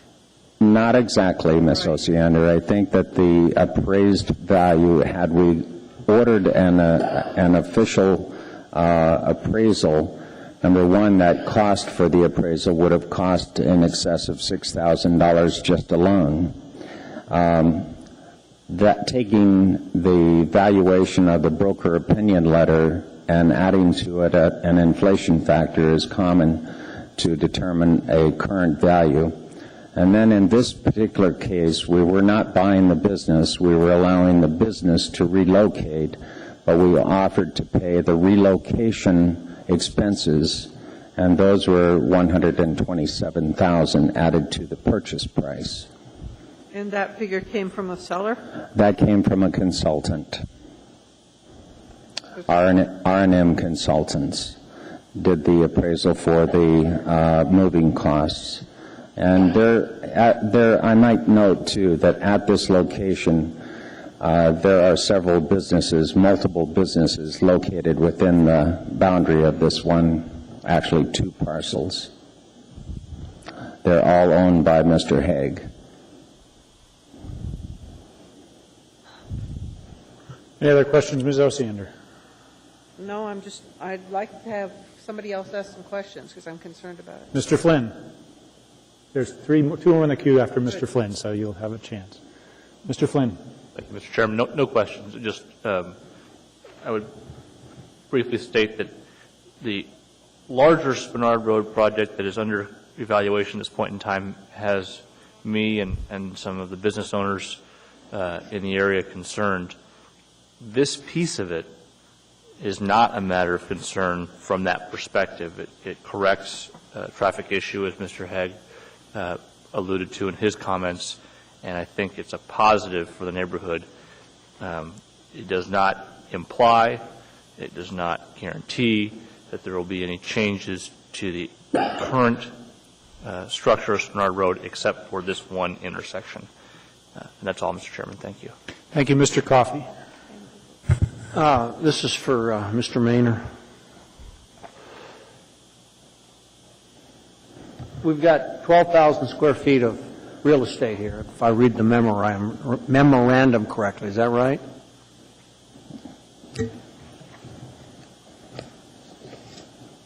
Mr. Coffey, through the chair, I believe that is accurate. And what's the breakdown between the value of the building and the value of the land? You got a broker's opinion of value, right, from Prudential? For $650,000, and that was in late 2006, right? My question is the breakdown between the land and the building. Did you get that? Or I don't have that breakdown with me in my file. The reason I'm asking the question very simply is when the time you made your inflation adjustment, you got to basically $720,000, a little more. That's correct. And if you divide that by the 12,000, it's $60 a square foot. So I would hope that a substantial portion of that, 60, would be applied to the structure. That's correct. 650 included the structure. I'm sorry? You don't remember whether that took it down to $30 a square foot or? No, it wasn't broken down. It was a lump sum figure, cumulative figure. It wasn't broken down by a square foot of building or of the property. Okay. And the $127,000 for relocation, that includes lost income during the relocation period, I would assume. Actually, it did not. It only dealt with the relocation of the businesses, and there were 4 businesses at that time being conducted in this location. Nothing for business interruption? I'm a good negotiator. Well, you're moving 4 businesses for $30,000 apiece. All right. Well, I guess that makes up for the $60 a square foot. Thank you. Mr. Birch. Mr. Maynard, just a question on assessed valuation, first of all. Yes. Just can you remind me what that was? The assessed valuation for the property is hold on just a moment, I might have that directly in front of me. There's 2 numbers. There's a 4,000 square foot, 4,500 square foot lot that is assessed currently at $79,000, and the larger lot 301 is 7,500 square feet, and that's 3,011. Okay. Those are assessed values. Assessed value, okay. And I guess the larger context is how, we're acquiring a piece of property here, but how does this fit into the intersection improvements? It's a dramatic change for this particular intersection that allows the intersection, instead of design? The intersection is set up like this now, where you have to cross to go. You have to cross over Spenard Road at an angle to get to the other side of the street, 27th Avenue. Right. What this will allow in the redesign is the demolition of the building and the street then to come at the intersection and be aligned at Spenard Road. So people can walk across and cars can cross Spenard Road straight without going at an angle. Okay. So basically, a significant portion of that lot will be given up then for the intersection upgrade? Just about all of it. Okay. Thank you. Ms. Osiander. I don't have any problem with the plan. I'm just still struggling with the dollars. When you said the assessed value, did you mean of the land or of the land and the improvements? There are, Ms. Osiander, through the chair, there are two lots. One is 4,500 square feet, and it's assessed at $79,000. And that's for the structure and the lot, That's for just a lot. not the structure. There is no structure on that It's a lot. vacant lot. It's a vacant lot. Okay, go ahead. What's the other one? The other lot is 7,500 square foot lot. Yeah. And it has a total valuation of 301,100. So, 301,100. so the total. And that assessed- includes both the building and the 7,500 square foot lot. So the total assessed, the city believes that the value, according to the assessor, is about $380,000. That's Is correct. that correct? And the appraisal came in at $650, and it hurts to pay $850 then, sir. It's not unusual for an assessed value to be less than the market value. You need to talk to Mr. McGee about this.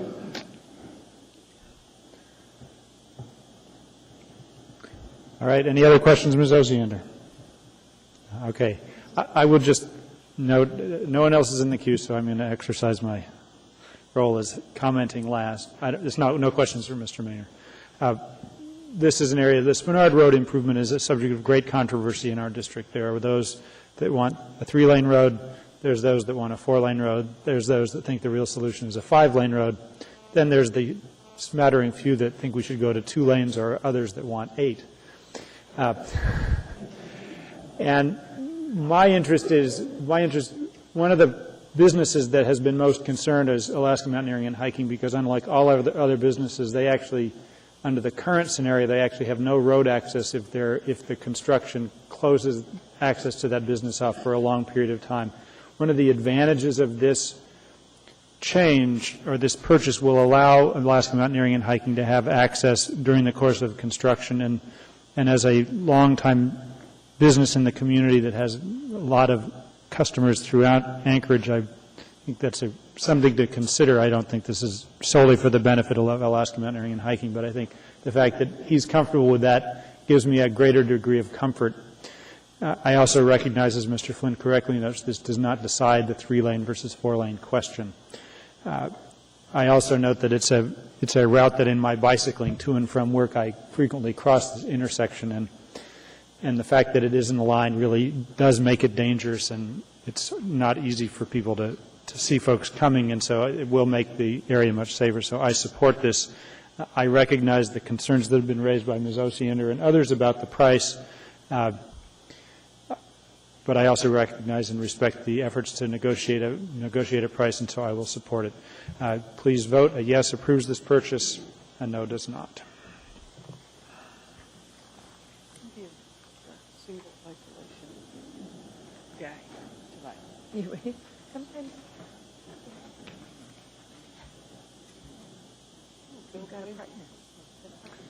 And that is approved by a vote of 9-2. Next, item 14G, item AO 2008-97, an ordinance authorizing the purchase of 6 lots located in Mountain View and Anchorage from Habitat for Humanity with an appropriation from the Heritage Land Bank Fund Balance 221 to the Heritage Land Bank Capital Fund 421 for $27,786 plus closing costs. The public hearing on this matter is now open. Anyone wishing to be heard, please come forward. I see one person coming down. If there's others, I would ask you to please come to the front of the room so I know you're there. Please let us know who you are and go ahead. Thank you, Mr. Chairman. My name is Jim Frederick. I'm the Executive Director of Habitat for Humanity. I'm here to encourage your support of this ordinance, and in contrast to the last issue, you're able to buy property in Mountain View for substantially less than the assessed value. I did submit a memorandum outlining the history of our involvement in this property purchase and the discussions with the Heritage Land Bank, and I won't spend your time by regurgitating that memo, but suffice to say that we bought 10 lots out of foreclosure, knowing that 6 of them were challenged in their access. We got them at a what we thought was a good price considering the current cost of vacant lots in Mountain View for the 4 lots that were developable and on which we are building currently. The houses are on their way to completion, and had conversations with the Heritage Land Bank prior to our purchase and had a positive indication from them that they might be interested in acquiring them. With no guarantee, we bought the lots. It was our risk. But that has brought us here to this point where they have offered to pay us what is essentially our out-of-pocket cash cost for the property in the acquisition. And so I'd be happy to answer any questions. I don't see anyone in the queue, but thank you for coming down. Thank you. Anyone else wishing to be heard on this, please come down. Hearing and seeing no one, the public hearing is closed. What is the wish of the body? Move to approve. Moved by, okay. Ms. Osiander. I don't want to be a broken record, but I have to say I can't support it. This city decided that it was not appropriate to use Heritage Land Bank funds to put a new library in Eagle River, to put a police station in Eagle River. There were no HLB funds for the Valley River Center, but instead there are HLB funds, which represent everybody, to basically bail out Habitat for Humanity. It is an excellent organization. I have personally contributed to that organization. I think they do wonderful work, but I don't think it's appropriate that we spend city taxpayer dollars, particularly Heritage Land Bank dollars, to basically help them out. This property is extremely steep. From all indications, it's not buildable. So the city has suggested, well, it can be a park of some kind, or it can go to the school. I haven't heard anything from the school that they want it. My understanding is the Park Commission hasn't even seen that, presented with the idea of acquiring this. So then recently there's, well, we'll put a bike park of some kind in there from a group that I emailed back and said, do you have any funds to maintain or run a bike? I never got a response. I think we voted no on this once, and we should vote no again. Thank you, Dr. Selcraig. Well, I'm going to support this. I think that this is a great deal. I think that this neighborhood can use the open space. I think that the nature of the Heritage Land Bank is, in fact, to position itself to capture good deals and hold land into the future. I think it's to our benefit to do this. I think I've driven by the property. It's nice open space. It adds to the neighborhood, and it may offer some opportunities in terms of park development, but I don't know that I would need to have it be park development in order for it to be valuable to the neighborhood. It's just good open space. There's not a ton of parks in the interior of that neighborhood. It softens the school and kind of frames the school. So I think it's a great deal, and I don't look at it as I'm bailing out Heritage Land Bank, although I'm glad to give them a hand if that's what if the outcome is. I look at it as the appropriate act for a Heritage Land Bank to be doing. It's a good deal for the bank. Thank you. Ms. Johnston. Yes, I spent some time with Mr. Maynor on this and tried to find out exactly the history and where it all came. And I'd even want to suggest that they postpone it until there's really a plan for this property. It doesn't, I think it's a beginning maybe of an idea that maybe I could support, but at this point it kind of seems to be a sandwich without bread. I have actually asked the Parks and Rec Commission if they were aware of it, and they weren't. Mr. Dillon said that he would be interested in it and would take it as part of the park. I'd asked actually who was the one that gave us this idea as far as the bicycle train park. I never did find out the name of the person who wrote it up. And not that any, and I understand that the school district said that they were not interested in it. So I just kind of feel it's one of these issues that maybe if it had a little bit more time and a little bit more preparation that I could support it, but as it is right now, I'm not very comfortable. Thank you. Mr. Birch. Yeah, for the reasons stated at the last meeting, I don't see where there's a public purpose in this acquisition, and I will not be supporting it, although I as well have personally supported Habitat for Humanity and think it's a great charitable organization. But I don't think it's an appropriate public role for the Heritage Land Bank to be making a type of investment like this. Thank you. Mr. Flynn. Thank you, Mr. Chairman. I speak in favor of the ordinance and the acquisition. While I recognize it would be nice to have a little more refined plan, this is an opportunity, as Mr. Frederick indicated, to purchase some property at below market values. There is some utility in the properties, and I would note in my research there are adjacent rights-of-way that obviously will never be built because of the terrain that could also be vacated to make this a larger parcel, even more useful for a recreational purpose. And finally, I would note, if providing affordable housing, which is something that Habitat Humanity plays a role in doing in our community, is not a function of this body, I'm not sure what is. So I would appreciate support. Thank you. Mr. Coffey. Now, I've swung a hammer or two for Habitat for Humanity with through my hockey team. We've supported it.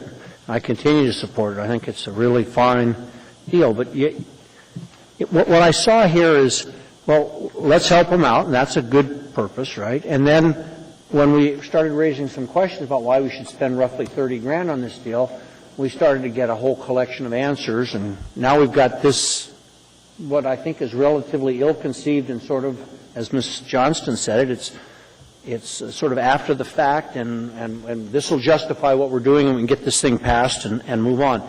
If anyone thinks this property is going away in the next 6 months, while the city might take a good hard look at it and come up with some real plans, I think if the property is as described, that it will be there and be available in 6 months. I would prefer to see a better thought out concept for use before we just put some money in and take this property off the market.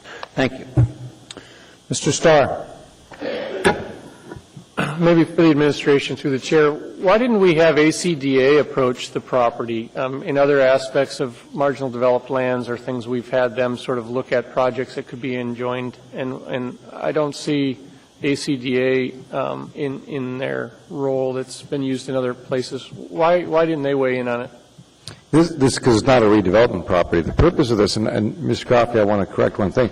When we decide to move forward in this, these things that you're starting to see materialize are from the community.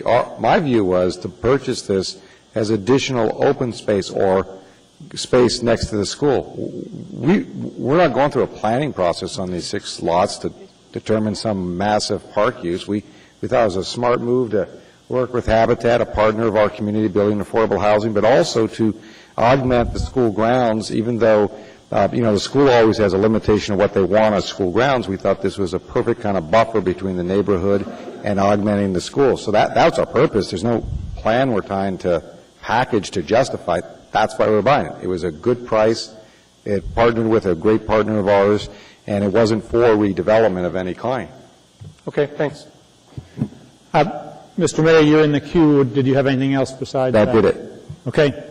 I see no one else in the queue, and I can see this is going to divide the body, so I'll just make my comments. I will support this for two reasons. One is because it is, as I understand it, significantly below market value.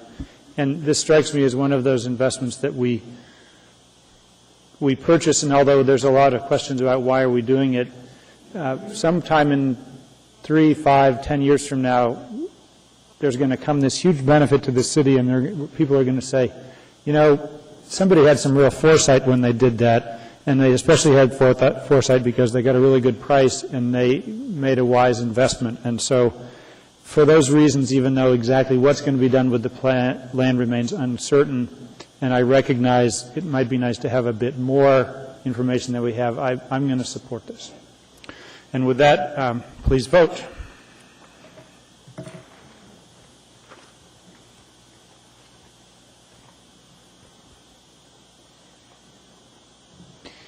And that passes by a vote of 7-4. All right, that brings us back. Now we will return to Title 21. And what I would, since it's almost a little after 10, I'm not sure. Well, actually, if the body would like to take about a 3-minute break, just to stretch your legs and walk around before we come back to Title 21, I see folks in the audience. What are you here about? Are you all here about Eagle River Walmart? I see heads nodding.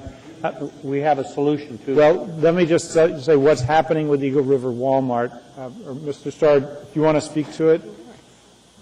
No, the request to reorder today was not acknowledged. I asked you to potentially do that, to consider the Eagle River folks that drew in here. If it postpones just because of time to the next meeting, I guess that's the way it is. I think we've had some speak about deliberations on continuing public hearing, but it's entirely up to you on how you want to handle that. Well, the interest that was expressed by a couple of members of the body was that we would continue the public hearing until September 30th. And I was fully receptive to that, and what I had asked Mr. Starr to communicate with you folks that want to testify about it, if you were comfortable holding off on testifying until September 30th, I'd be happy to open the public hearing and then continue it with the understanding that you'll get your opportunity in late September. And I'm more than happy to put this on now and make that motion. What I don't want to do is get in a public hearing now in which you all are testifying and then we don't keep pushing forward on Title 21. But you can have my assurance as chair that the plan will be to hear this on September 30th. Well, sir, the real goal is to get it through to the Community Council, which can't occur before September 30th. So there's more to it than just as you summarized. Well, I guess my question, but some of the information we may not fully know until September 30th about whether we can continue it even further, and that's one of the reasons to put it up till September 30th. Yes. Ms. Osiander, go ahead. We had a brief discussion during the break. They're under some constraint from the ABC board about a timeline. And my understanding was that there was a general sense reached that if the Assembly would agree to write a letter to the ABC board requesting a little bit of a time delay, because they believe they're under a gun to use that liquor license by October 1st. And if the Assembly would agree to write a letter to the ABC board requesting a month delay, then it could give them time to go to the community councils and the community councils to weigh in. And so what my hope is, and again, Mr. Starr's been most involved with this, but my hope is we could continue the public hearing until the 30th, and that we could direct the clerk to write a letter to the ABC board asking for a month extension. Mr. Coffey, is that the right terminology? Yeah. Mr. Chairman. That's fine. Yeah. What I would suggest then we do, if you all are comfortable holding off on testifying, I've seen many people nodding, this gets you out of here sooner. I will open the public hearing on this item. Then while the public hearing is open, we'll move to continue the public hearing if no one testifies, and then we will take it up on the 30th. It looks like there's comfort with that in the audience. Mr. Whitaker? You have a different, this is not public, the public hearing is not open. You want to be heard on this? I thought I heard you say you were going to open it. I haven't opened it yet. Okay. For clarity, sir, it will again be most advised that we'll probably continue the public hearing again past the 30th, because that's, again, our interest is... We will go ahead and take up item 13. Ms. Osiander, go ahead. Did you have more questions? I'm going to specifically request that the Assembly, though, get a letter going. You have total support on that. We'll do that. But Okay. the first thing we have to do is we have to open the public hearing. All right, thank you. I just want And to clarify when this is process. delaying us, yes, we have to open the Thank public you. hearing first. Dr. Selcraig.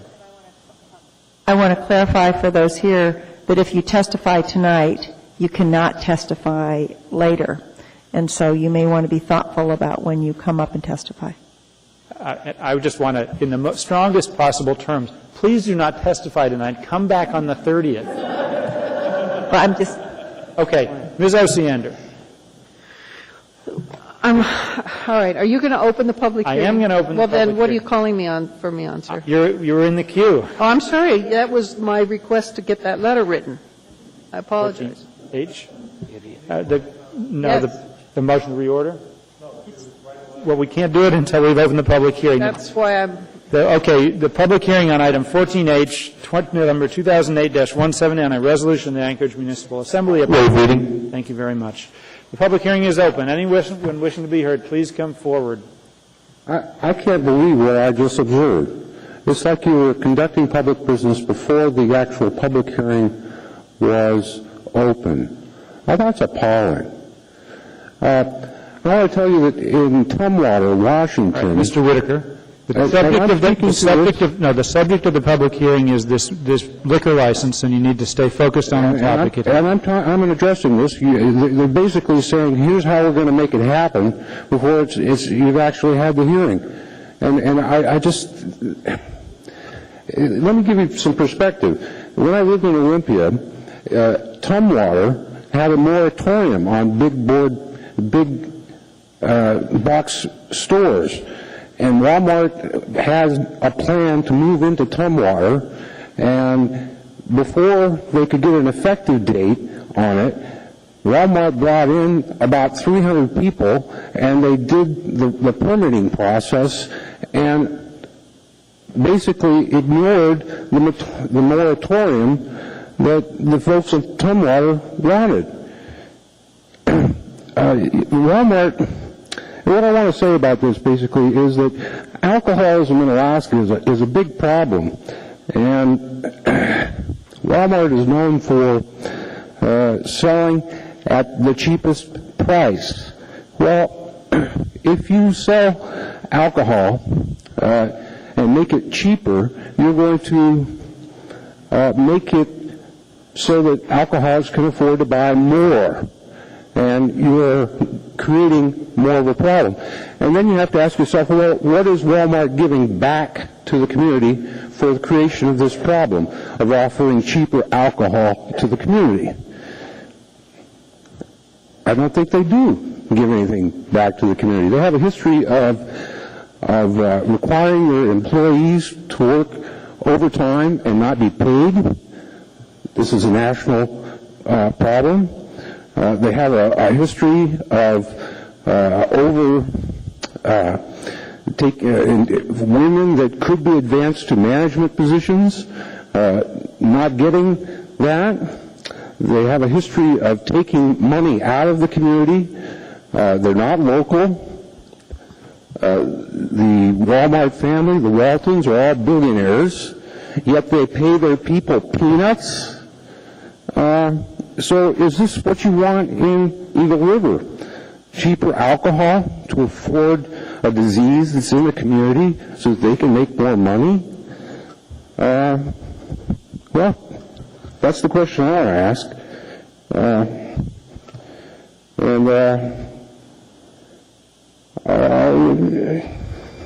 That's the question I should think that you should ask, too. Thank you very much. Dr. Selcraig, a question for Mr. Whitaker. Mr. Whitaker, Dr. Selcraig. I just want to clarify some of your initial observations. It's my understanding that the reason we're postponing the hearing on this item tonight is that we haven't heard from the community councils. And I think we want to hear from the community councils before we make a decision on that. So that was the intent. It's my understanding that was the primary intent for postponing it. And in order to do that and not basically say, put Walmart in a position where it was all over for them without even hearing, because there's a time limit on their process, we've just agreed to write a letter to the state and say, you know what, we're still in deliberations here, and we'd like you to extend their opportunity to apply. That's all that happened. We didn't agree to support it, and we didn't agree not to support it. What we agreed to do is structure the public hearings so that before we make a decision, we can hear from the community councils. And that's what went on. And maybe it looked like it was a fast, quick deal to you, but I think that it was genuinely, the intent was to make sure that there was enough public review of this item before it comes to us for public hearing. Perhaps I misunderstood what Mr. Ozander said, which was that the liquor license needed to be activated by October 1st. And if we haven't made any decision on it, then it would automatically fail without any sort of discussion here. So what as I understand, what we're doing is we're basically asking that date, that there'd be some movement on that date so that we have time to have our public hearing. So I just wanted to clarify it. Sometimes it can look like we're up to things, but I think that the intent at this table was not planned, but was genuinely in the intent for the public's involvement in this case. Thank you for that clarification. Thank you. Ms. Osiander. No, I wanted to clarify that. Basically, the community councils have not met over the summer. Eagle River Valley Community Council president is here, and the community council would like to weigh in. They're meeting tomorrow night. They have no time to advertise that this can be on their agenda, so they want the issue postponed so that they can give input. We have heard from several individuals who have some concerns about this liquor license. There are folks in the audience that I talked to on break from Walmart. They tell us that they are under a constraint from the ABC board because the license that they got it's been dormant for a certain time period and it will expire, or there'll be some limitations where they can't use it if there's no action by October 1st. Well, in that case, then we can't really deliberate. And Dr. Selkirk is exactly right. This gives everybody a little more time to breathe and think about it. So with that, you haven't closed the public hearing. I haven't. Mr. Bircher, do you want to speak to this, what the speaker had to say? Because we talk about this, the fact that the community council hasn't met all summer, it seems a little, it seems a little unreasonable to just suspend, liquor license applications and any, basically the other business in the community for the 3 months of summer. And I guess I personally wouldn't have a problem in hearing this and acting on it tonight, but I would certainly defer to my colleagues in the Chugach Eagle River neighborhood. But it seems to me when we have, and it's the same thing in South Anchorage, we have a lot of our community councils don't meet through the summertime, but it doesn't seem reasonable to stop everything in its tracks for 3 or 4 months until the community councils get back together, if they have an opportunity to review this, should they choose to meet during the course of the summer. Thanks. All right. Thank you very much. I see no one else wishing to be heard. Is there a motion to continue the public hearing? So moved. Second.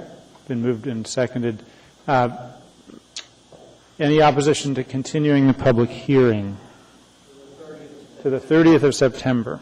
Hearing and seeing none, it will be continued to the 30th of September. Is there an additional motion? Ms. Osiander, do you have an additional motion? I'll call. I would move that the Assembly ask the clerk to direct a letter to the ABC board saying that this matter is still in deliberation and asking for an extension of the timeline that they gave on the license till November 1st. End of November? November 1st is what I don't know the correct date. All right, November 1st, that was what the discussions November reflected 1st? to me, and that's been seconded by Mr. Birch. Or actually, it looks like Mr. Coffey seconded it. Yes, she made the motion. Oh, Debbie, go ahead and push first motion. I'm sorry, I can't. Chris Birch made it. Chris Birch made the first motion. All right, Debbie, I second it. Okay. Is there any opposition to the letter requested? Hearing and seeing none, Madam Clerk, if you could write that letter. Point of order, Mr. Chairman. Go ahead, Mr. Coffey. Just for Barbara's assistance, if she needs to know why we're in the position with the time deadline, I'll be happy to inform her of that. I'm familiar with the process at the ABC board. Okay. That's all. Thank you. Further clarity, sir, are we bound to that September 30th date then to have it back on the agenda if for this scenario to occur, if we get word back from the liquor board that says that we have a longer period of time, the community council won't meet between now and September 30th. So the interest is to get it onto, say, the October 14th meeting in a more appropriate manner. So the answer is that I think it has to be on the agenda for September 30th. We could conceivably put it on the September 16th agenda, but if we haven't heard back from the ABC board, we would need to put it back on the 30th, because if we haven't gotten the extension, we'll need to act on the 30th. So in the abundance of caution, I think it has to stay on the agenda. That's fair. I just want to make sure the public understands that we could very well postpone it or continue the public hearing again on September 30th, because I think the action that I'm seeking is to get our community involved around the topic, and they have not been so far. I have a question. Okay. So that's Ms. Osiander, you're in the queue. I just had an additional question, I guess, to Mr. Coffey. Will the city find out if the ABC board grants that extension? Yes. I would make a point of talking to the executive director out there would be what I would recommend after we send the letter explaining why. All right. And the other thing, if I might, Mr. Chairman, since we're trying to accommodate the community council, it might not hurt if at their meeting tomorrow they also reiterated that request to the ABC board. That gives everybody an opportunity to have a full hearing, and otherwise we may get caught. And I'm sure if it comes from us and the community council, it'll be granted by the executive director. And the chair of the community council is here. So, okay, thank you. Dr. Selkirk. I just want to clarify the dates. Did I hear Mr. Starr say that they would not all be able to hear it by September 30th? What did you say, Mr. Starr? Our community council meets the second Wednesday of every month, and it's not an agended item for tomorrow night's meeting at the Eagle River Valley Council meeting. So there is a possibility they won't hear it until October?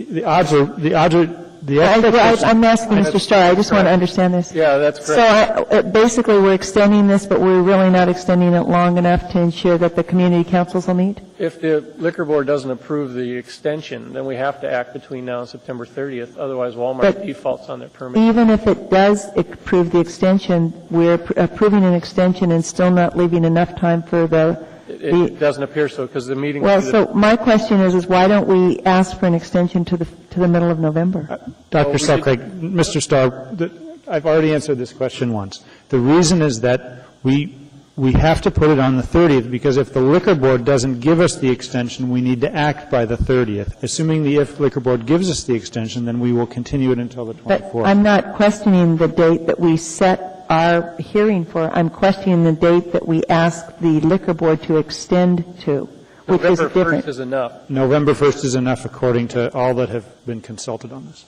Mr. Coffey. Ms. Osiander. Nothing. Okay. Is there any opposition to the extension as proposed, or sending the letter as proposed? Hearing and seeing none, the letter is approved. All right. We have just barely 30 minutes. We're going back to Title 21. Not enough time. Well, we're going to do what we can. So what are we on this? Mr. Chairman, can I clarify a topic with the administration? Go ahead. Mr. Abbott, the shooting range on PLI, does that affect the purchase of the shooting park lands at the Beach Lake area? At Beach Lake? We have the Eklutna. Right, at land. Birchwood. Yeah, at Birchwood. Does the... No, it's not time sensitive, Mr. Starr. Okay, so we don't have to worry about the use of that land? Not tonight. Thank you. Attachment E. All right. We're back to Title 21. We're on Attachment E. Go ahead, Ms. Osiander. All right. This section are, if you recall, we got public testimony. We heard from our devoted chicken people in the audience and others about concerns. The chair asked the committee to go back, discuss what we heard, and come up with amendments. Attachment E is a result of the public testimony and issues that came up subsequently. All right? Yes. So I'm going to move the first one, and this was in response to a letter we got from the general contractors. Touch your screen. I'd like to move Amendment 1, which is on page 72 of Attachment A. And it's to delete the words repair of scientific or professional instruments. Touch your screen. All right, moved and seconded. Is there any opposition to number 1 on page 1 of Attachment E? Hearing and seeing none, that is approved. I'd like to move number 2, which is loading, parking, and maneuvering space shall be in, this is in relation to a motor freight terminal, and this is a specific response to what we heard from the airport, I believe. Actually, Ms. Osiander, can I inquire, can we actually do all 1 through 7 collectively?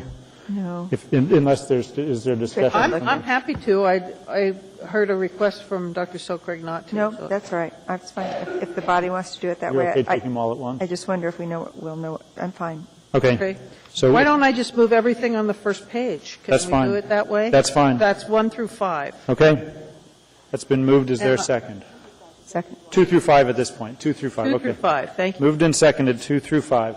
Any opposition to the approval of 2 through 5? Oh, Mr. Coffey, go ahead. Mr. Coffey's not even here.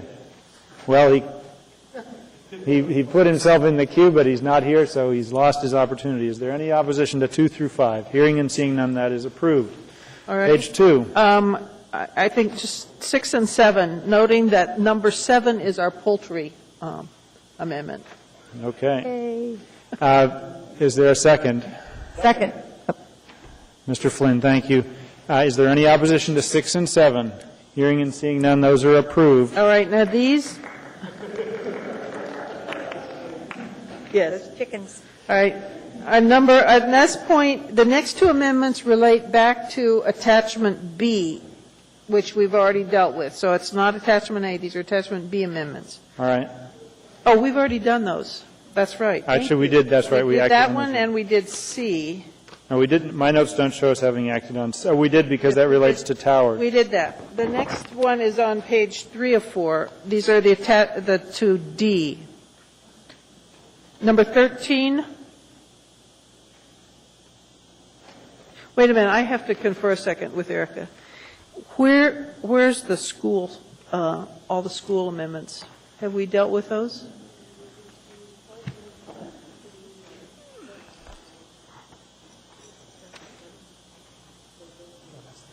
Because I held those, because I wanted to do those with. Okay. All right, I apologize, folks. If you recall, on Attachment D, we skipped the section on schools.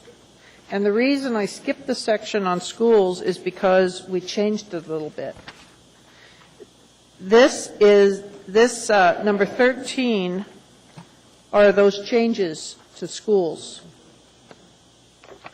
And I should have moved those when we were dealing with the issue, but I didn't. So this is going to be a little convoluted, and you have my deep apologies for that. But if you go back to Attachment D, the section on schools is on, it's number 9 issue on D. But the amendment number 13, which is agreed on by the Assembly Committee, are you moving number 13? Here's how I goofed, Mr. Chairman. I basically did not move the whole section on schools on Attachment D. I said, hold off on that. Now we're into it. And I can't deal with number 13 until we deal with number 9 on Attachment D. Okay. So we turn to number 9 on Attachment D. Yes. That's the basis for number 13. So what you want to do is you want So to amend. at this point, I want to amend the document by adopting number 9 from Attachment D. You mean you want to incorporate number 13 from attachment E as an amendment to number 2? That's the next step. I was trying to be linear, sir. Sorry, And that is number 1, this would be the base amendment, and then I'm going to amend that by adding number 13 to it. Okay? That would be my easy that way, preference. too? My preference is that you'd be moving attachment D number 9 as amended by attachment E number 13. All right. If that's clear enough for the body, that's hunky-dory. Where does number 9? Hold on, I'm getting questions from the side. Let me just, what you've got is you've got number 9 on attachment D is a planning department position or recommended amendment, and there's no Title 21 committee difference, and there's no planning and zoning committee difference, so there's only the red language on attachment D, which is the planning department recommendation. And at that, and the committee had some concerns with it, and we finally dealt with the concerns through number 13. Right. So our concerns are resolved if you add 13 on E to 9 on D. So the motion is approve attachment D number 9 as amended by attachment E number 13. Yes, sir. Okay. Is there a second? That's seconded by Mr. Coffey. Does everyone understand what we're voting on? Mr. Coffey, you're in the queue, or did you already? All right. First of all, I think we all supported this, both page 9 and amendment 13, and they came as a result of sort of a sequential series of actions and comments.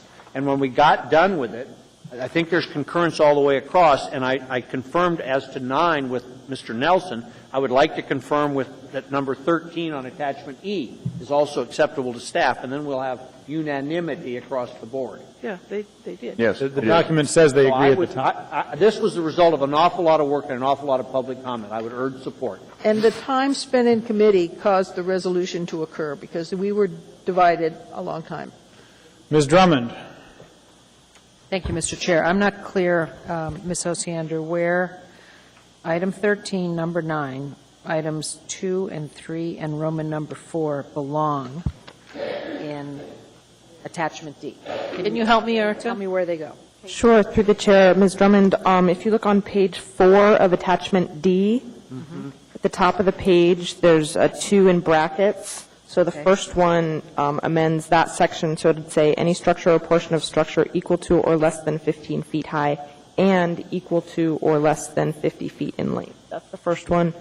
The next one is the paragraph following that that's labeled 3, and the third one is almost at the bottom of this page, the label of small Roman numeral 4. Okay. Thank you very much. Okay. Okay. I see no one else in the queue. Is there any opposition to approval of attachment D number 9 as amended by attachment E number 13? Hearing and seeing no opposition, that is approved. Well done, Deb. Okay, that brings us, I think, to Ms. Osiander, go ahead. Are we ready? Yes. Okay. I am not going to move number 14 because it's back to the large animal ordinance. And I think we've got a sense of where we're going to deal with that later. Okay. How we're going to deal with that later. Is there any motion as to number 14 from anyone on the body? Hearing and seeing none, go ahead, Ms. Osiander. Number 15, now I'm going to have to ask Erica to make sure I'm correct on this. Is this is another one on the large animal ordinance, isn't it? That's correct. One We're not going to do the anything. principal use and the other is the accessory use. Okay. All right. So I'm not going to make a motion on 15. Anyone wishing to make a motion on 15? Hearing and seeing no one, go ahead, Ms. Osiander. Okay. I would like to move 16, which basically is just some technical clarification. Second. You see any opposition to approval of number 16, technical amendments? Hearing and seeing no opposition, that is approved. Okay, and that includes all the way down to the word that says technical amendment. So it includes the paragraph on technical amendments Yes. as well. Okay, so the balance of page 4 we have just approved. Good. Okay, that Right. gets us through attachment E. All right. Next, Now, I believe is Can I ask a question as it relates to an item from the contractor's letter? It's maybe off order, but it'll save an amendment. There was a chart in there where there was meters referenced. it was a 4,000-meter reference to the incinerator distance.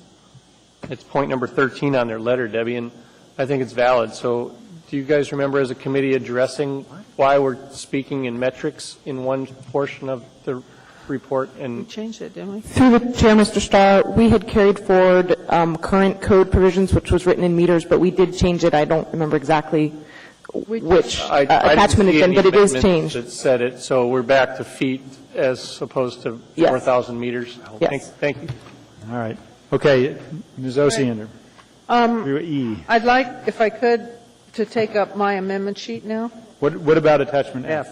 Well, I was going to do F later because we haven't dealt with, that's specifically in relation to the shooting range issue. I see, okay. And, That's fine. Okay. Go ahead to your amendments. all right, I have a sheet and Mr. Coffey has a sheet. My amendment sheet has a yellow highlight at the top.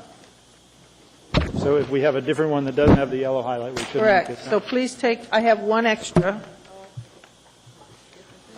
There's one additional amendment added from the one that was passed out before. Tom, are you still working on our deal?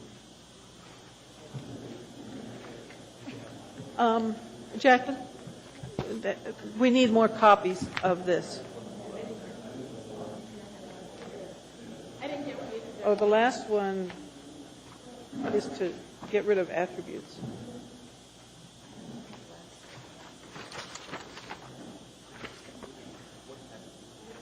That's it. A. Jackie? We need copies We need down some there. more copies. Have we got copies coming?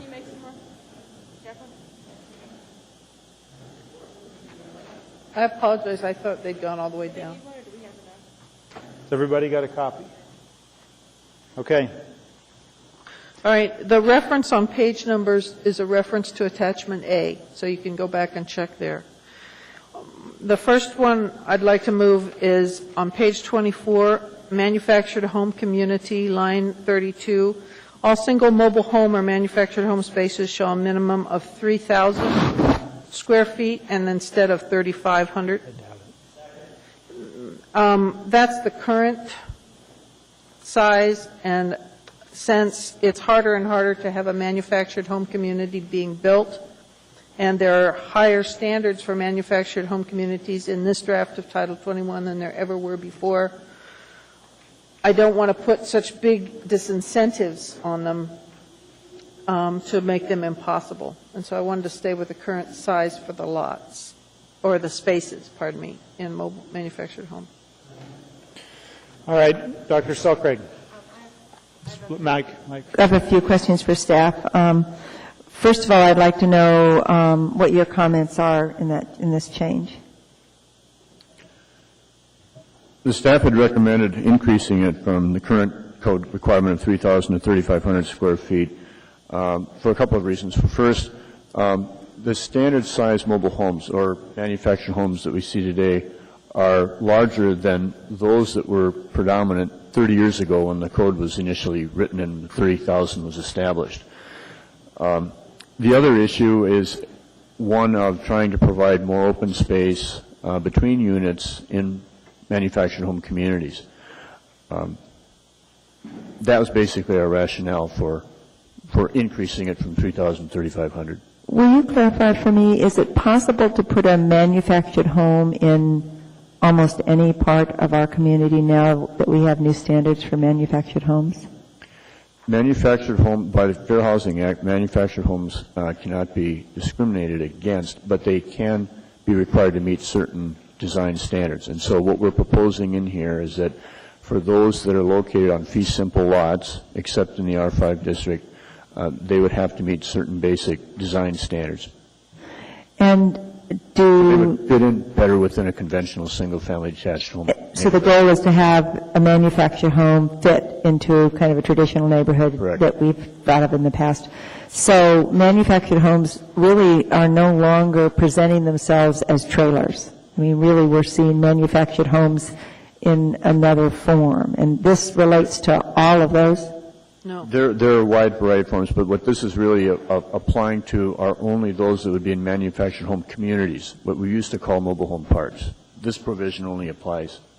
But I've seen manufactured home communities in the lower 48 that didn't look like mobile home parks. They looked like manufactured home communities, which they looked like houses that had been manufactured. Will that apply? I mean, is that the kind of community you're imagining?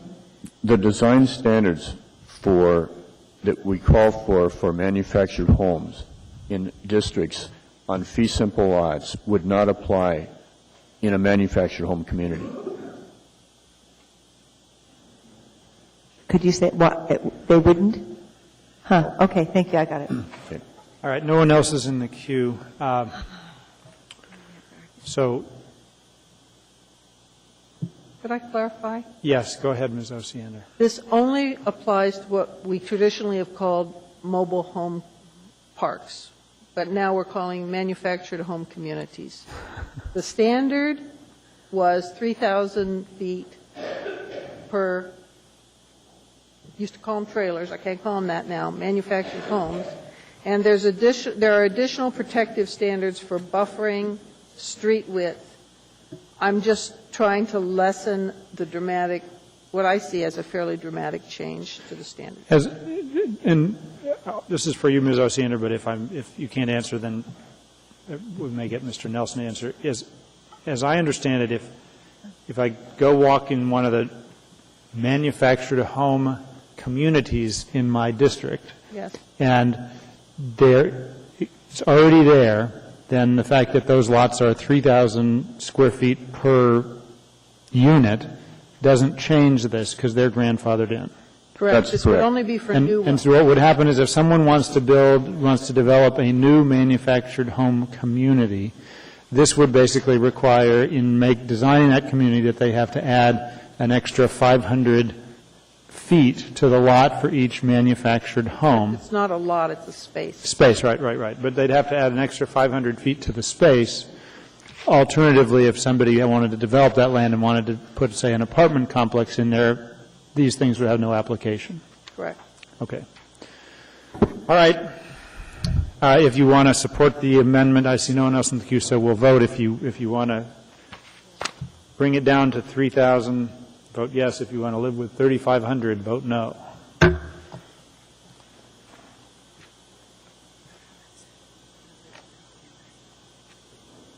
Ms. Osiander? All right.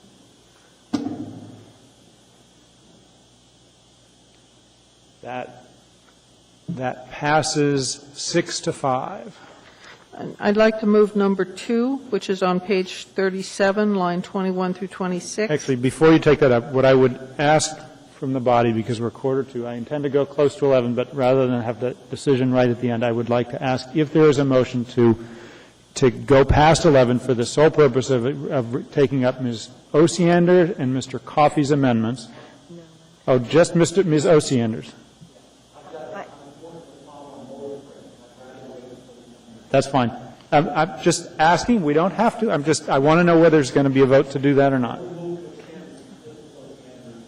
All right. That's the motion. Is there a second? Okay. It's been seconded. I would like to not, because I think these are really important amendments. I think they're amendments that have been reviewed by the committee as a whole and actually not agreed upon. And I think kind of rushing through them at the end of the night actually won't give them the kind of review that they need. These are really important amendments, and a lot of them have to do with not only Ms. Osiander's district, but we have a lot of similar developments in our district, and we just reduced lot size, and I think it could have a significant impact. So okay. I say when we get to 11, I'd like to see us be done. That's fine. Ms. Gray-Jackson. Thank you, Mr. Chairman. One of the questions that I had, I'm sorry I didn't ask it sooner, was if these amendments were brought before the committee? Yes. They were? Yes. And they weren't supported. They were not supported. Hold on. Ms. Osiander is the chair of the committee. She can respond to the question. All right. We talked through all of these. Some of these there was verbal agreement on. Some there were not. And unfortunately, people aren't all remembering, we're not all remembering things the same way. So I would, I guess, prefer that you ask staff for their thoughts on it. Okay. Well, Mr. Chairman, with that said, I'd like to change my vote on that last item. Well, right now, the only thing in front of us is whether we're going to continue past 11. And so. Okay, I'm sorry. So Well, if you want to, so the first thing is the vote to continue past 11. Mr. Starr is in the queue about going past 11. Go ahead, Mr. Starr. Well, I think if the effort is to wrap up Chapter 5, I just have one amendment, so I think if it doesn't get done tonight, it's a point I'd like to bring back for discussion. So it's not to delay the approval of Chapter 5. I just have one, so if that bears any consideration, we can push through Debbie's, but I have one that I'd like to discuss as it relates to public safety. And I would just note that Mr. Coffey has amendments that he's going to come back, so we won't finish Chapter 5. The purpose of going over is get a little more done. You would certainly have the opportunity to bring that amendment. Okay, I see no one else in the queue as to the motion to extend. We need 8 votes to extend. We'll put it on the board. Yes extends past 11 to finish Ms. Osiander's amendments. No means we just come back. Please vote. Ms. Drummond? No. This is a yes or no as to whether to extend.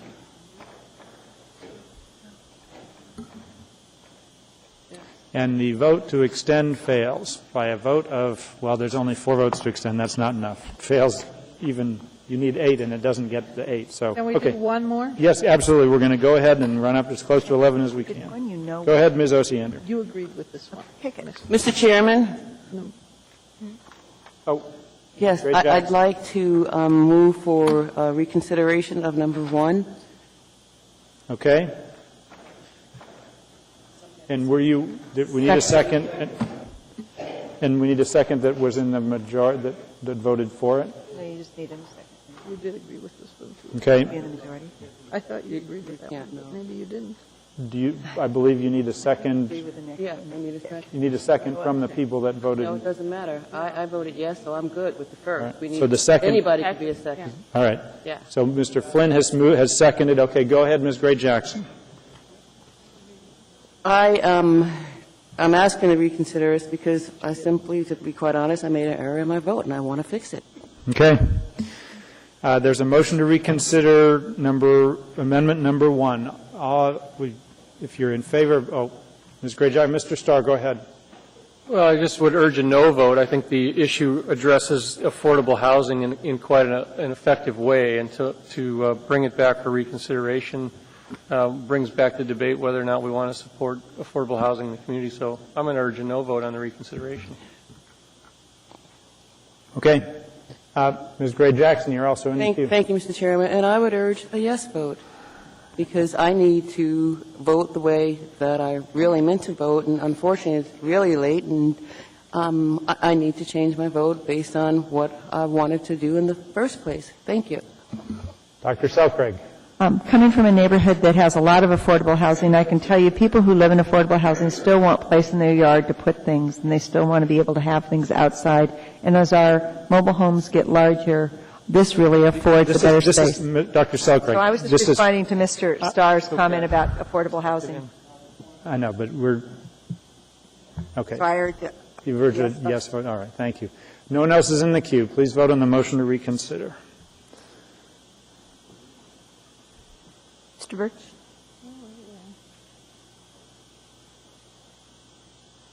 That vote passes by a vote of 7-4. All right, so on the motion to reconsider, I see that's been passed. Now we're reconsidering. Mr. Coffey speaking to reconsideration of amendment of the first one proposed by Ms. Owen. Residential property is approaching $10 a square foot. Increasing the size requirements for what is closer to, which is low-income type, not necessarily lower-income type housing, by $10 a square foot, which is a 20% increase in the current code, puts a $5,000 bill on the land alone. That's a problem for me. We talk about affordable housing, small lots in good developed subdivisions work fine. To increase it by the amount we're increasing it puts a burden on people trying to be homeowners. I'm opposed. Thank you. Dr. Selcraig. Well, I'm committed to working on affordable housing, and we have a lot of tools in the state to buy down loans and make money available through Alaska Housing Finance Corporation and other means, and I'm glad to work on that. But I can also tell you that by reducing property sizes and by actually thinking that you are doing people a favor by giving them less so that they can afford a house doesn't result in better neighborhoods. We end up paying in other ways. The quality of our neighborhoods has a lot to do with public safety. It has a lot to do with how our children grow up, and that people who are in low-income housing also have a right to good places to live, and I think this is structured to actually improve those places.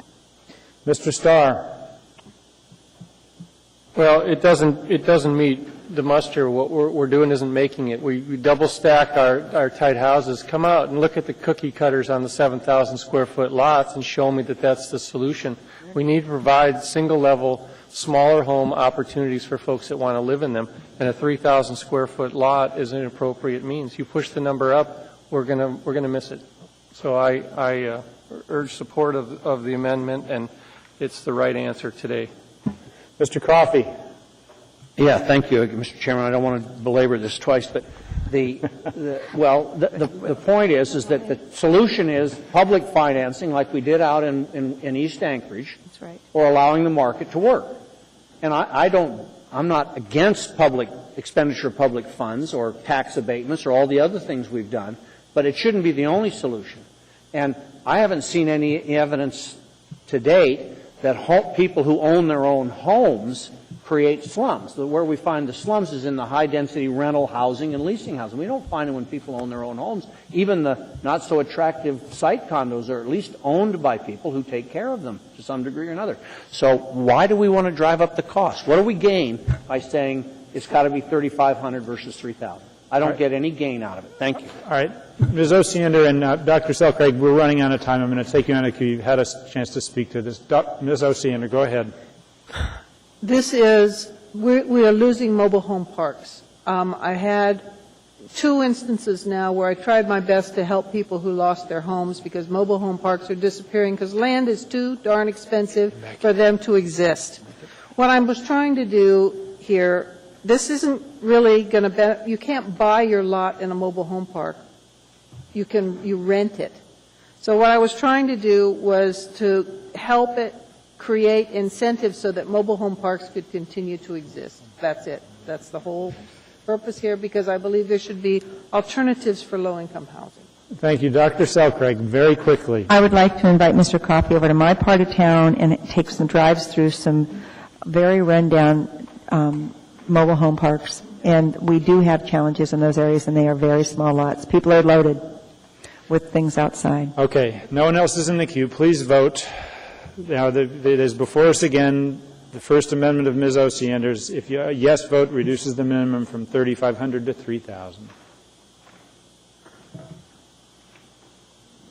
Please vote.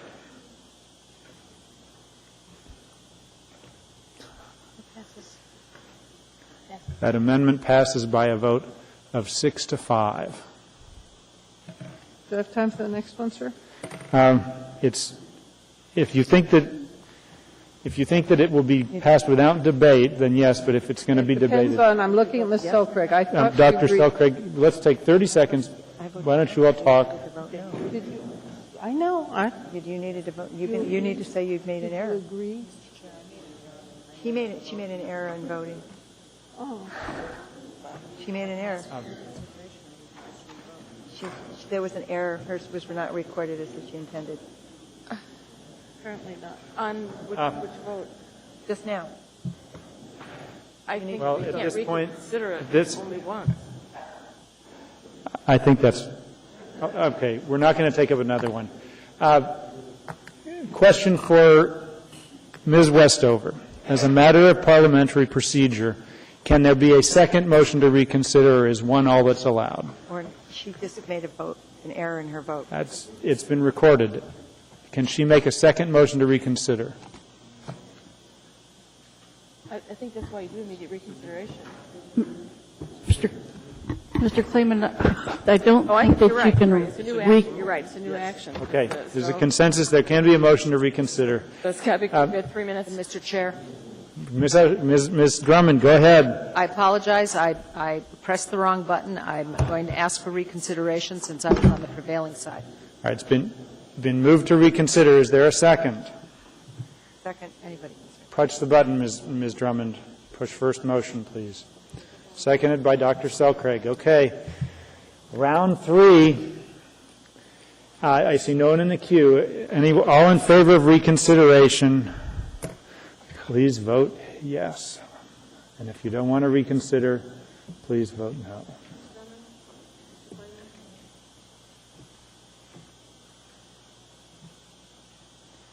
That passes by a vote of 6-5. Now on reconsideration. On reconsideration of the motion. It is before us again. A vote yes amends it to 3,000 square feet, and a vote no keeps the planning recommendation of 3,500 square feet. Please vote correctly. Thank you.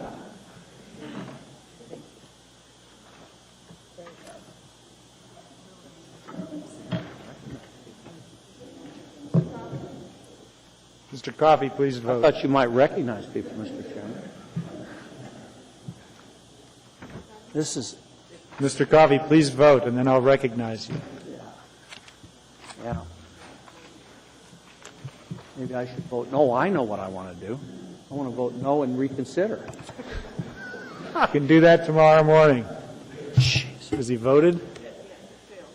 And again, now it fails by a vote of 6-5. Mr. Coffey, I'll recognize you. Actually, it's been moved to adjourn. It's been seconded. I hear no opposition. We'll see you in a week. Actually, we'll see you on Friday.